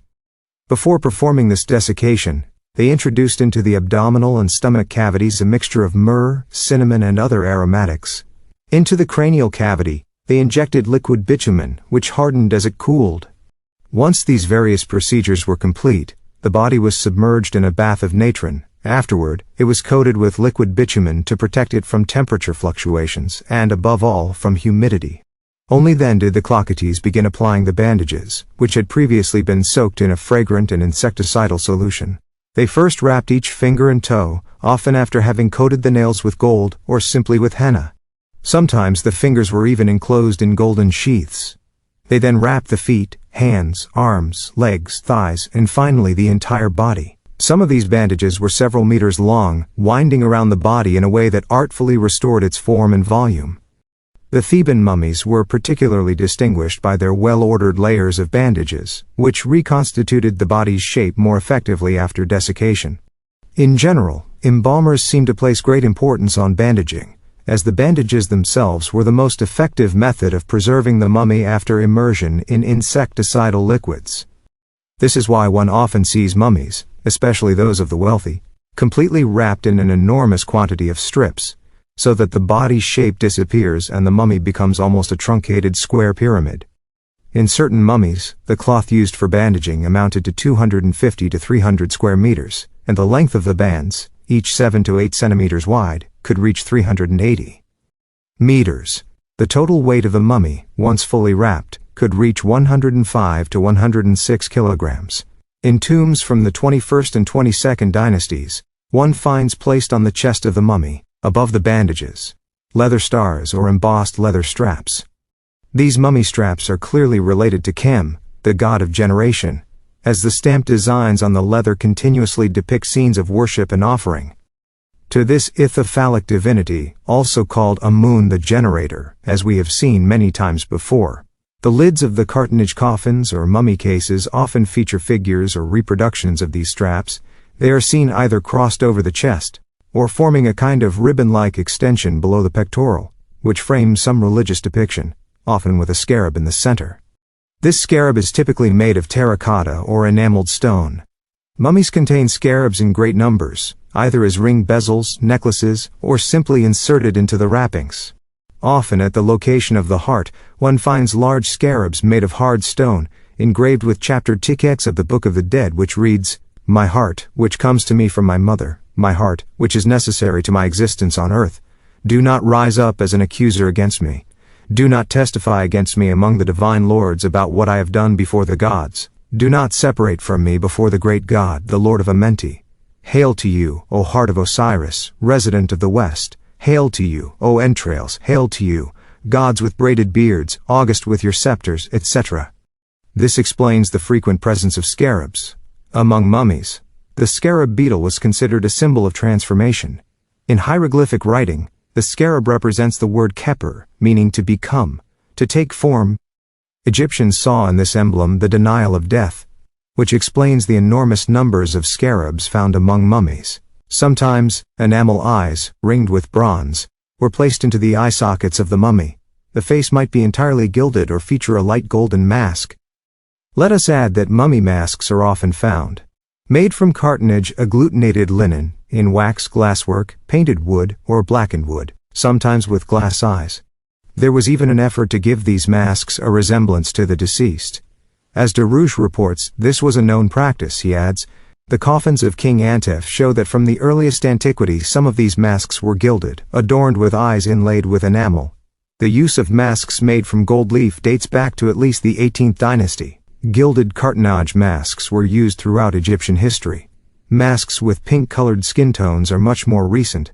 Several masks of women with this complexion feature hairstyles with foreign ornaments, unrelated to traditional Egypt. These belong to the Greco-Egyptian period, as do the gilded cartonnage masks of the same style. During the Roman period, painted portraits came to replace traditional masks. Mummy masks were sometimes covered with multiple layers of fine linen, the first piece glued directly to the skin of the face with bitumen, while the remaining layers were adhered on top of one another.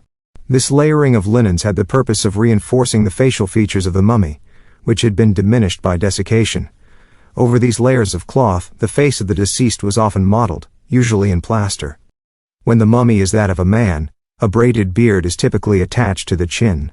When the mummy is of a woman or adolescent, naturally, no beard is added. Many mummies wear necklaces, rings on their fingers, and bracelets on their arms, mostly astrological rings, such as the one shown in our illustration. These mummies are also surrounded by scarabs made of glazed or enameled terracotta, porcelain, amethyst, jade, or other precious stones, as well as gold and silver. The Egyptians referred to the latter metal as white gold. In later periods it received various names. In Sanskrit, the name for this metal means white. Its Greek name, arguros, comes from Argos. For mummies, the necklaces are generally made of gold. On mummies of modest condition, these same necklaces are made of glass beads and cylinders, amber, all interspersed with scarabs or figures of deities in enameled terracotta. The position of the mummy's arms was determined by a fairly consistent rule, which still allows one to recognize the sex of the mummy at first glance. And men and young boys generally had their arms placed along the flanks with the mouth slightly open. Older women had their arms crossed over the chest, or one arm bent over the chest, left arm, and the right arm extended along the body. Young girls or virgins had their arms laid across the abdomen with hands crossed above the pubis. The hands of mummies are often open, but when one is closed, it almost always holds an amulet. Mummies in their case or sheath usually had their head resting on a support, a kind of half-collar mounted on a stand. These headrests are still in use across many eastern regions, especially in Alexandria, Cairo, and other African territories. The mummy, thus prepared, was placed in a cartonnage casing shaped like a sheath. This cartonnage was made from paper papyrus and linen, coated with white plaster, upon which were applied paint and gilding. The painted decorations typically referred to the soul's obligations, its visits to the gods, its journeys through the fields of Amenti, etc. In the middle of the casing there is often a vertical hieroglyphic inscription giving the name of the deceased, sometimes accompanied by that of the father, occasionally the mother or wife, along with the deceased's titles and roles. The cartonnage wrapped the entire mummy. The bottom was tied with a cord to hold the ends of the casing tightly together. In this form, the mummy was then placed in a coffin. These coffins were generally made of cedar or sycamore wood, or in some cases of very thick cartonnage. They consisted of two parts, a bottom and a lid. They were painted both inside and out, often depicting funerary scenes, in which the name of the deceased was frequently inscribed. One often sees the soul offering tribute to the divinity. These coffins were placed inside a second, and sometimes a third outer casing of large dimensions. All were covered in inscriptions and decorative paintings. The mummy, thus triply encased, was placed in a sepulchral chamber, and sometimes for royalty or nobility, in a granite sarcophagus. In every case, offerings were placed near the mummy, and sometimes badges of honor or tools of the deceased's profession, and cubits for architects and surveyors, and palettes and ink cases for scribes.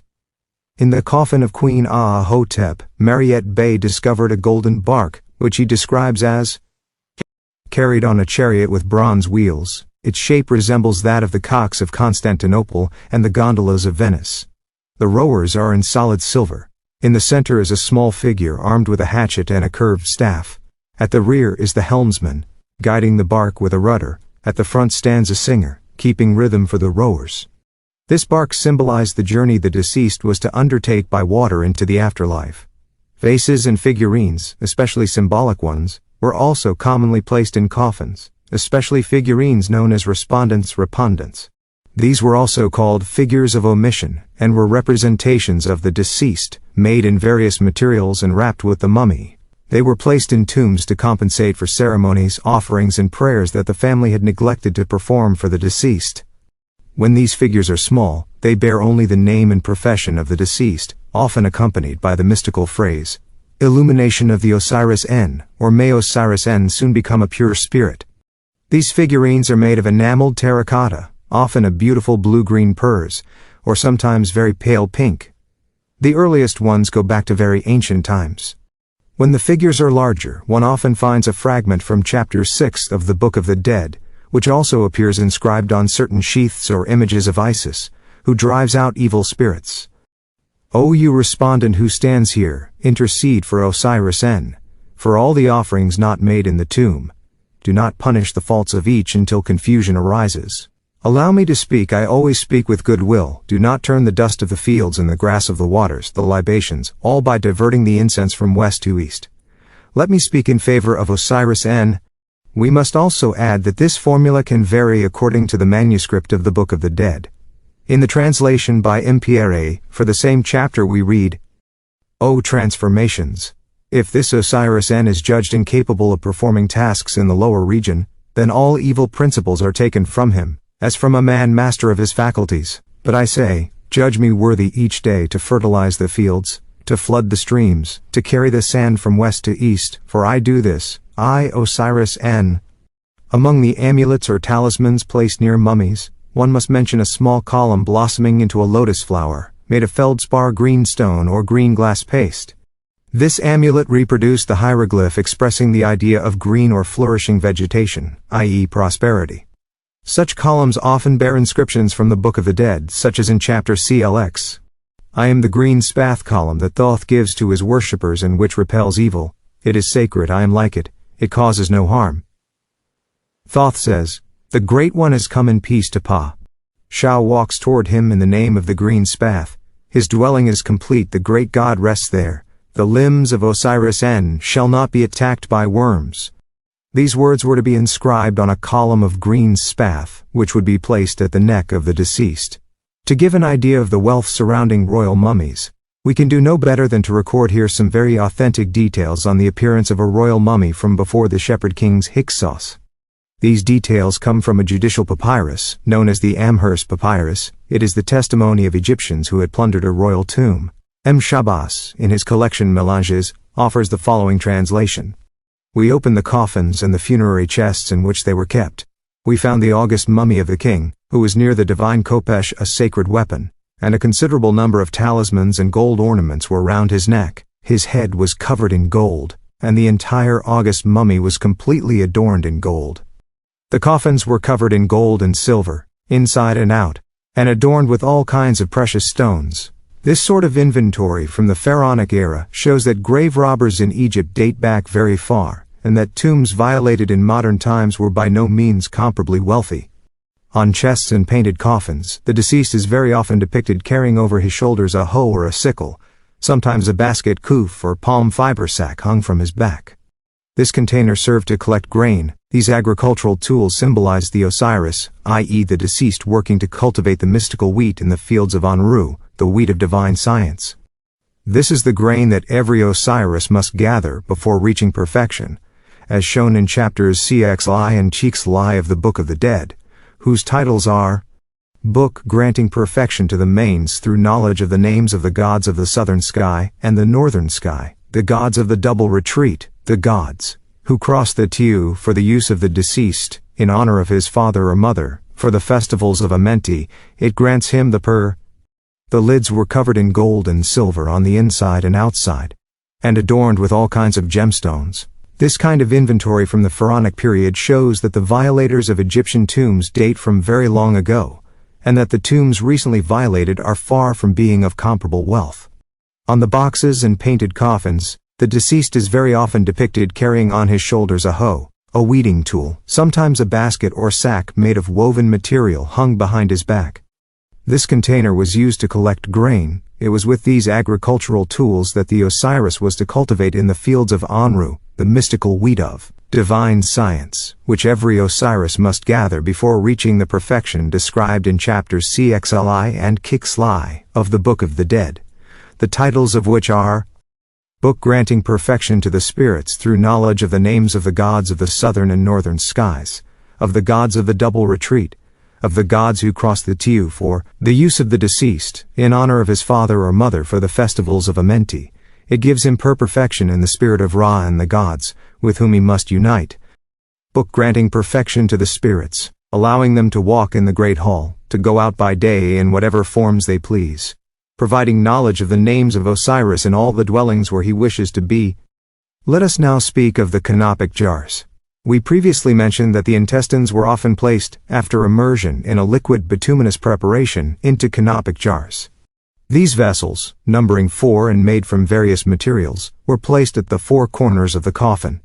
There were canopic jars made of alabaster, limestone, oriental onyx, granite, porphyry, and terracotta.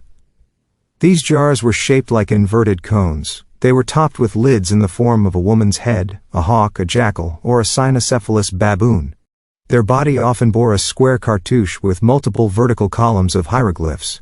These were prayers the deceased Osiris addressed to the 4 deities under whose protection the jars were placed. The canopic deities, Isis, Nephis, Neith and Selk, 4 genies were also considered protectors of the same jars, known as Amset, Hapi, Duamantev, and Kebshanau. Amset, with a human head, was the guardian of the stomach and large intestines. Hapi, with a baboon head, guarded the small intestines. Duamantev or Tiamantev, with a hawk's head, protected the heart and lungs. Kebshanau, with a jackal's head, protected the liver.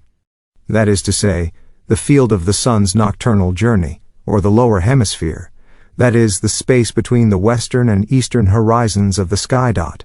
Apart from the religious idea associated with preserving the body, we must note that mummification also had the benefit of preventing epidemics and plagues from arising and spreading in Egypt's hot climate.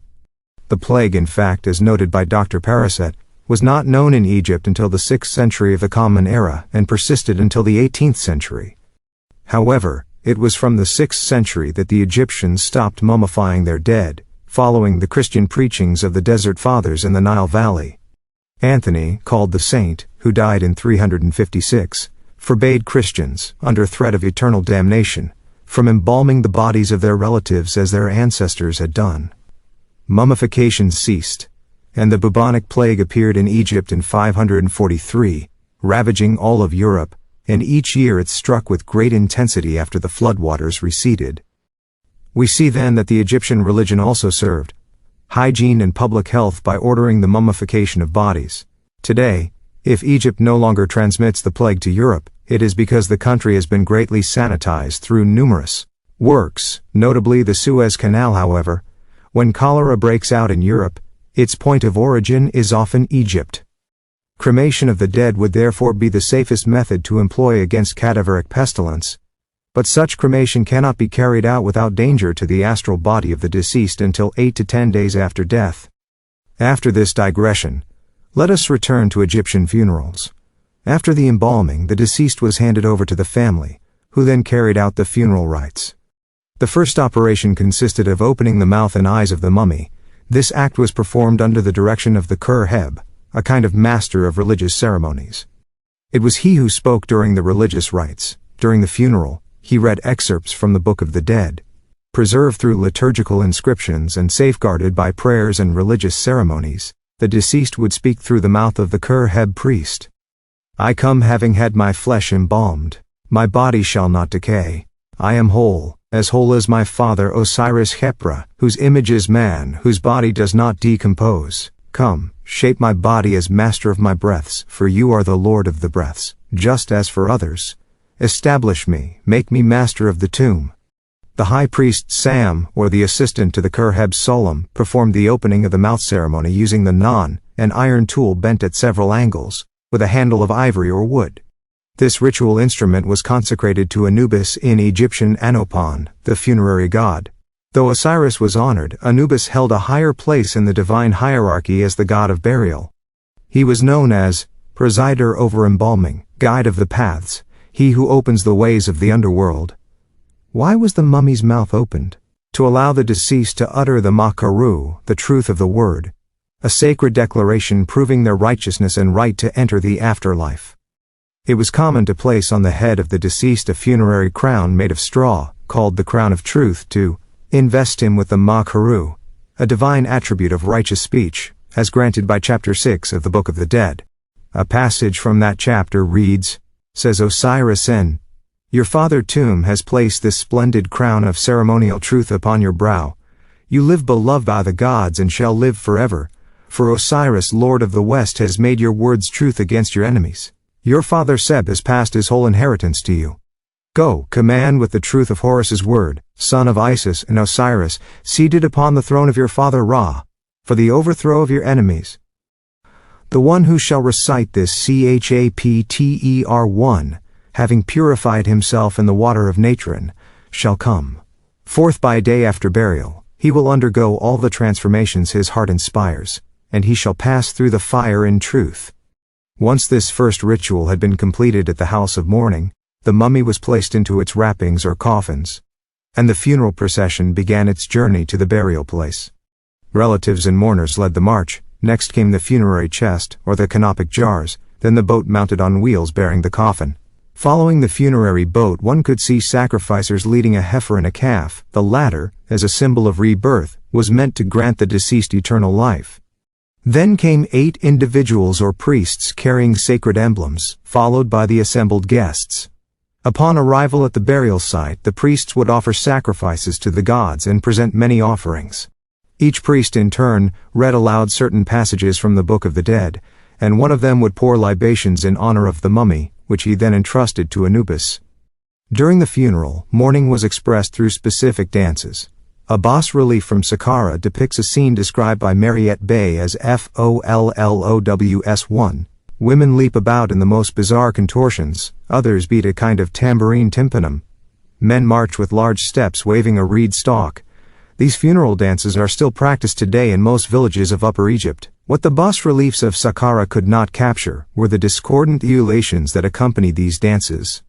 Once these rites were completed, the coffin was placed in the tomb, either against one of the walls of the sepulchral chamber, or on the boat, where one could see the sacrificers leading a heifer and a calf. The latter, symbol of new birth, was to grant the deceased eternal life. Then came 8 figures or priests bearing sacred emblems, and finally the crowd of guests. Upon arriving at the burial place, the priests offered a sacrifice to the gods and numerous offerings. Each priest, in turn, read certain passages from the Book of the Dead, and one of them performed libations in honor of the mummy, which he entrusted to Anubis. In funerals, mourning was expressed through particular dances. A bas-relief from Saqqara shows a scene that Mariette Bey describes as follows. Women leap with the most bizarre contortions. Others make a kind of tympanum resound. Men march in long strides while waving a reed stalk. These funeral dances are still practiced today in most villages of Upper Egypt. What the bas-reliefs of Saqqara could not convey are the discordant ululations that accompany these dances. Once these ceremonies were completed, the coffin was laid in its tomb. It was either leaned against one of the walls of the sepulchral chamber, or enclosed in a sarcophagus of porphyry or granite. When the deceased was a king or a member of the royal family, it was a pyramid that served as his tomb. When the mummy was that of a high official only, it was placed in a hypogeum. Chapter 22. Hypogea, Pyramids, Necropolis, Sphinx. Among the monuments of Egypt, Those that strike the traveler with the greatest astonishment by their imposing mass are the pyramids. Their purpose has been the subject of numerous dissertations, but today it is well understood that these purely funerary constructions were intended for royal burials. Herodotus, who confirms this function, gives us information regarding these edifices, which we will reproduce here in part, to allow the reader to form an idea of the immense labor that was required to erect these gigantic constructions. Here is what Herodotus tells us regarding the Pyramid of Cheops. Cheops indiscriminately condemned the Egyptians to public works. Some were forced to cut stones in the quarries of the Arabian chain to receive those stones which crossed the river on barges, and to transport them into the mountains on the Libyan side. 100,000 men, rotated every 3 months, were continually engaged in these labors, and 10 years, during which the people were ceaselessly burdened with every kind of fatigue, were spent merely to construct a road. For hauling the stones, work that does not seem inferior to the very height of the pyramid, which costs 20 years of labor.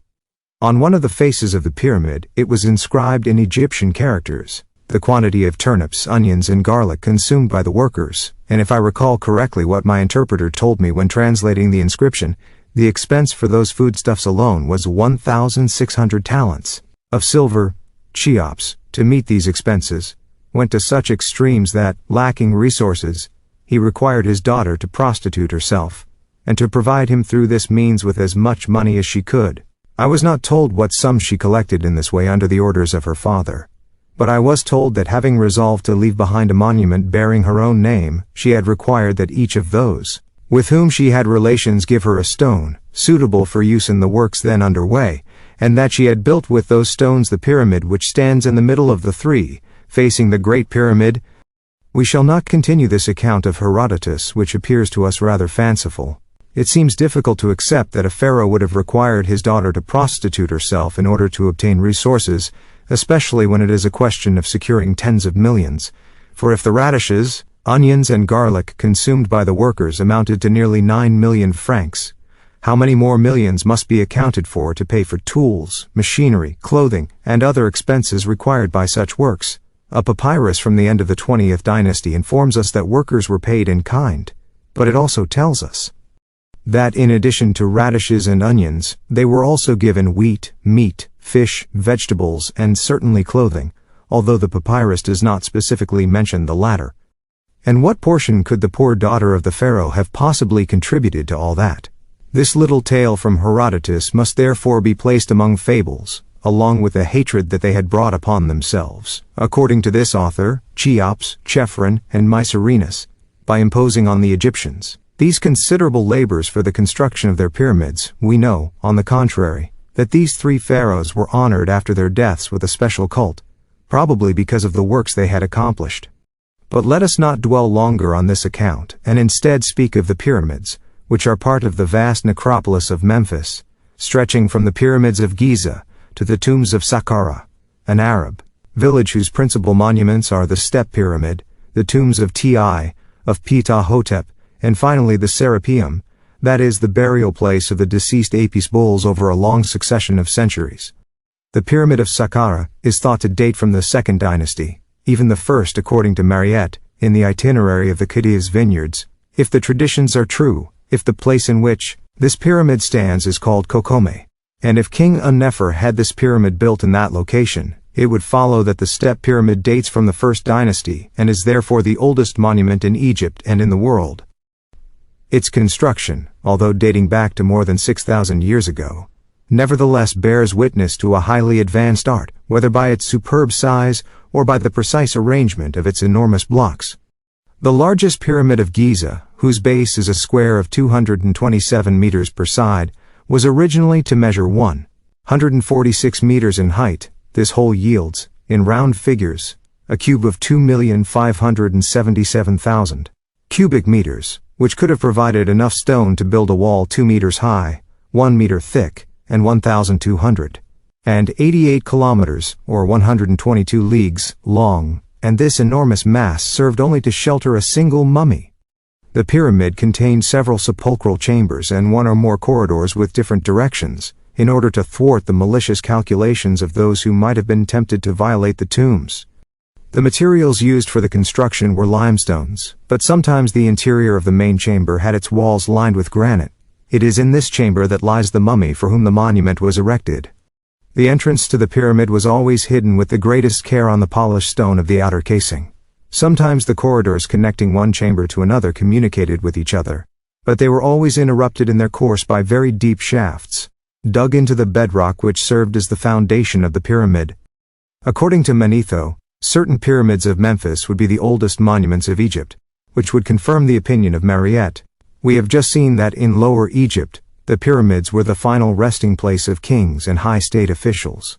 In Upper Egypt, the same individuals, as well as the various members of their families, were buried in hypogea, or vast excavations dug into the sides of mountains. The entrance to these hypogea was sometimes visible, but more often hidden. A mere imitation of a door was carved into the very side of the rock. A great number of corridors led by concealed passages to the large sepulchral chamber, in which there was usually a sarcophagus of granite or basalt. Many hypogea have their lateral walls and even their ceilings covered in incised and colored carvings. These same walls are often decorated with hieroglyphic inscriptions. These paintings represent funerary ceremonies in chambers, details about the burial, the pomp of the funerals, the visit of the soul of the deceased to the principal divinities, offerings to the gods, the presentation of the deceased's soul by its protective genius to the supreme god of Amenti, and finally the apotheosis of that same soul. Very often, scenes of civil life appear alongside funerary scenes. These include agricultural labor, domestic occupations, gatherings of musicians and dancers. As for the ceilings, they are generally decorated with astronomical subjects. The paintings in the hypogea are otherwise quite diverse. Some even depict female acrobats performing a variety of feats of strength or skill, rope dancers, jumpers executing dangerous leaps, and extraordinary displays of flexibility, bending their bodies in all manners and performing dislocations in the fashion of our modern clowns. Men doing the same feats must have been quite rare, for they are much less frequently represented. The female performers had, as in our own time, a special costume, a kind of short, thick breeches that covered from the top of the thighs to the loins. And to prevent their breasts from impeding them in their exercises, or to protect them from any jostling, they were enclosed in sorts of cases made of a soft and elastic fabric that hugged the globes. But the fabric was so fine and transparent that it created a true optical illusion, and the breasts appeared entirely nude. Modern bayadirs, who in the East perform feats of skill, retain the globe of their breasts in the same manner. In a work entitled Book of What is in the Lower Hemisphere, where this book is divided into 12 sections corresponding to the 12 hours of the night, during which the sun, referred to in the text as the great god, travels in his divine bark through a certain region of the waters of the other world. This celestial region corresponds to the field called Aru Egyptian Elysium, cultivated by the spirits or blessed souls, which measures 309 acres in length by 110 in width.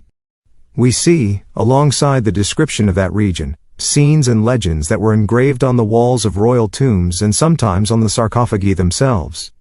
The figures usually end on the viewer's right with a depiction of the sun and the deceased passing from one hemisphere to the other. That is, an image of the rising of the celestial body and the reincarnation of the soul, of the being. The deceased before rebirth is depicted in the form of a mummy, Sahu. Sahu was also the name of the constellation Orion, with which Osiris, or the deceased, was to be identified, hence the name Sahu sometimes given to the mummy. Wealthy individuals also had themselves buried in hypogea. Their tomb consisted of one or more funerary chambers, but it was always in the last one that the sarcophagus of the mummy was placed. One reached the first chamber through a shaft several meters deep. The entrance to the chambers was set on one side of the shaft, but always carefully concealed, for the same stonework was present on the walls of the square shaft, or along the perimeter of the circular one.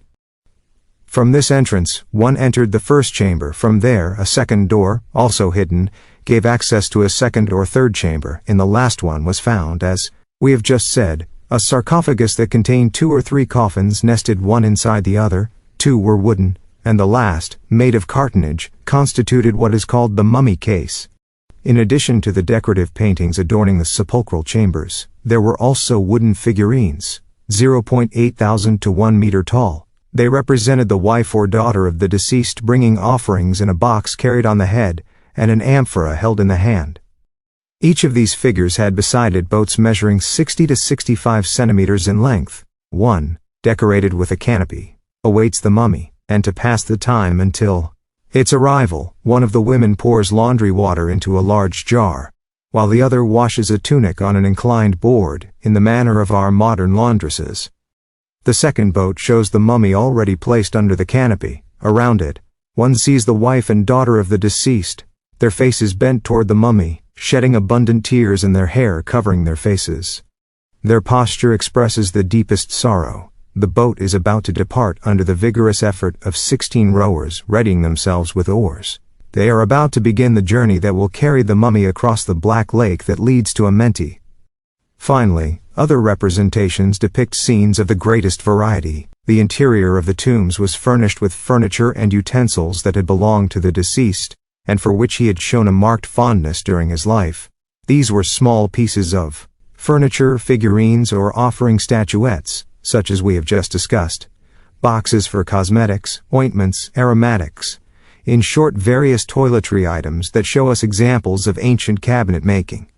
The caskets or boxes are either open or furnished with lids that pivoted on a peg. Some boxes are in sculpted or engraved ivory. Also found in tombs, near the mummy cases, are writing boxes and scribe palettes made of various materials. We have seen earlier that such objects were sometimes placed directly beside the mummy. These items were deposited near the deceased, to fulfill a duty recorded in chapter 95 of the Book of the Dead, which contains a prayer to Thoth, god of writing, a prayer that the deceased was to recite while presenting to this god a writing box and palette. Here is, according to M. Pierret, the text of that chapter. O great seer who sees his father, O guardian of the books of Thoth, I present myself, I arrive, I possess my intelligence, I have my soul, I presume, I am furnished with the writings of Thoth. The serpent acre of Set retreats. I bring the palette, I bring the writing box. My hands hold the books of Thoth, the mysterious archives of the gods. Here I am a scribe by virtue of what I have written. I bring the impurities of Osiris, the books I have composed. Thoth says they are good books every day. Every Egyptian tomb possessed an exterior chapel oratory, open on certain anniversaries. It contained bas reliefs, stelae, statues, offering tables, etc. The pyramids had temples in their vicinity. The Colchites were in charge of the protection of the hypogea, the pyramids and their dependencies. It was they who performed the funerary rites, such as libations, offerings, etc. These offerings explain why one finds in tombs dates, pomegranates, bread, figs, lentils, water chestnuts or makers, and fruits called cuckoo, said to come from the tree named Sicilikiki, which in our view is none other than the coconut palm Cocos nucifera.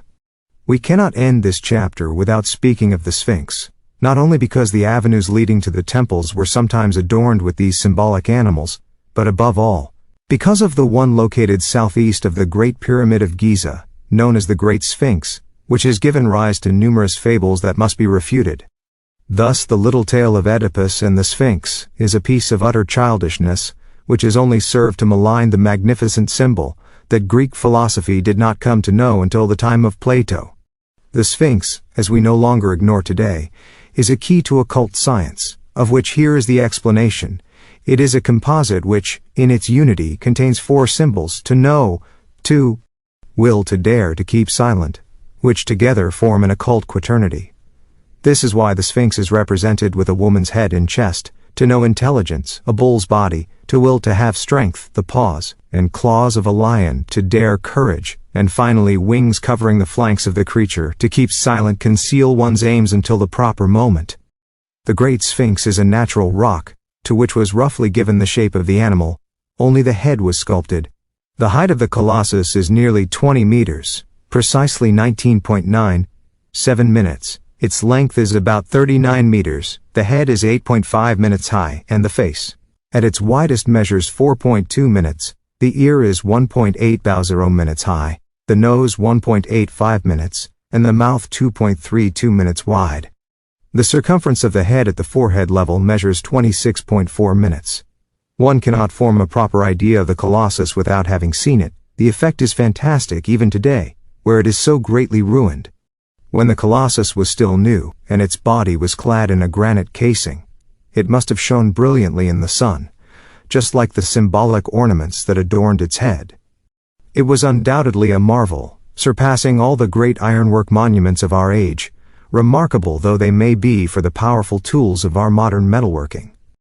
This colossus had a purpose, as Iamblichus teaches us, and here is what Champollion says about it. The Sphinx of the pyramids was studied, the sand that temporarily encumbered it was removed, and it was discovered that its colossal dimensions had allowed for an entrance to be made between the upper part of its forelegs and its neck, the outline of a door frame being still visible. This led to subterranean galleries carved into the rock over a very long distance, and eventually one found oneself in communication with the Great Pyramid, which would explain 1 degree what the Arab writers say, namely, that there were several wells and subterranean galleries dependent on the Great Pyramid.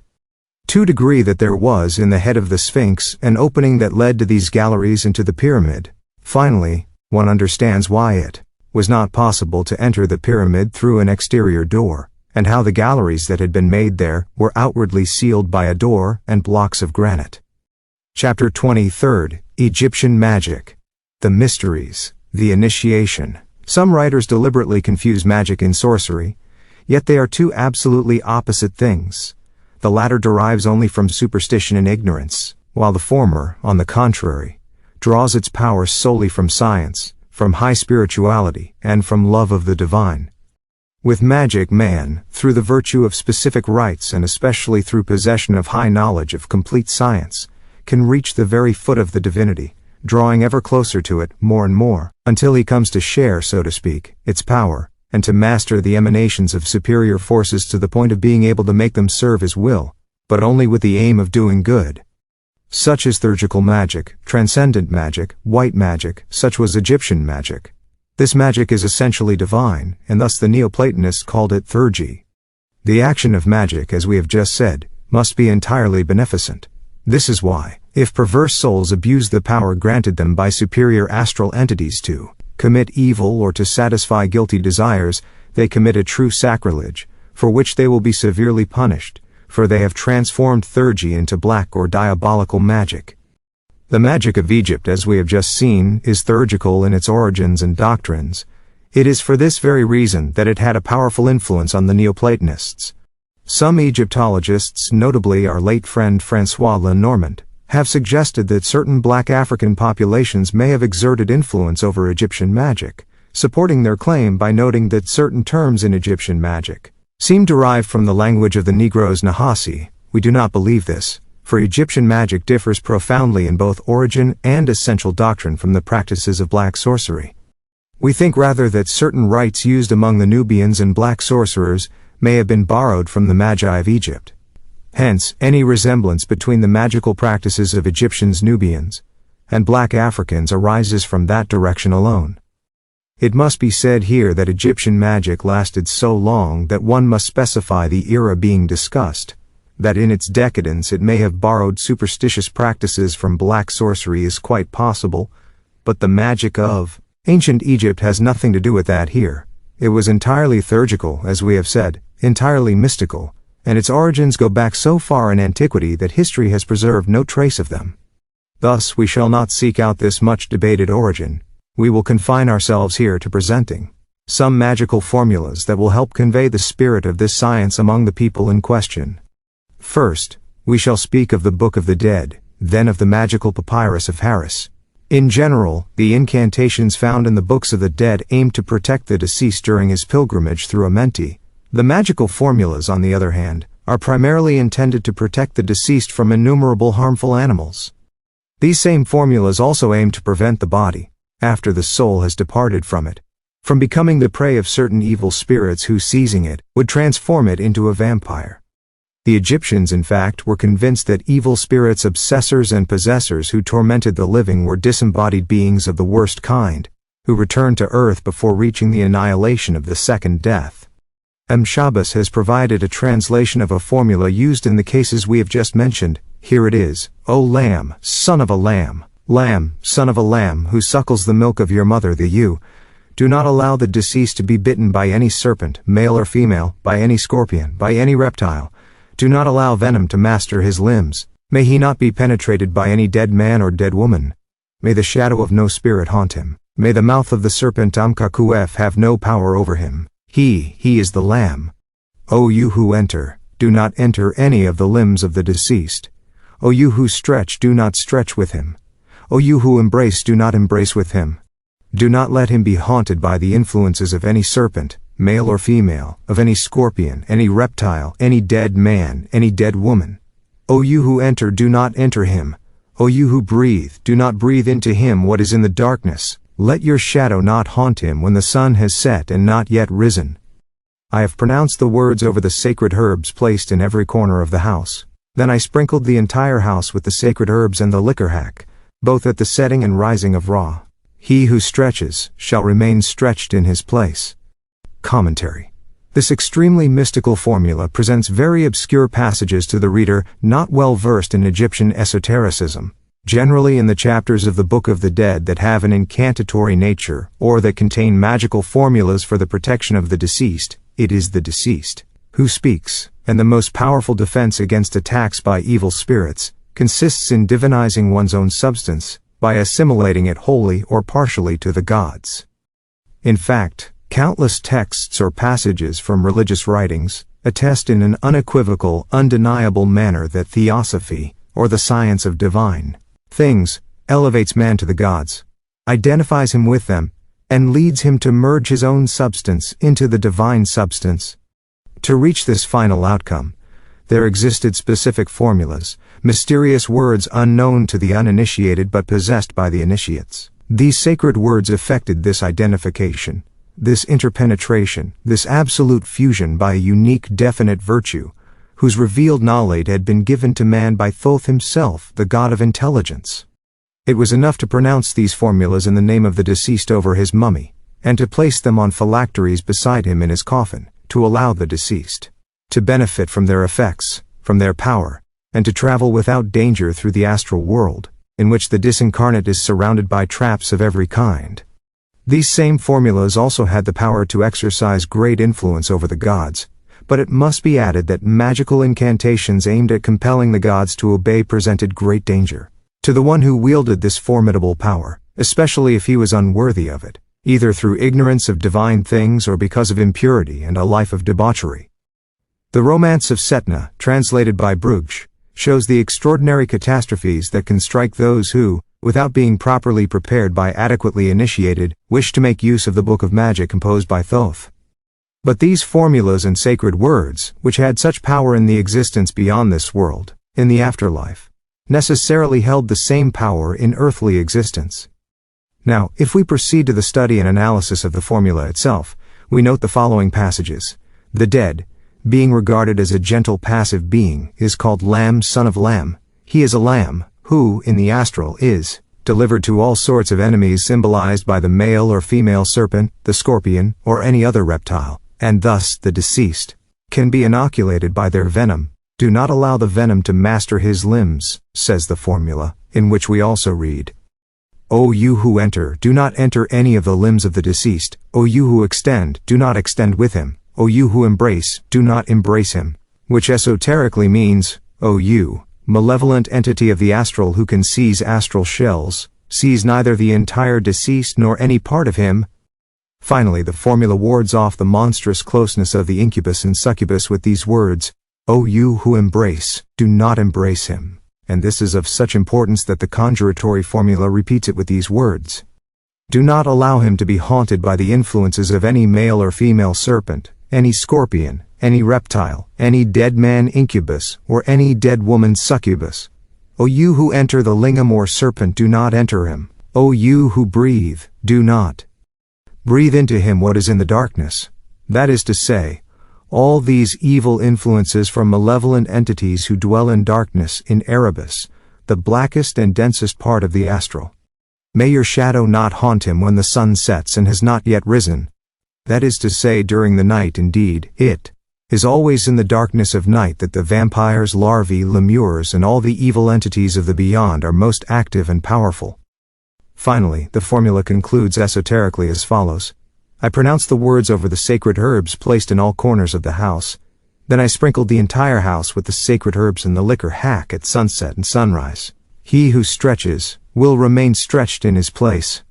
This means esoterically that the house was protected by consecrated herbs, just as Catholics bless laurel and boxwood on Palm Sunday, and sprinkle holy water throughout the home. As for the liquor hack, it was a fermented beverage, a sort of beer, which could also be consecrated or blessed.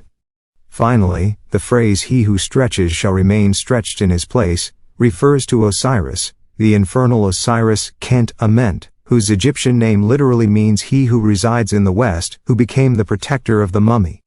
We are not unaware of this, for in the conjuratory formulas, the deceased was referred to as the Osiris so-and-so. At the end of another chapter of the Book of the Dead we read, "If this chapter is known, he the dead will be proclaimed justified on the land of Ker-Neter. He shall do all that the living do. This is what a great God has composed." This chapter was found at Sesanu, written in blue upon a cube of hematite, placed beneath the feet of this god.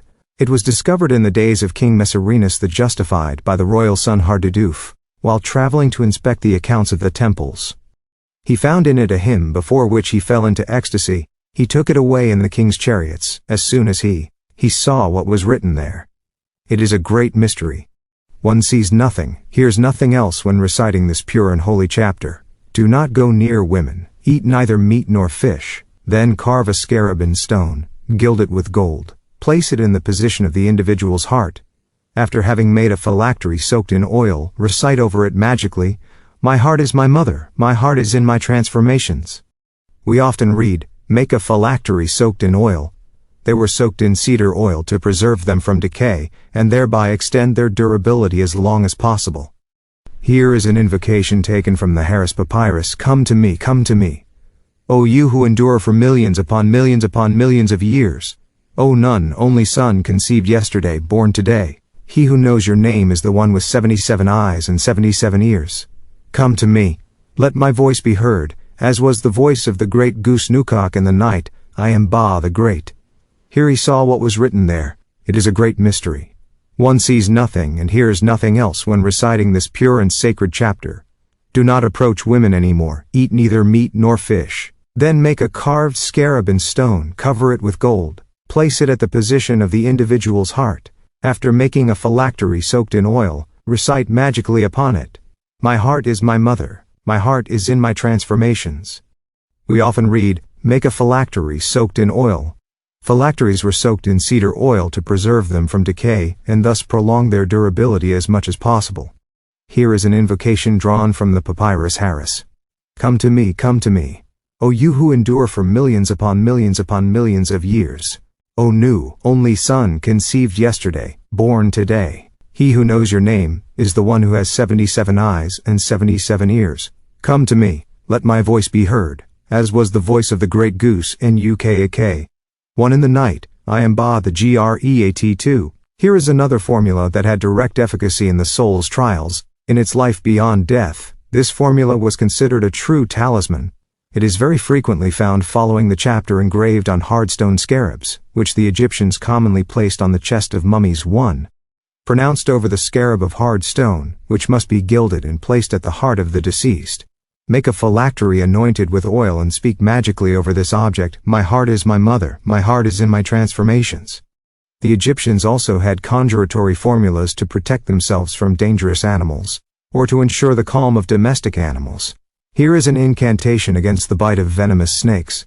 It was enclosed in a case and also worn as a talisman. It currently belongs to our Louvre Museum too. He is like Set, the asp, the evil serpent whose venom burns. He who comes to enjoy the light, let him be hidden. He who dwells in Thebes approaches you. Yield, remain in your dwelling. I am Isis, the widow broken by sorrow. You wish to rise against Osiris. He lies in the midst of the waters where fish feed, where birds drink, where nets seize their prey, while Osiris lies in suffering. Tomb, Lord of Heliopolis, your heart is satisfied and triumphant. Those who are in the tomb exult, those in the coffin rejoice. When they see the son of Osiris overthrowing the enemies of his father, receiving the white crown of his father Osiris, and striking down the wicked. Arise, Osiris Sap, for all your enemies are defeated.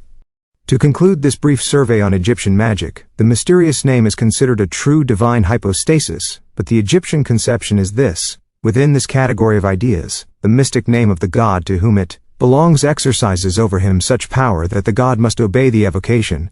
This is why only the initiates possess the knowledge of it, for the uninitiated would certainly have abused it, had they understood its power. Iamblicus, the reputed author of De Mysteriis Egyptiorum, claimed that the barbarian names, those drawn from the idioms of the Egyptians and Assyrians, possess an ineffable mystical virtue, arising from the high antiquity of those languages whose origin is divine and revealed by the theology of those peoples. 1. The use of these vocables, these foreign and mysterious words, dates in Egypt to the highest antiquity. Thus Deveria too gives us a translation of a funerary magical imprecation from a papyrus in the Louvre, purportedly dating to Ramses II. Here is the translation. O Walpaga, O Kemara, O Kamla, O Karkenmu, O Amaga, the Remu, the Althan 3 of the sun. This is to commend to you all the enemies Abui, the murderer of his brother 4, died by violence. He dedicated his soul to the crocodile. None will pity him. Yet he brings his soul before the tribunal of double justice, before Mamura Kahabu 5 and the 40 absolute 6 who stand with him. He answers his enemy, O lion, dark-faced, blood-eyed, venom-mouthed, destroyer of his own name, of his father, the power to bite has not yet been taken away from them. At the beginning of this magical imprecation, we find names that are entirely foreign to Egypt, and may perhaps be of Hindu origin. The most important act in Egyptian religion consisted in the celebration of the mysteries, that is, in the revelation to very learned and long, tested individuals of truths kept hidden in the deepest secrecy of sanctuaries. This was what was properly called initiation, the Great Initiation. What exactly were these mysteries, this Great Initiation? Despite everything that has been written on the subject, we are compelled to admit that we know almost nothing, very little in any case. It is probable that the truths revealed to the initiate first concerned the doctrine of the unity of God. As evidence, consider the following. Orpheus, the most ancient of known initiates who wrote on the matter, states in his Verses on the Orgies Mysteries that he would speak only to those capable of understanding, excluding the profane, for he would proclaim a great truth. Contemplate, he says, the Logos or divine word, cease not to behold it, direct your heart and your mind toward the right path, and look upon the Master of the world, the only immortal, begotten of himself. All things come from him alone, and he resides in all things. Though invisible to all mortals, he sees them all. 1. In another fragment, Orpheus says that all is in Jove, Jehovah, Thoth, etc., the ethereal expanse and its luminous height, the sea, the lands, the ocean, the abyss of Tartarus, the rivers, all the gods and all the immortal goddesses. All that has been born and all that is to be born is contained in the bosom of that God. Mr. Birch too states clearly, gnosis, or the knowledge of divine names, in both their external and esoteric senses, was in fact the great religious mystery or initiation among the Egyptians. The magical Harris Papyrus, discussed above, is filled with formulas that refer to the magical importance of divine names. One such example is, I am the chosen one of millions of years emerged from the lower heavens, he whose name is unknown. If his name were spoken on the riverbank, yes, he would consume it. If his name were spoken on the land, yes, he would cause it to spring forth sparks. I am Sho, in the figure of Ra, seated in the midst of the eye of his father. 1. Pythagoras declares that it was through initiation that he came to know the unity of the first and universal cause. 2. Thales of Miletus stated that God is the Spirit who formed everything from water, because in his doctrine, water was the principle of all things. 3. Plato claims that it is a mistake for the masses to worship the great gods, that these gods are animated substances, distinct from matter by their own essence, and that the Creator of all takes no interest in them. 4. According to this same philosopher, no expression can adequately convey the immense greatness and ineffable majesty of this Creator God, whom even the wise can scarcely comprehend despite applying their entire intelligence. The philosophers whose opinions we have just mentioned are all said to have undergone initiation. Plato himself was initiated into the mysteries by the priests of Memphis. One may therefore conclude from the foregoing that Egyptian initiation simply taught the doctrine of the unity of God. It also conveyed the doctrine of the soul's immortality and the divine principles of universal cosmogony, as well as concepts of sound morality and occult philosophy. Cicero, who speaks of initiation in excellent terms, rightly affirms that these mysteries were called initia, since they revealed the true principles of existence, taught one to live in gentle joy, and to die with better hopes. 1. But it is worth asking what kind of initiation these foreigners actually received, for initiation comprised both the greater and the lesser mysteries. We believe that Moses, Plato, Pythagoras, and other figures of antiquity, as foreigners to Egypt, were never initiated into anything beyond the lesser mysteries. It has often been said that the golden verses of Pythagoras contain, in a succinct manner, the initiation into the greater mysteries, but we do not believe this to be the case.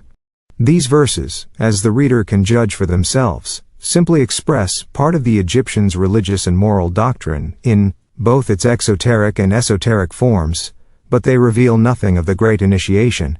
We leave it to the reader to judge. Here they are, in fact, according to the translation of Fabio, who took care to tell us, "For my translation I followed the Greek text as it appears at the beginning of the commentary of Hieroglyphs, annotated by Casaubon's son, and translated into Latin by J. Curterius. London edition, 1673. Golden Verses of Pythagoras. Preparation. Render to the immortal gods their sacred worship, then keep your faith, revere the memory of beneficent heroes, of semi-divine spirits. Purification. Be a good son, a just brother, a tender husband, and a good father. Choose for your friend the friend of virtue, yield to his gentle counsels, learn from his life, and for a slight fault never abandon him, if you can help it, for a stern law binds power to necessity. Yet it is granted to you to fight and overcome your foolish passions. Learn to subdue them. Be sober, active and chaste, avoid anger. In public and in private never allow yourself to do anything wrong, and above all respect yourself. Do not speak or act without having reflected. Be just. Remember that an invincible power commands you to die, that wealth and honors easily gained are easily lost. As for the misfortunes that fate brings with it, judge them for what they are, endure them, and strive as much as you can to soften their burden. The gods have never delivered the wise to the most cruel. As truth, so too does error have its lovers. The philosopher approves or blames with caution, and if error triumphs, he withdraws, he waits. Listen and engrave my words deep in your heart, close your eyes and ears to prejudice, fear the example of others, think for yourself. Consult, deliberate, and choose freely. Let fools act aimlessly and without cause. You must, in the present, consider the future. What you do not know, do not pretend to do. Educate yourself. Everything aligns with constancy over time. Watch over your health, dispense with moderation food to the body, and rest to the spirit. Too much or too little care must be avoided, for envy attaches equally to both extremes. Luxury and greed lead to similar ends. In all things choose a just and good middle path. Perfection. Let never the sun close your eyelids without asking yourself, what have I neglected? What have I done? If it is wrong, refrain. If it is right, persist. Meditate on my counsel, love them, follow them all, they will lead you to the divine virtues. I swear by him who engraved into our hearts the sacred tetrad, vast and pure symbol, source of nature and model of the gods. But above all, let your soul, faithful to its duty, invoke with fervor those gods whose help alone can complete your undertakings. Instructed by them, nothing will mislead you. Of all beings, you will sound the essence, you will know the principle and the end of all things. You will learn, if heaven wills, that nature, in all things alike, is the same in every place. Thus, enlightened about your true rights, your heart will feed no more on vain desires. You will see that the ills that devour men are the fruit of their choices, and that these wretches seek far from themselves the goods they carry within. Few know how to be happy, playthings of passions, tossed in turn by opposing waves, on a shoreless sea, they drift blind, unable to resist, nor yield to the storm. God, you would save them by opening their eyes. But no, it is for humans, whose race is divine, to discern error, to see the truth. Nature serves them. You who have grasped it, wise man, happy man, breathe in the harbor, but observe my laws, abstaining from the things your soul must fear, by distinguishing them well. Let the intellect rule over the body, so that rising into radiant ether, in the bosom of the immortals, you may be a god yourself. Here is what Fabio says, At the beginning of his commentary on these verses, the ancients were in the habit of comparing to gold whatever they judged flawless and supremely beautiful. Thus, by the Golden Age, they meant the age of virtue and happiness, and by the golden verses, the verses in which the purest doctrine was contained. They consistently attributed these verses to Pythagoras, not because they believed that this philosopher had composed them himself, but because they knew that one of his disciples, to whom the work belonged, had therein set forth the exact doctrine of his master, and had based all of it on maxims that came from his mouth. This disciple, distinguished for his wisdom, and above all for his adherence to Pythagorean precepts, was named Lysis. After the death of this philosopher, and when his enemies, momentarily triumphant, incited terrible persecution at Croton and Metapontum, which cost the lives of so many Pythagoreans, crushed beneath the ruins of their burned school, or forced to starve in the temple of the Muses, Lysis, fortunately escaping these disasters, withdrew to Greece. There, desiring to spread the sect of Pythagoras, whose principles were being maligned, he deemed it necessary to draw up a kind of manual containing the foundations of morality and the principal rules of conduct taught by that celebrated man. Why then are these verses, whose true author is Lysis, known and called the Golden Verses of Pythagoras? It is because at the time when these admirable verses were written by the disciple of Pythagoras, the ancient custom still prevailed of attributing the work to the teaching itself, rather than to the individual. Indeed, in those days the disciples of great men bore no other name than that of their masters, and thus, by virtue of this custom, all works were attributed to that figure. This explains how Vyasa in India, Thoth in Egypt, Orpheus and Homer in Greece were all supposed to be the authors of so many works that no human lifespan could have sufficed to compose them. Returning to the topic of initiation, we note that even many Egyptians could not receive it. Does this mean that only a few privileged individuals, kings and high priests, had the right to be initiated into the great mysteries?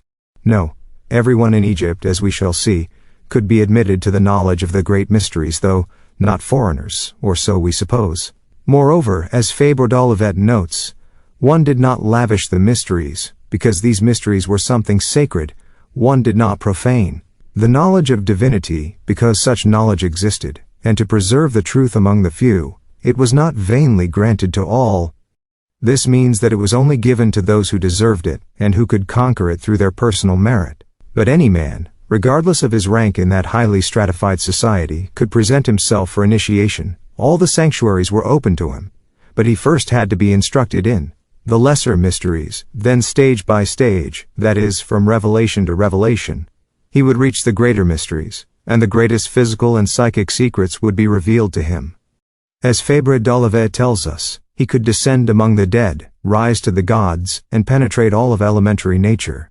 For religion encompassed all these things, and nothing that constituted religion was unknown to the sovereign pontiff. Although initiation was granted to all Egyptians who requested it, it was not communicated indiscriminately to everyone, not even to all Egyptian priests. There existed within the sacred college a kind of hierarchy, a hierarchy of aptitude échelle de grades, in which each rank was associated with a trial. Each trial measured the intelligence and moral strength of the postulant or neophyte, who could not pass from one degree to another, i.e. from one rank to a higher one, without having fully satisfied the successive trials to which he was subjected. The aspirant who had failed in one of his trials could not attempt it a second time. He had to be admitted with flying colors, without any hesitation in his responses or during the trials. Too bad for the hesitant. Any doubtful trial barred him from continuing the series, and access to higher dignities was forever denied. To him, in the priesthood, he retained only the position or grade corresponding to the trial in which he had emerged victorious.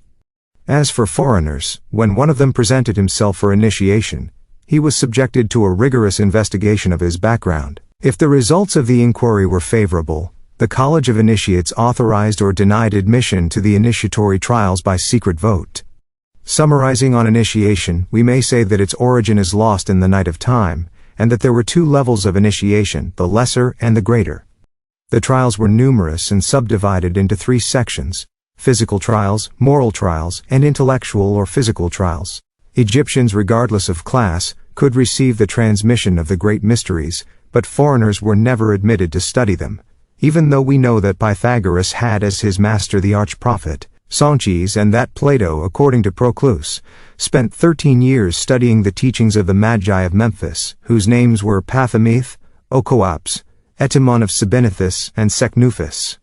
What confirms this latter hypothesis for us is that Apuleius, in his Metamorphoses, clearly tells us that the lesser mysteries comprise the Isiac initiation, and the greater, the initiation into the secrets of Osiris.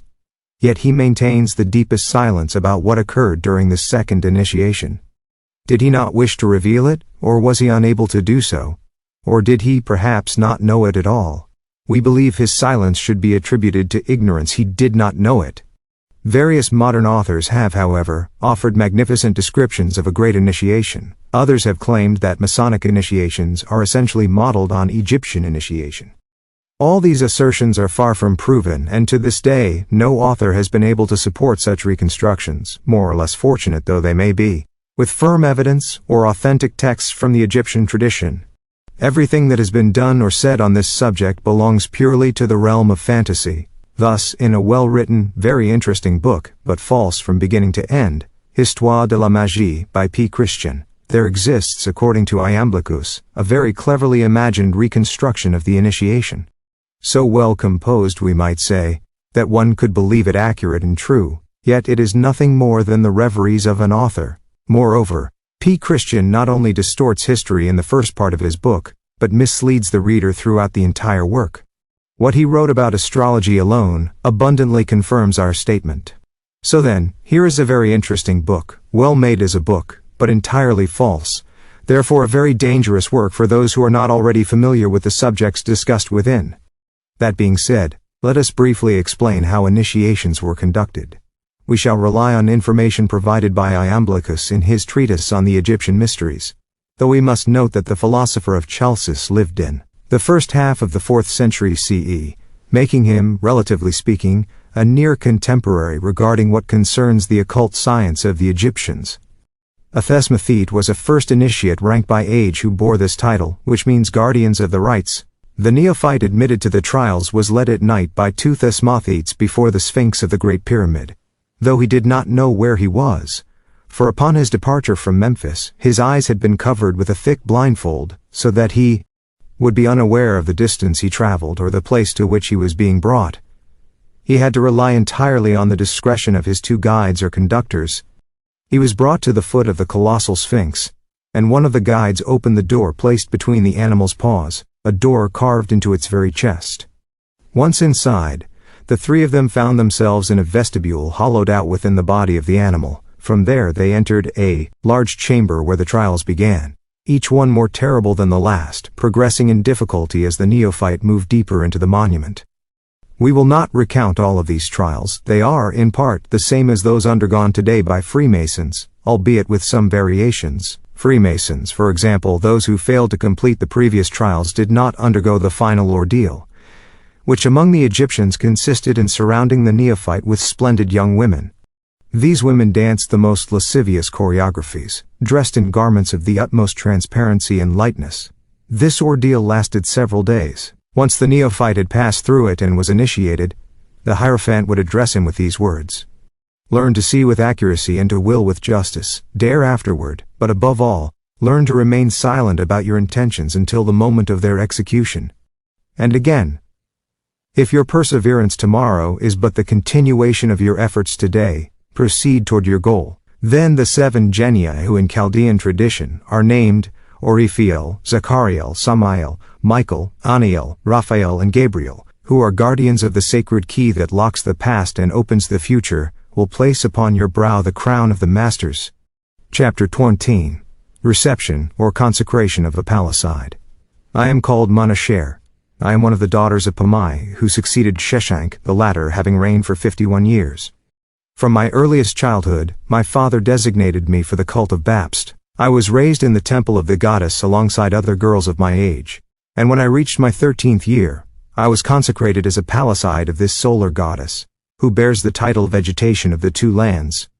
On the day of my consecration to the goddess, particularly venerated in Bubastis, I entered the sanctuary with the high priestess. I was seized. I was struck with awe at the sight of the sculpted form of the goddess. The royal cubit or large cubit measures 525 millimeters. That is, 7 palms or 28 fingers. The small cubit, in contrast, measured only 450 millimeters, or 6 palms or 24 fingers. Even Champollion gives it as 444 millimeters, but that is a mistake. The royal cubit or large cubit measures 525 millimeters, that is, 7 palms or 28 fingers. The small cubit, in contrast, measured only 450 millimeters, or 6 palms or 24 fingers. Even Champollion gives it as 444 millimeters, but that is a mistake. It was a statue 5 royal cubits tall. She wore a tight-fitting robe, held a sistrum in her right hand, and, in her left, an aegis bearing an alsec. On her arm hung a vessel of lustral water. Libation vessels played a major role in Egyptian religion. They were usually made of heavily ornamented bronze and were sometimes quite large. There is a remarkable one in the Louvre decorated with figures. On its body, one sees a priest and scribe of Amun and Osiris named Champollion, son of Psammetichus.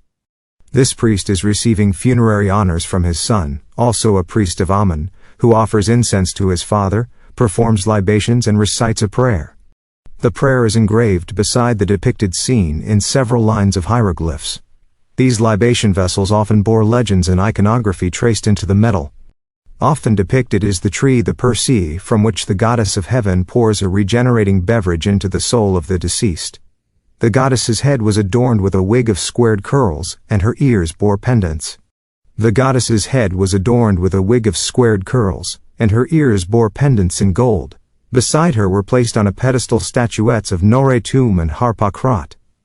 The god Noretum, the young son of Ta and Sekhet, the great protector of what vegetates, stood upon a lion. He wore a lotus flower on his head, from which sprouted 2 long plumes. On his shoulder, he bore the Orkau. The god of eternal youth, always reborn, Harpocrat, held his finger to his lips, symbolizing his identity as the child form of Horus. I was amazed by the richness of the sanctuary, all glittering with gold, and I could not take my eyes off the bas-reliefs engraved and painted on the walls, which depicted scenes so captivating that I could never have imagined them adorning the interior of a sanctuary. The entire rear wall of the Sela temple sanctuary was taken up by a bas-relief representing the goddess Ritho-A, consort of the god-man. In gold beside her were placed on a pedestal statuettes of Noretum and Harpocrat.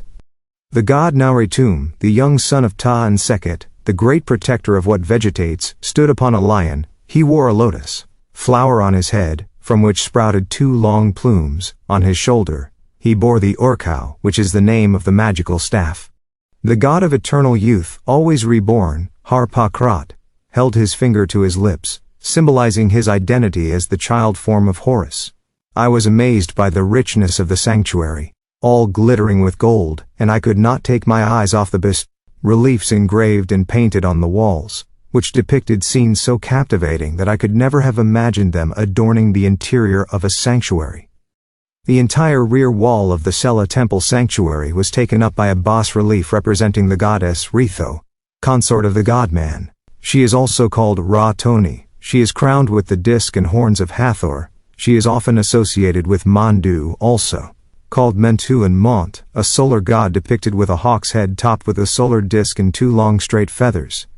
He is a warrior god, thus he holds in his hand the Kopesh, a curved blade dagger, so named due to its resemblance in shape to the thigh of an ox.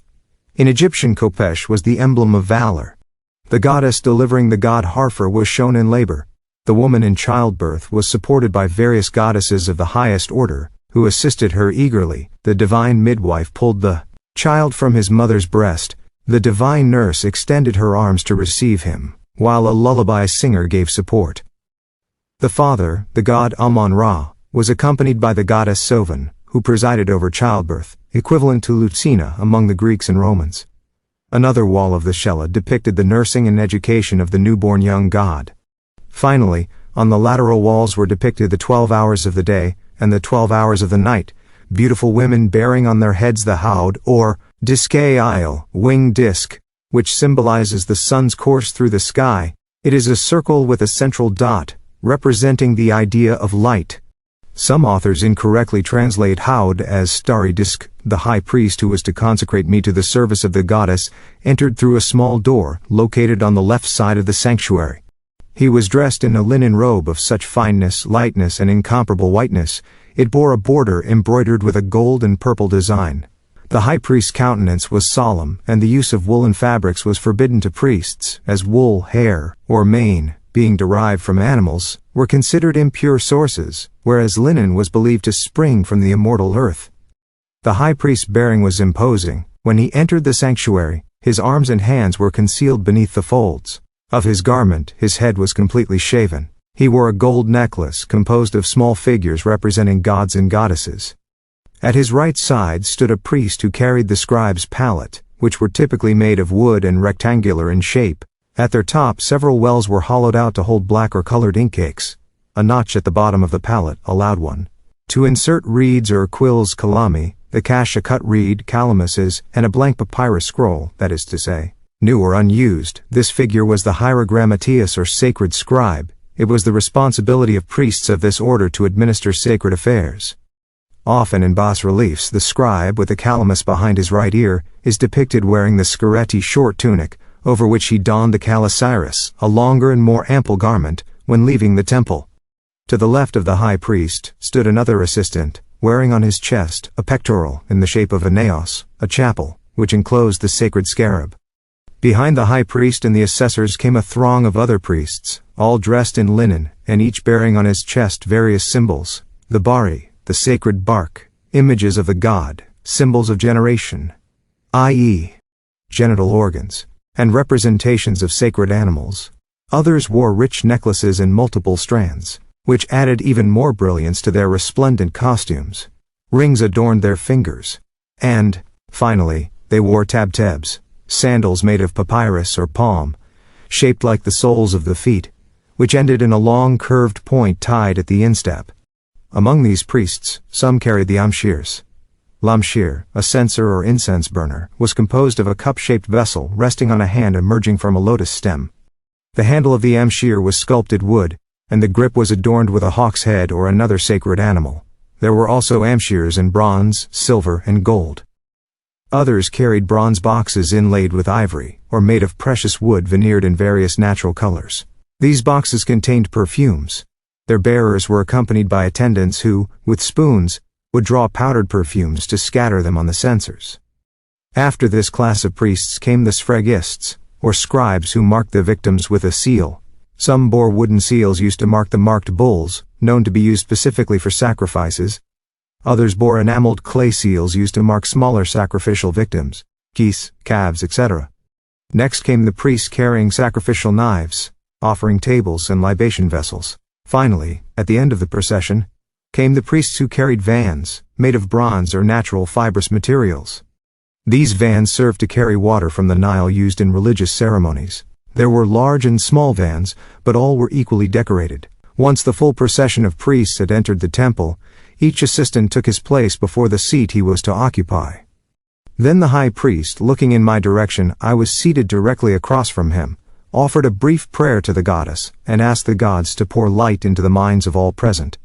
After this brief invocation, he addressed me in these terms: "My daughter, you have now reached a sufficient level of instruction, which has allowed the high priestess, based on the favorable report of your sister professor, to propose you for initiation. The entire College of Priests, and I myself, beloved chief, have been pleased with this good news. Thus, we have hastened to accede to the request of the high priestess and to set your initiation for the earliest possible date. We have decided that your trials shall begin this very day, the first of the decade of the month of Tybi, under the sign of Orion, which governs and influences the left ear, the one that bears speech closest to the heart. For here we all desire that you emerge victorious, declared learned sage in the knowledge acquired before the initiation. Your trials will be long, but for you they shall be easy to complete. You may therefore begin wherever you please, provided that you first explain to the students, the listeners, the hours of this day, their blessings and their influence. Have confidence, by Maut." Note that by Maut is a kind of exclamation meaning I have finished speaking, I have said. Maut, as we know, was the Lady of Heaven and regent of all the gods, the consort of the god Amun.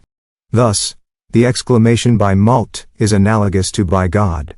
since Maut, whom we have just seen, is the Lady of Heaven. This goddess is clothed in a long, tight-fitting robe, holds in her hand the symbol of life Ankh, and is typically crowned with the Shent or double diadem, emblematic of sovereignty over both regions. In usual circumstances of life, rather than saying by Maut, it was said by Sisenu, the Eight, referring to the primordial gods, the august ones who predated all others, children of Ptah, creators of creation, etc. Thus encouraged and without any emotion I said, in the first hour the constellation of Sahu Orion influences the left arm. In the second hour, the constellation of the star of Isis Sirius influences the heart. In the third hour, the beginning of the two-star system, the Gemini Castor and Pollux, influences the heart. In the fourth hour, the constellations of the twin stars influence the left ear. In the fifth hour, the river stars influence the heart.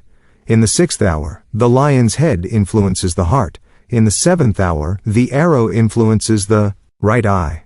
In the eighth hour, the long stars influence the heart. In the ninth hour, the servitors of the four parts of the quadruped mente lion influence the left arm. The lion in Egypt represented royal courage, particularly under the 18th dynasty, when many signet rings from this period depict representations of the lion in various poses. It is said that several pharaohs kept tame lions, trained for war, from the class of certain quadrupeds that followed their masters into battle. There even existed in Egypt a military decoration known as the lion's collar. Hobbes, the lion-headed god, only appears in relatively late periods. In the 10th hour, the quadruped mente or mente, the lion, influences the left eye. In the 11th hour, the servants of mente influence the left arm. In the 12th hour, the foot of the sow influences the left arm. To complete the ideas regarding the influences, I will now say that in general, the bodies of men of distinguished races are subjected to the following influences. Their hair belongs to the celestial Nile, their head to the god Ra the sun. Here Ra means to do, to prepare, to arrange. Ra is the one who organized the world with the matter given to him by Pia, the primordial god. He is often confused with the act of creation itself. In his role as Ptah-Sokar Osiris, Ra symbolizes the inert force of Osiris, who is destined to transform into the rising sun. Their eyes to Naut, who is the goddess who personifies the celestial space, but more specifically the starry vault. She should not be confused with Naut or Nupti, one of the names of Set, lord of the lower region. Or even to Hathor, their ears to the god. Hathor, mother of the sun, is often depicted nursing the sun from her breast. Horus, in this role, he is often confused with Isis, but when he personifies the good and the beautiful, he is identified with Venus Aphrodite of the Greeks. Heron, guardian of the tropics and worshipped in Lycopolis, governs the tropics. Their left temple is subject to the spirit living in the sun, their right temple to the spirit of Ammon, their nose to Anup, son of Nephthys, guide of paths, their lips to the same Anup, their teeth to the goddess Selk, their beard to the god Heron, their neck to Isis, their arms to Osiris, their knees to Neith, lady of Sias, their elbows to the god lord of Gel, their back to Sishot, their genitals to Osiris, or to the goddess Kot, their thighs to the god Bulhor, the eye of Horus, their legs to Nephthys, their feet to Ptah, finally, their fingers to the good goddesses. Now I shall depict the hound-winged disk, which in general order symbolizes Ra the sun, whether as Horus rising sun or as Tum setting sun. It is also the god Shell light. It is the sun which appeared at the beginning, and governs what it is made. Thus the hound is the path of the sun from east to west, that is to say, from one end of the world to the other. In the astral order, and in the planetary order, the disk is the soul itself of man. How many times have I seen it, when awake while my companions slept beside me? Its color is like the water of the sacred Nile. Hapi Moyen. Hapi is the sacred name of the Nile. Depending on the personality it belongs to, whether to a body Ujia in full health, or to a weakened body, its dimensions vary, yet it is never round like a ball, but lenticular in form. Furthermore, it constantly expands and contracts according to the medium in which it flies and stirs. Its dimension is more or less considerable, depending on the strength and vitality of the earthly body it animates, but its diameter never exceeds half a finger width of the small cubit. It is luminous and it gives off light. Its glow is like the phosphorescence of the sea. The first time I saw a soul separate from its earthly envelope, it was the first day of the second decade of Paoni. My sister Bira was sleeping beside me, worn out by the heat of the day, Her disk's soul came near me and said, "Hello, sister. Why remain thus in the planetary plane, while I search for you in the sidereal plane, what modern occultists call the astral plane? Come then, and behold the wonders of the heavens, your friends from past existences, your ancestors, and all those who, having loved you and no longer dwelling in the spheres beyond the seventh circle, now live in the sidereal ring of our terrestrial world." I confess I was greatly astonished to see this sort of luminous disk speak to me without a voice, yet I perfectly understood what Bira was saying. Her fluidic essence penetrated my body, divined my thoughts, and thus I understood and heard her voice, though no sound was perceptible to any ear. Strangely, I heard it sometimes through my forehead, sometimes through the hollow between my breasts, sometimes through my ear, but in this last case, the voice disturbed my brain. I was deeply amazed and lived through a span of many henti, which I shall never forget for the sheer wonder it inspired. The Egyptians had very diverse cycles for measuring spans of time. We do not know the exact numerical value of the cycle henti, but it must have been considerable, likely encompassing a period of several thousand years, if we judge by the famous Turin Papyrus, where the term henti is used to summarize long mythological reigns. Bira said to me, "You are surprised, little one, by what is happening to you, and that is understandable, since this is the first time a sleeping friend has come to you while you are awake. You have earned this spiritual advancement through your affection for me, and that is why, awakened and thinking of me, you have drawn me to you. Since the great goddess Isis has willed it, it is with great joy that I have come to be near my friend. I am now going to surprise you with something even stranger, for you are not yet initiated into the mysteries of our mother Isis, the wife and sister of Osiris, mother of Horus. I will descend and place myself in your hand. Then I will leave and return to you. You will see me pass through walls, enter and exit at will, for in the sidereal, astral state, material elements do not hinder us in the slightest. We pass through a wall just as a physical body and incarnated being crosses the threshold of a door."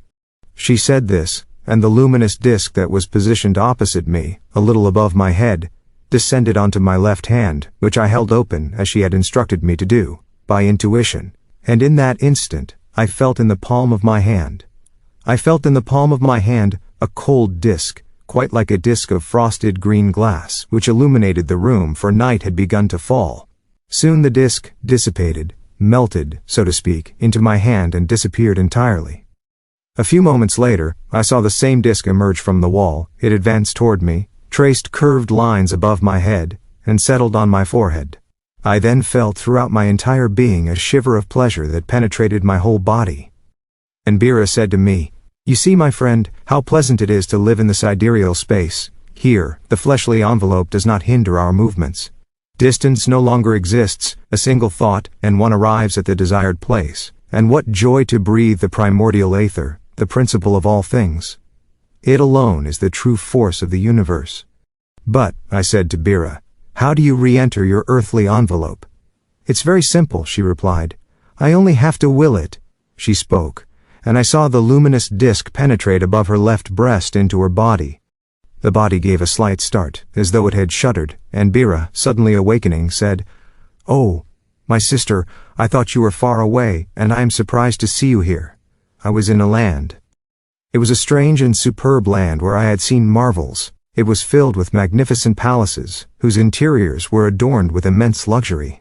The buildings were surrounded by splendid gardens, in which the vegetation had a most particular character. The flowers of the trees and shrubs especially caught my attention with their elegant forms, their enormous size, and the delicate and sweet fragrances they emitted. "Do you remember anything in particular?" I asked her. "Didn't you come looking for me? What did I tell you? Answer if you know." "Ah, yes," she said. "When I re-entered my body I forgot, but now I recall, I had committed to traveling with you in sidereal space, but you did not listen, and you forced me, so to speak, to return to my body. Why did you attract me here? I was so happy over there." And tears streamed from her eyes. Then she added, "But you, do you not recall some of the journeys you undertook during your sleep?" "No," I replied, "only that sometimes, after falling asleep, it seems I descend the temple steps, and my foot strikes something hard, as if a step. Then I wake with a start, startled, and my skin tingles like that of a plucked bird. "That is the precise moment," said Bira, "when your soul re-enters your body after having traveled for more or less time through sidereal space. Now that you understand, you will be much more aware of what I have just told you." That indeed is what I was able to verify in the days that followed, and since then, I have always kept the memory of my shared wanderings with Bira. A sound from a sistrum was heard. It was the 10th hour.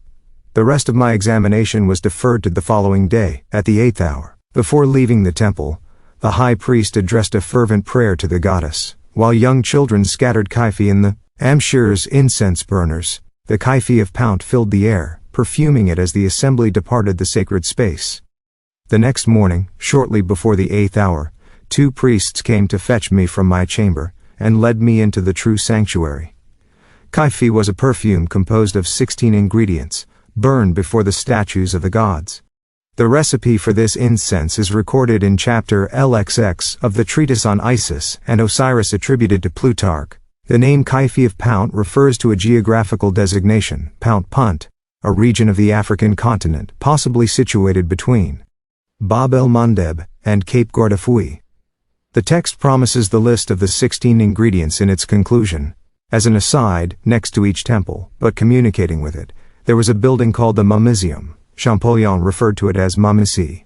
These structures are found throughout Egypt. Examples have been discovered at Hermes, Philae, and Ombos. The Mausoleum at Hermes was built during the reign of the last Cleopatra, daughter of Ptolemy XIII Auletes, who was the lover of both Mark Antony and Julius Caesar. Cleopatra VI, born 67 BCE, married her brother Ptolemy Dionysius, and ruled with him until 52 BCE. After her husband died during the Alexandrian War, she ruled alone, but was soon compelled to marry her younger brother Ptolemy Noteros, whom she later poisoned. In 42 BCE, after the Battle of Philippi, Antony summoned her to Tarsus to explain why she had aided Brutus and Cassius. Instead of justifying herself, she captivated the Roman general with her beauty and charm. The next day, just before the 8th hour, 2 priests came to fetch me from my chamber and led me into the true sanctuary of the temple, for the day before I had only spoken within the Mausoleum. The decoration of this sanctuary was far richer than that of the Mausoleum, surpassing even what I could have imagined. The assembly was less numerous than the previous day, for here only the initiates were admitted.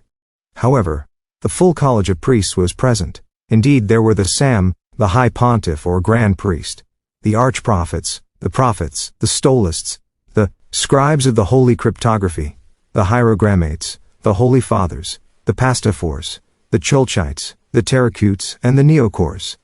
Each, according to his rank, took his place before the seat assigned to him. The Pontiff sat upon his throne. He soon raised his arms above the assembly. The assembly having gathered and the Sam High Priest standing with his hands extended over her, he invoked the great goddess in the following terms. O you, great and good Mother, O you, the Protectress, receive our supplications favorably, independent of the blessings and benefactions that you delight in granting us every day, every hour, every instant. We ask you particularly on this day, to assist and support in her final trial the noble Virgin, daughter of Pamai. The noble Virgin desires, in fact, to become a Palicide servant of your altars. Once consecrated Palicide, she will be your daughter and will abstain from any act that is not solely for your glorification. Guide at last, O great Protectress, this chaste and pure Virgin, as well as the entire assembly, with the luminous rays necessary for good and noble deeds. Without these rays there is no guidance, without guidance no happiness. By Maut I have said it. Once the Sam lowered his left arm, the priests took their seats, then the whole assembly did likewise when he lowered his right arm.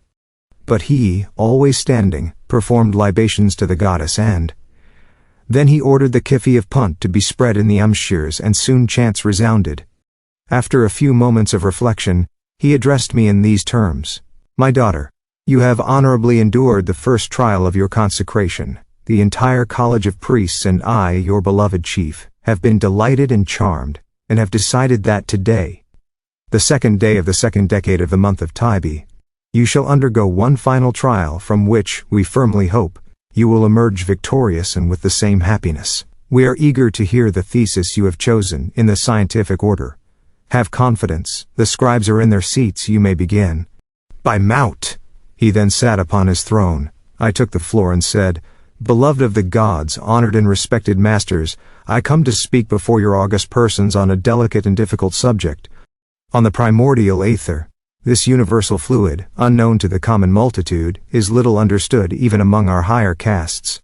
It takes a certain courage to speak on such a vast subject before you, but I am certainly encouraged and sustained by the favor of the good goddess. I know this by unmistakable signs of her direct manifestation, for this very morning, upon awakening, I had favorable omens. The Bennu bird passed to my right, which was considered a happy omen. Then a Neokor temple servant winked with his right eye. Finally, before my planetary awakening, I heard my friend and companion Bira say to me from the sidereal spheres of the terrestrial circles, I adjure you, in the name of your father Osiris, do not fear to address this vast subject, for having largely studied the principal hieratic papyri of our first library, the one we refer to by the expressive title Medicine of the Soul, you.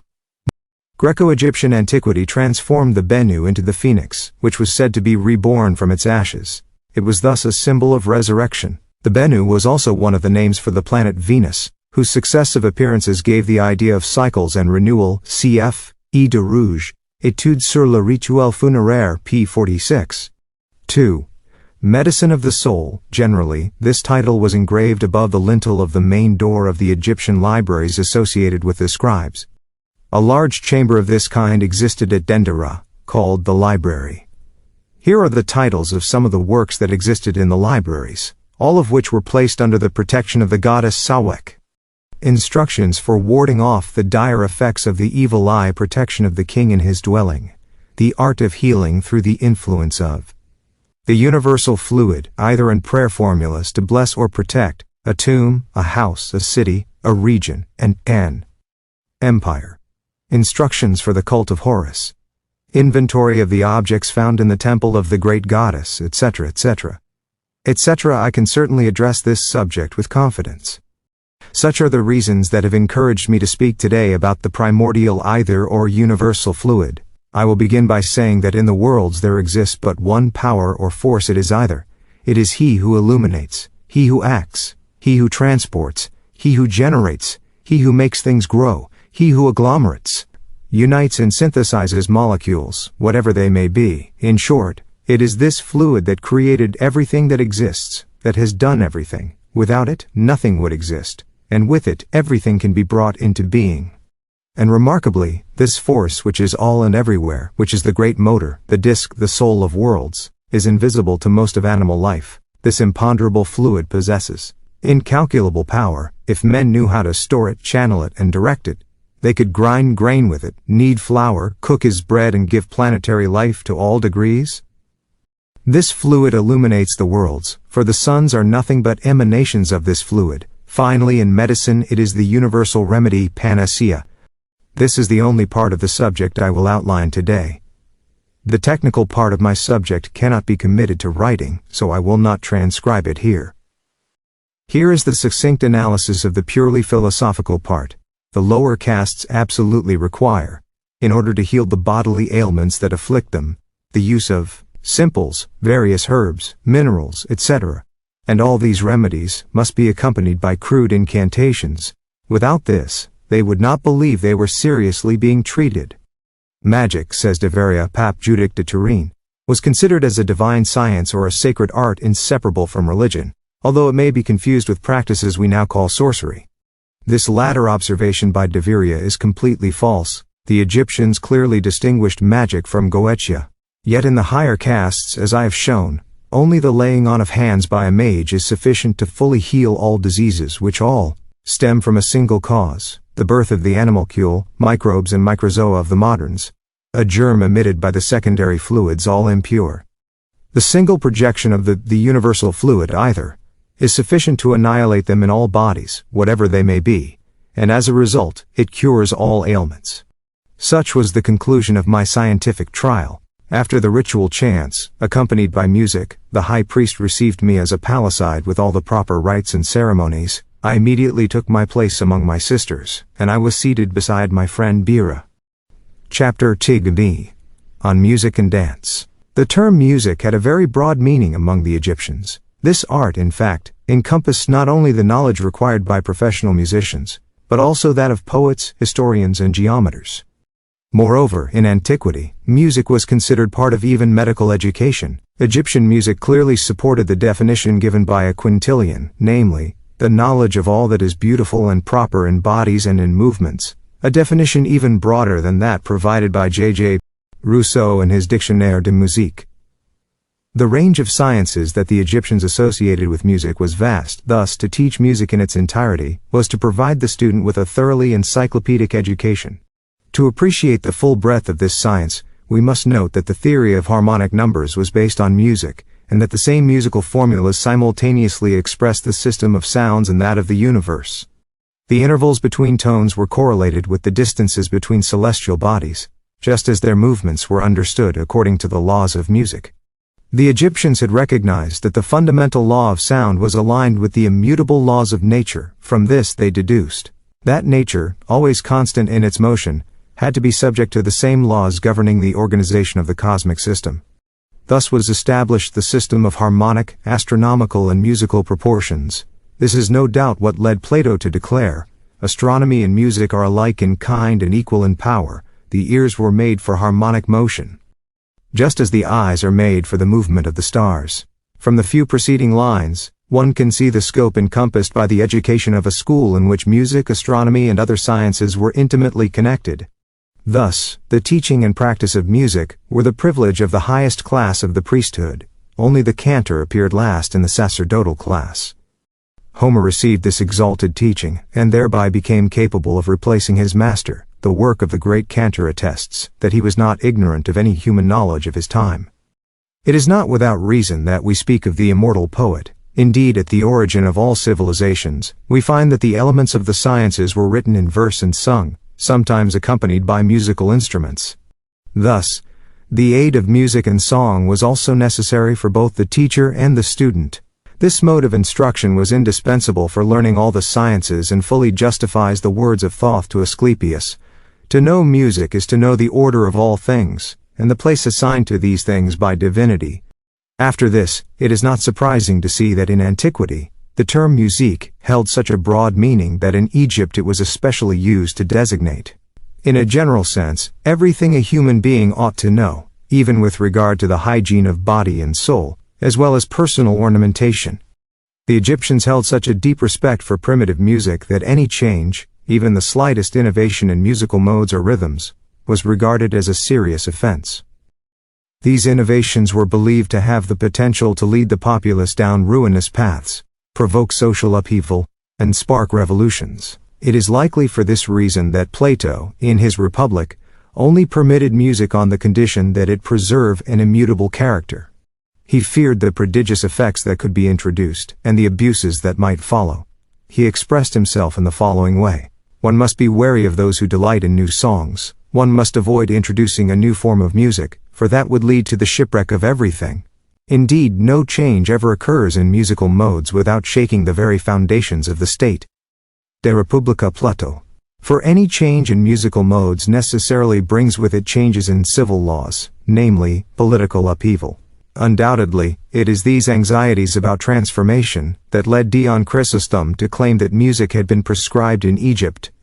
Strabo did not go quite so far, though he did report that the temples did not resound with musical instruments, and that sacrifices were carried out in silence.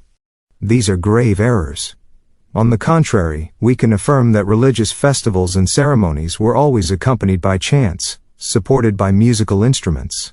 One example is the procession of the Apis bull on the Nile. Musical instruments, which were numerous, fell into three categories: string, wind, and percussion. String instruments were collectively known under the name tibuni. These encompassed a wide variety of forms, but can be broadly categorized into two main types. 1. Triangular harps or trigonal citharas. These had 13 strings. 2. Hemicycle harps. These had only 11 strings. Orat, 11th, refers to Dion Chrysostom's 11th oration, in which he critiques the effects of luxury and change in moral customs, falsely attributing to Egypt a total suppression of music in religious life.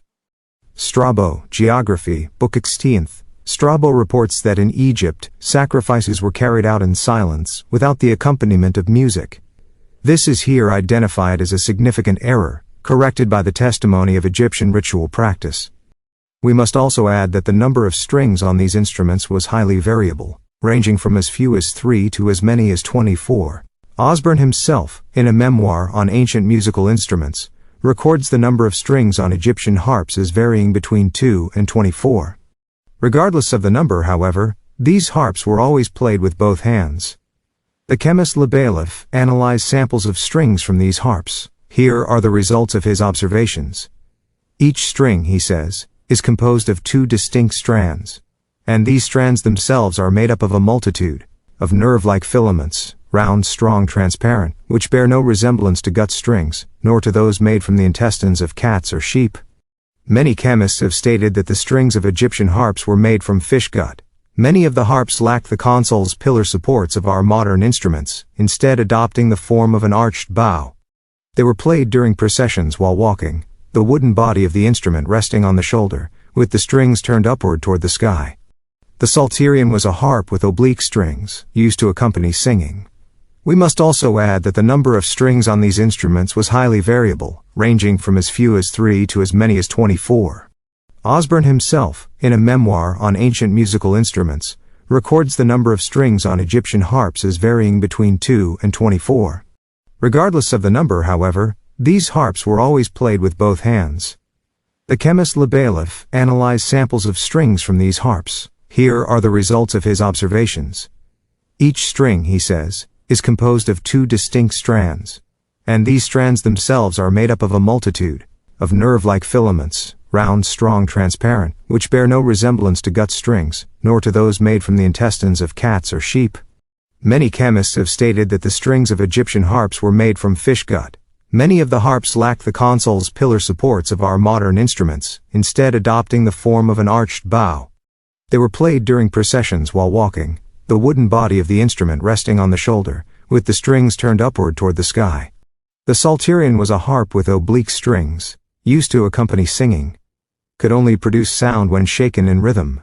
It symbolized the motion that drew the universe out of chaos and gave life to beings. This motion was the foundation of Egyptian cosmogony.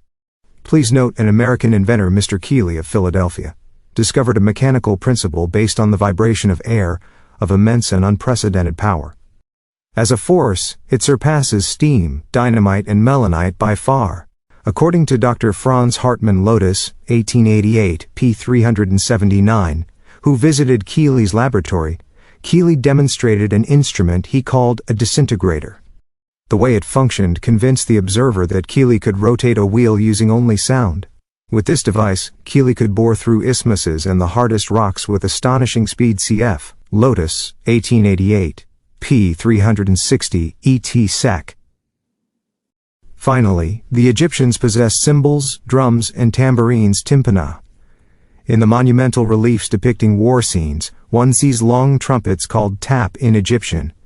Originally, this trumpet likely took the form of an elongated animal horn, straightened by fire. It is probably this kind of trumpet that Moses referred to as the shofar. It was a sacerdotal trumpet that Moses had made upon arriving in the desert. The priests among the Hebrews used it, at least to gather and summon the people.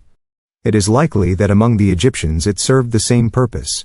It is the shofar that the Levites sounded under the walls of Jericho. Some archaeologists, among them Dom Calmet, assert that this same trumpet was also called Jobel among the Jews. This, we believe, is an error. According to a few archaeographers, the Egyptian tap was called no, but it is far from certain that these two terms refer to the same instrument. Just as it is doubtful that the tap corresponds to the jobel of the Hebrews, which the Septuagint translates as horn trumpet 1. Be that as it may, the tap was a war trumpet, analogous to the camix of the Celts, but this same instrument was also used in civil life and in certain religious contexts. We know that the carnix was a long straight tube ending in a bell, and curiously, this Celtic trumpet has survived into modern times in England, or in the form of the cornet, or piston horn. Drivers of public vehicles still sound the carnix. We also see this same trumpet used on the Mediterranean coast in a coach service from Cannes to Nice, organized by Gordon Bennett, the director of the New York Herald. The drivers blow the Celtic carnix too. They would sound the horn to call travelers and to clear the way along the route. The Egyptian kemkem appears to have been the same as the tympanon of the Greeks or the toph of the Hebrews. There were two types, one formed from animal skin stretched over a hoop, essentially a large Basque drum seemingly played only by women during religious festivals. The other was composed of a closed wooden cylinder at both ends like our drums. The use of the kemkem is very ancient. It is mentioned in Genesis, where the Hebrews called it toph. Miriam, the sister of Moses, played the kemkem. And likewise the choir of women accompanying the songs of thanksgiving after crossing the Red Sea were supported by the sounds of the kemkem. Here are the most commonly used instruments among the Egyptians. Among stringed instruments were the tabuni, the psalterion, the citharas, and the trigonal harps. These are the instruments the Hebrews referred to under the generic term kinnor. The wind instruments included the photina flute, the simplest of which was called mum, and the sebi or seol, a long or oblique flute, likely the one Moses calls huguli, and finally the sambok. According to Diodorus, Osiris was the inventor of the three-stringed lyre, to correspond with the 3 seasons of the agrarian year. The low tone of the first string corresponded to winter, the medium tone to spring, and the high tone of the last string to summer. Music also played a major role in funerary rites. This is evidenced by the paintings in hypogea and on mummy cases. In these depictions, we notably see funeral musicians recognizable by their distinctive hairstyle, a ritual coiffure shaped like a rounded cone. Their shoulders bear the yellow veil, a sign of mourning, but their breast is left bare, as is their chest. The rest of the body is covered from the waist down by a pleated white skirt. Their forehead is crowned with a lotus flower. On their ears, they wear large gold rings, and on their arms and wrists, one sees torques and bracelets, as we shall describe in more detail later. During funeral feasts a mock mummy was carried around the table while singing sad and mournful airs, as the psalmist teaches us this one. I believe these are the chants Herodotus calls maneros. Moreover, the dead were offered not only dances, as evidenced by a hieroglyphic inscription too, but also choral songs. In Egypt everything was performed to the sound of musical instruments, but these primarily accompanied songs and dances during religious ceremonies. The human voice was considered in Egypt to be, rightly, the first and most beautiful of instruments. It was therefore treated with the utmost care. Indeed, it did not always articulate words. It often emitted only simple sounds, such as vowel letters. Demetrius of Phalerum tells us explicitly. In Egypt, he says, the priests worship the gods by uttering in sequence the 7 vowel letters. Instead of the flute and the harp, it is solely the sound of these letters that one hears, owing to the sweetness of the chant they carry within themselves. The dancers of Egypt wore bracelets of all kinds and materials, made from shell, horn, ivory, braided plant fibers, or metallic threads, and often representing coiled serpents.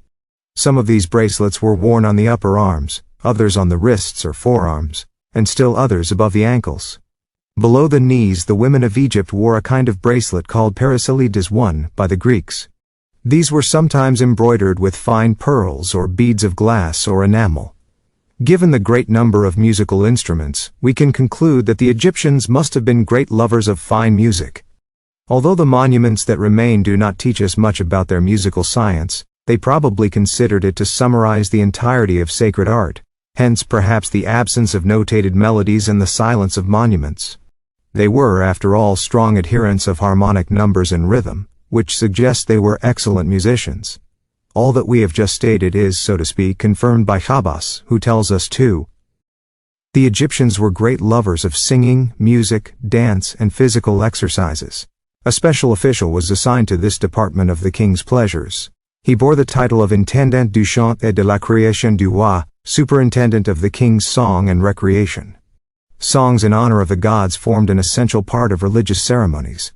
To this end, singers and female singers were maintained in the temples. These details, which I draw from monuments of high antiquity, are corroborated by the trilingual decree of Canopus, which prescribes songs in honor of a young deified princess. The author Villotto informs us, through rhythmic singing, the Egyptians regulate their movements so well during their most laborious tasks that require a combined effort, that 2 men among them often manage to accomplish, with astonishing ease, what would require 4 men of another nation, where one does not know how to coordinate effort with such precision. Whether they are carrying loads or performing other arduous tasks that oblige them to gather in groups and require as much skill as synchronized movement, they never fail to sing together, alternating in rhythm, so that each of them acted at the same time uniformly, and lent his assistance to the other in a timely manner. From this we see that modern Egyptians follow the tradition of their ancestors, who performed all great labors in cadence and with music. And Villotto is not alone in advocating this theory of movement. Fetis holds the same view. All of the preceding ideas are confirmed by Plutarch, who, in the Life of Antony, tells us about Cleopatra. She sailed peacefully on the Cydnus, in a ship whose stern was of gold, the sails were purple, and the oars of silver. The rower's movement was cadence to the sound of flutes which harmonized with that of shawms and lyres. We also know that long before Cleopatra, the Egyptians already had in their musical repertoire songs with these characteristic titles: Song of the Boatman, of the Nile, and Song to Pass the Reef, and Song to Tack, and Song of the Water Drawers, and Song of the Oxen, etc. Champollion, in his 12th letter written from Egypt, tells us that this song accompanied the threshing of wheat, and he adds, every maneuver or every laborious task was supported by a specific song. One would in fact have never set foot in the Orient to be unaware that this custom of singing while working has persisted to this day in Eastern countries. It therefore clearly results from the above that the Egyptians knew and practiced music. This is an incontestable fact. Now, if the reader asks why no musical motif has reached us, we shall respond with Plato that musical motifs were preserved by tradition. Here is in fact what the Greek philosopher said. The Egyptians had certain melodies that it was strictly forbidden to alter in any way, and which were preserved solely by tradition, for it was forbidden to write them down. From this we see the deep veneration the Egyptians professed for music, since it was part of the sacred art, which it was not permitted to write down. Dance. Among all the peoples of antiquity, even among so-called savage tribes, if we judge by analogy, dance always formed part of religious ceremonies. The Egyptians, as attested by their monuments, must have been great dancers, or at least great admirers of dance. They had, first of all, the astronomical dance, in which they represented the course of the stars and their revolutions, through various choreographed steps. Then there was the Memphite dance, performed in temples to celebrate the triumph of Osiris over Typhon. These two dances can be regarded as religious dances, meaning that the dancers preserved the highest decorum in their execution. And it is quite wrongly, in our opinion, that various modern writers claim many Egyptian dances were marked by a highly licentious character. The pictorial monuments provide no evidence in this regard concerning religious dances. One is quite mistaken in believing that the lascivious movements of the Almes, of modern Ghawazi, and belly dances are merely a continuation of those. The simple and pure tradition of ancient Egyptian dances transmitted from century to century. We believe that all these eccentric and contorted dances do not date from the Pharaonic period. That there were two genres of choreography, the sacred and the profane, cannot be doubted.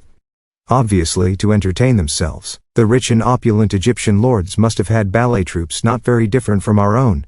Egyptian choreographic monuments show us dancers moving their bodies in a regular and rhythmic manner, with gestures and arm movements, lifting their arms over their heads, pirouettes, entrechats, jet battus, etc. But this choreography was worldly and not sacred. Those of our readers who would like to study the subject in greater depth need only consult the excellent work of Wilkinson, Manners and Customs, especially Volume 2. As for us, we will conclude by saying that the Egyptians were so advanced that they practiced all kinds of dance, sacred dances, theatrical dances, and worldly dances.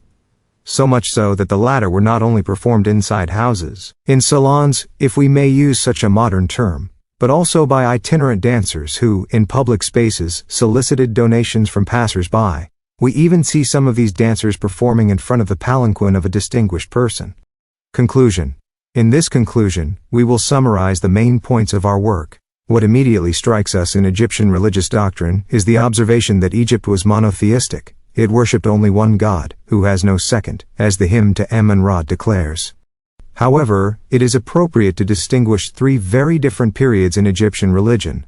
The first period goes back to prehistoric times and ends with Menes, the first lawgiver of Egypt, 59 centuries before Christ. Plato tells us that 10,000 years before Menes, there existed a complete civilization, of which he was able to observe the evidence with his own eyes. Diodorus is even more assertive than Plato. He tells us that the priests of Egypt had affirmed to him that well before Menes, there existed a civilization that lasted 18,000 years. According to the chronicle of the Egyptian priest Manetho, it was during this period prior to Menes that monotheistic religion existed in all its purity, in short, as the most ancient inhabitants of Egypt had received it from their ancestors. The second period ends with Moses, legislator of the Hebrews 17th century BC. It is during this time that the Egyptian priests corrupted the primitive cult into a kind of pantheon, whose myths were later introduced into the Hellenistic theodicy, and gave rise to the Kabiric divinities. During this period, the priests no longer worshipped a single god themselves, but they allowed the people to believe that the various divine roles, represented under the names of different divinities, were in fact different gods. Finally, the third religious period includes the time after the Hebrews left Egypt. This is the period of total decomposition, a disintegration brought about by the ignorance of the people and the duplicity of the priesthood, which had erased even the memory of the beautiful primitive religion and replaced it with the cult of the Apis and Nivis bulls, the Mendes goat, the crow. Even in this final religious period, monotheistic worship had not been entirely abandoned, if we are to believe a distinguished Egyptologist. For, as Derouge states, "I have had occasion to show," says Derouge, "that the belief in the unity of the Supreme Being was never entirely extinguished in Egypt by polytheism." A stela from Berlin, dating from the 19th dynasty, calls him the only living being in substance. Another stela from the same museum and from the same period calls him the only eternal substance, and further, the only begetter in heaven and on earth who is not himself begotten. The doctrine of a single God in the dual character of Father and Son was also preserved in Thebes and Memphis. There he is called the God who makes himself God, existing by himself, the double being, begetter from the beginning. The Theban version expresses it in almost identical terms regarding Ammon in the Harris Papyrus. Double being, begetter from the beginning, God making himself God, engendering himself. For Isis, a true cult of isiolatry we might say, just as certain Catholics today practice Mariolatry. Isis was worshipped under so many names that she was also called Mirianim. We find this epithet given to Isis in a formula of proskunema, or adoration, accompanying an ex voto from a person healed through the intervention of the goddess. This formula dates from the Roman period and reads, "Adoration from Caius Capitolinus, son of Flavius Julius of the 5th Company of Theban Cavalry, to the goddess Isis Mirianim. I took care to make an offering for all who love me, my wife, my children, my entire family, and for whoever reads this. In the 12th year of Emperor Tiberius Caesar, the 15th of Paoni." Isis was also the moon, and according to the phases of that star, she bore different names. Thus the new moon was called Bubastis, the full moon Buto. When the moon was waning, she was Tirhambo, etc., etc. After Isis, we must say a few words about the Chemephes. This was the name given to the guardian gods of Egypt. According to Damascius in Wolfie, NXCD, Greek, Vol. 2, the three Chemephes derived from one another. Jablonski Panth, Egypt, Book 1, Chapter 4, SS 9 breaks the word down into Kame and Kemechimi, an ancient name for Egypt, and Fe, which means to guard or to preserve.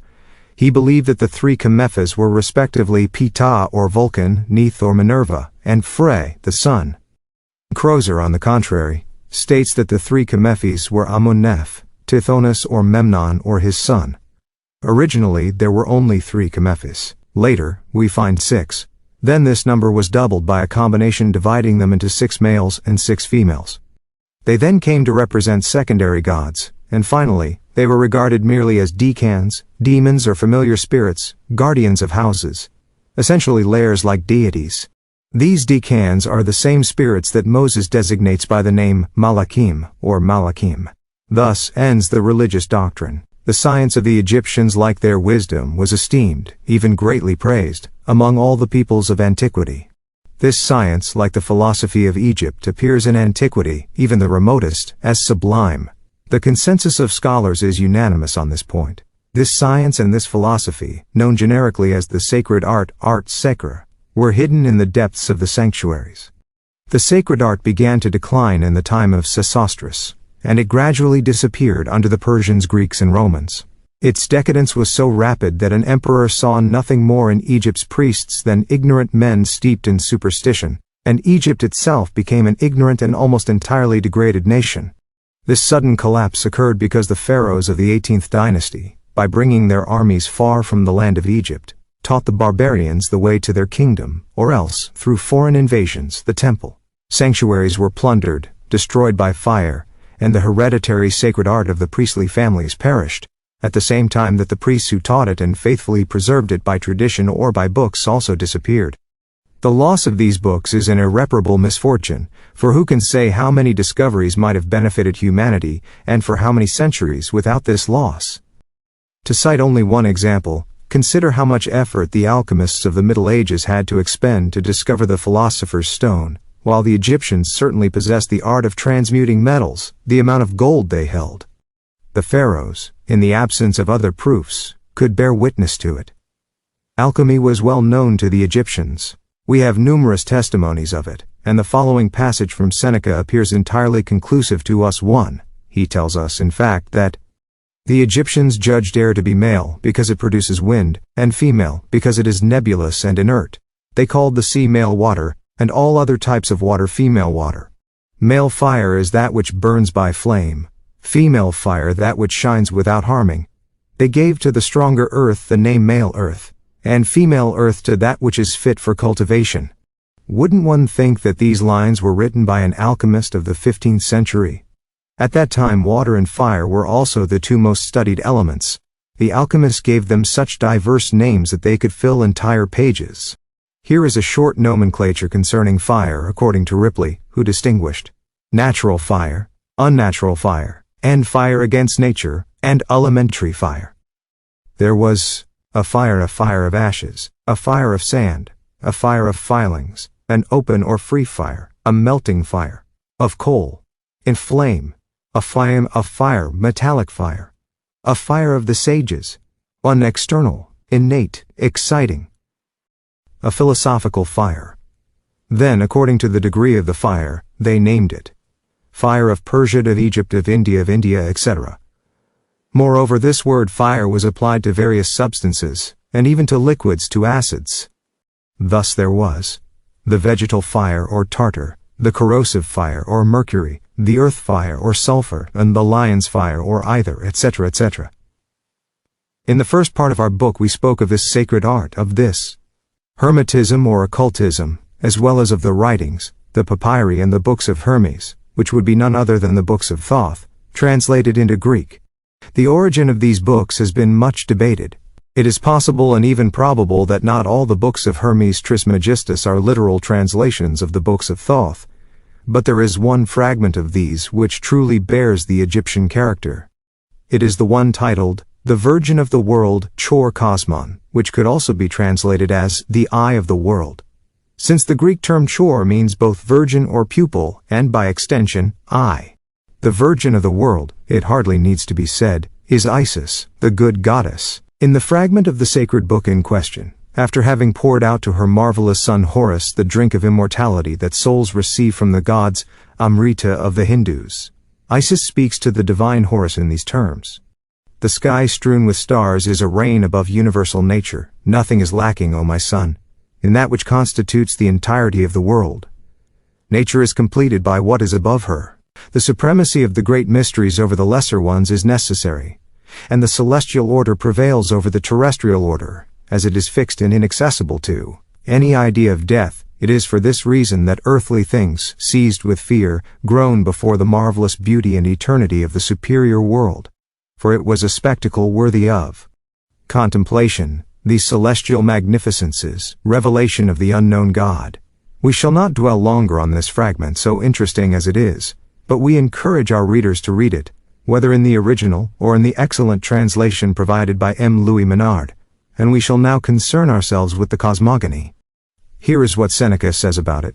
As for the Egyptian cosmogony, the world was composed, according to it, of 4 elements, air, fire, water, and earth, which corresponded to the sacred quaternary, but then these 4 elements in turn split again to form a new quaternary, and the 2 sets combined, or 8, were the expression of the natural and primitive law of the universe.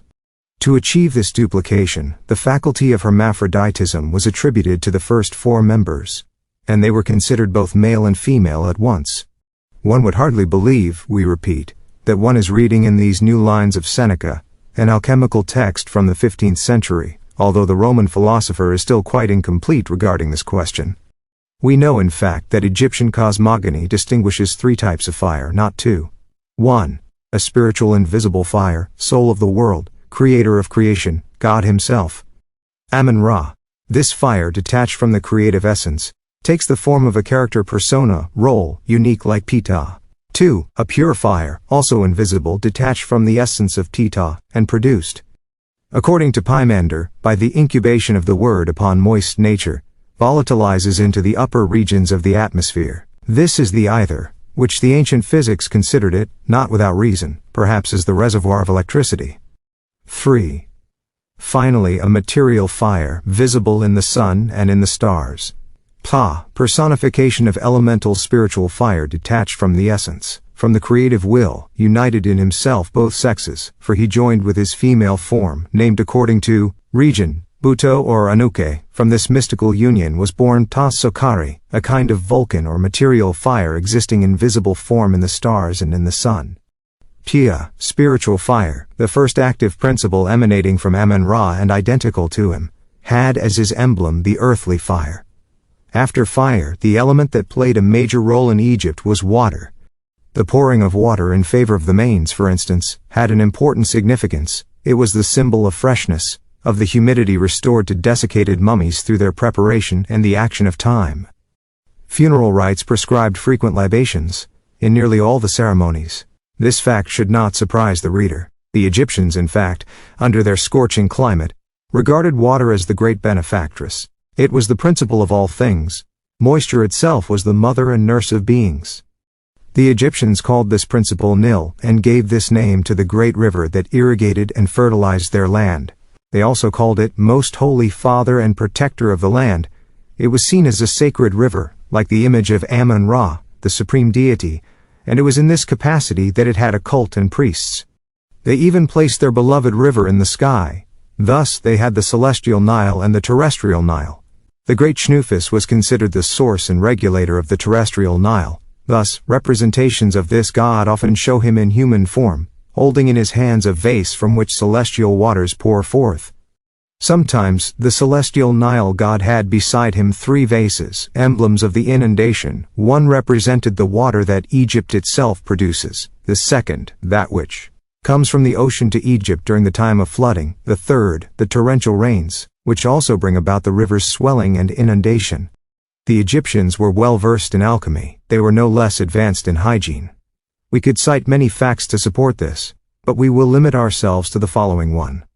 A hygienic precept seems to have introduced into daily life a practice that passed into religion and was considered a sort of daily sacrifice.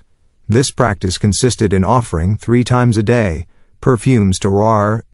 Plutarch tells us in his own way about this usage. The air, he says, thickens at night, compresses the body and plunges the soul into a vague sadness. That is why from the moment they rise the priests burn resin, whose smoke purifies and perfumes the air. At noon, the sun's heat lifts thick vapors from the earth, so they then burn myrrh, whose scent neutralizes the odors released by these vapors. Moreover, in times of plague, doctors believed they could purify the air by lighting large fires. At sunset the priests burned a perfume called kaifi, which is composed of 16 ingredients: honey, wine, raisins, cypress, resin, incense, myrrh, tribulus, celenon, wild celery, fragrant rush, bitumen, moss, lacaftum, juniper, cardamom, and a variety of calamus aromaticus. And Plutarch notes that although the number 16 is a square, that it derives from another square number, and that among equal numbers it alone has an area equal to the number of its sides. This is not the full mystery from which the perfume draws its virtue. The terrestrial Nile was represented as a very large figure. The Egyptians called him Hapi-Mu, meaning he who has the power to hide or withdraw his waters. After the religion and the symbols that make up the second part of our work, after the great Isis, we studied the sacred animals. In plants, we provided information on the Persi, that symbolic tree so little known and which plays a major role in Egyptian mythology. Then we reviewed the priestly class and showed the hierarchy of priests. We mentioned the existence of priestesses who truly existed. This is now a perfectly proven fact. We also discussed judges, ceremonies, and festivals, the latter being very numerous. In the third part of our work, we have thoroughly presented the psychology, philosophy, and morality of the Egyptians. We have provided on this subject occult insights, entirely new and previously misunderstood. Mourning, funerals, have allowed us to present the various embalming systems used in ancient Egypt, which gave us the opportunity to reveal part of the high moral teaching contained in the Book of the Dead, which every good Egyptian placed beside himself in his coffin. The pyramids, the hypogea, the necropolises had quite unique aspects among the Egyptians, and our study summarizes all that is certainly known about these funerary monuments. Regarding the mysteries and initiation, we believe we have demonstrated that no one, no ancient or modern author, has been able to tell us, based on serious authentic documents, what the mysteries and initiation actually consisted of. There were the great and the lesser mysteries, that is a certainty. Apuleius gave us a glimpse of the latter, but taught us nothing about the former, and our conclusion is that the author of the Metamorphoses was completely unaware of the Great Initiation, which, according to us, was granted only to the Egyptians. We believe that even the most eminent foreign philosophers never received communication of the great mysteries. Let us recall here, for the record, what we said about the golden verses of Pythagoras, which we cited on page 267. Those verses contained only a small part of the Egyptian religious doctrine and morality, and nothing more. However, we must add that these could have been part of the initiation mysteries, as we've previously mentioned, but in any case, this doctrine alone did not constitute the full body of the mysteries. A chapter, fanciful we might say, the only one created from imagination, allows us to witness the reception of a young Paradise. This study enabled us to supply a wealth of archaeological details that could not appear in the previous chapters.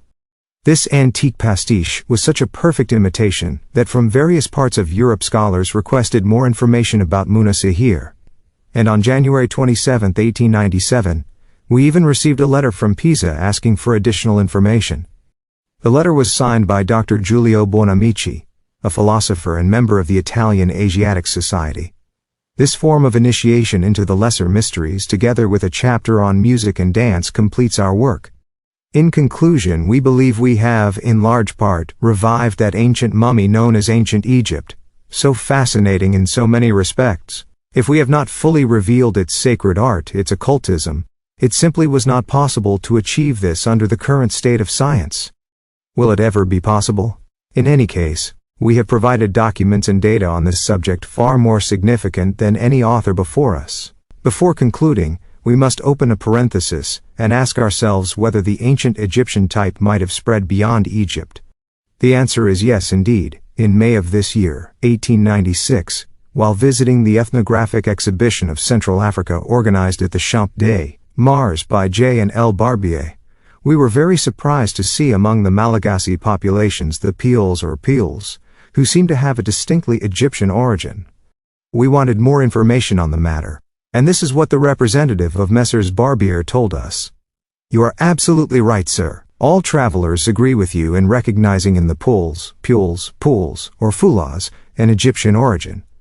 Indeed, their ethnic characteristics, the oval shape of their faces, the shape of their skulls, and their long braided hair, visibly attest to their close kinship with the fellows of the Nile. The shape of their face lies midway between the European and Semitic types. The Peels have oval faces, large eyes, a nearly aquiline nose, and a wide mouth but with fine lips. As for their skin color, it is not black like that of the Malagasy, but rather bronzed copper-colored. All Europeans who have lived among the Peels have been struck by the poetic quality of their thoughts, as well as the nobility of their ideas and the elevation of their language. The women of the Peels are undoubtedly the most beautiful in Senegal. They generally have a slim and slender build, a regular face, almond-shaped eyes that are large and expressive, and a very soft voice. These lovely women are naturally very coquettish. They wear bracelets, earrings, and jewelry of all kinds. They style their hair in the Egyptian fashion, and wear their braids down each side of the face. It is precisely this which gives them a striking resemblance to the noble features of Egyptian women seen in the bas-reliefs of antiquity. The Peels were conquered by Islam. After having once been adversaries, they have today become devoted followers of the Prophet. Their marabout's trace their origin back to an ancestor. A common ancestor. Fela Ben Emir, known as the Son of the Red One, or the Himiante. The Pules, a nomadic and pastoral people, great breeders of sheep and zebus, have crossed Africa from east to west through successive migrations. Mixing with the various tribes they encountered, they altered their original type, either through simple contact or more significant alliances with the tribes they passed. The Pules speak the language of the Tukulur, who, in fact, are just a mixture of the Pule race and black African races. Moreover, this Egyptian type is also found in France along the coasts of Brittany. In Roscoff we saw a hotel maid who had an absolutely Egyptian face. Her eyelids slanted slightly toward the temples, and the color of her skin was richly pigmented, almost olive brown. Everything about her, even her walk, revealed an Egyptian origin. After this digression, if we return to our subject, we would say that we also believe we have fully understood everything written by the greatest genius of Egypt, the great Thoth, the one who said of the presence of the gods, "Then this most holy land will become a place of idolatry, and it will be filled with ruined temples, tombs, and the dead." Such is modern Egypt. The Egypt of the English, there is nothing left but ruined monuments, tombs, and the dead. Egypt no longer serves as the temple of the entire world, but merely as a passageway for its ships. The black smoking and hissing steamer has replaced the sacred Bari, which once transported its mummies, its priests, its pharaohs, in short, the sacred Bari of the good goddess, of beneficent Isis. The end.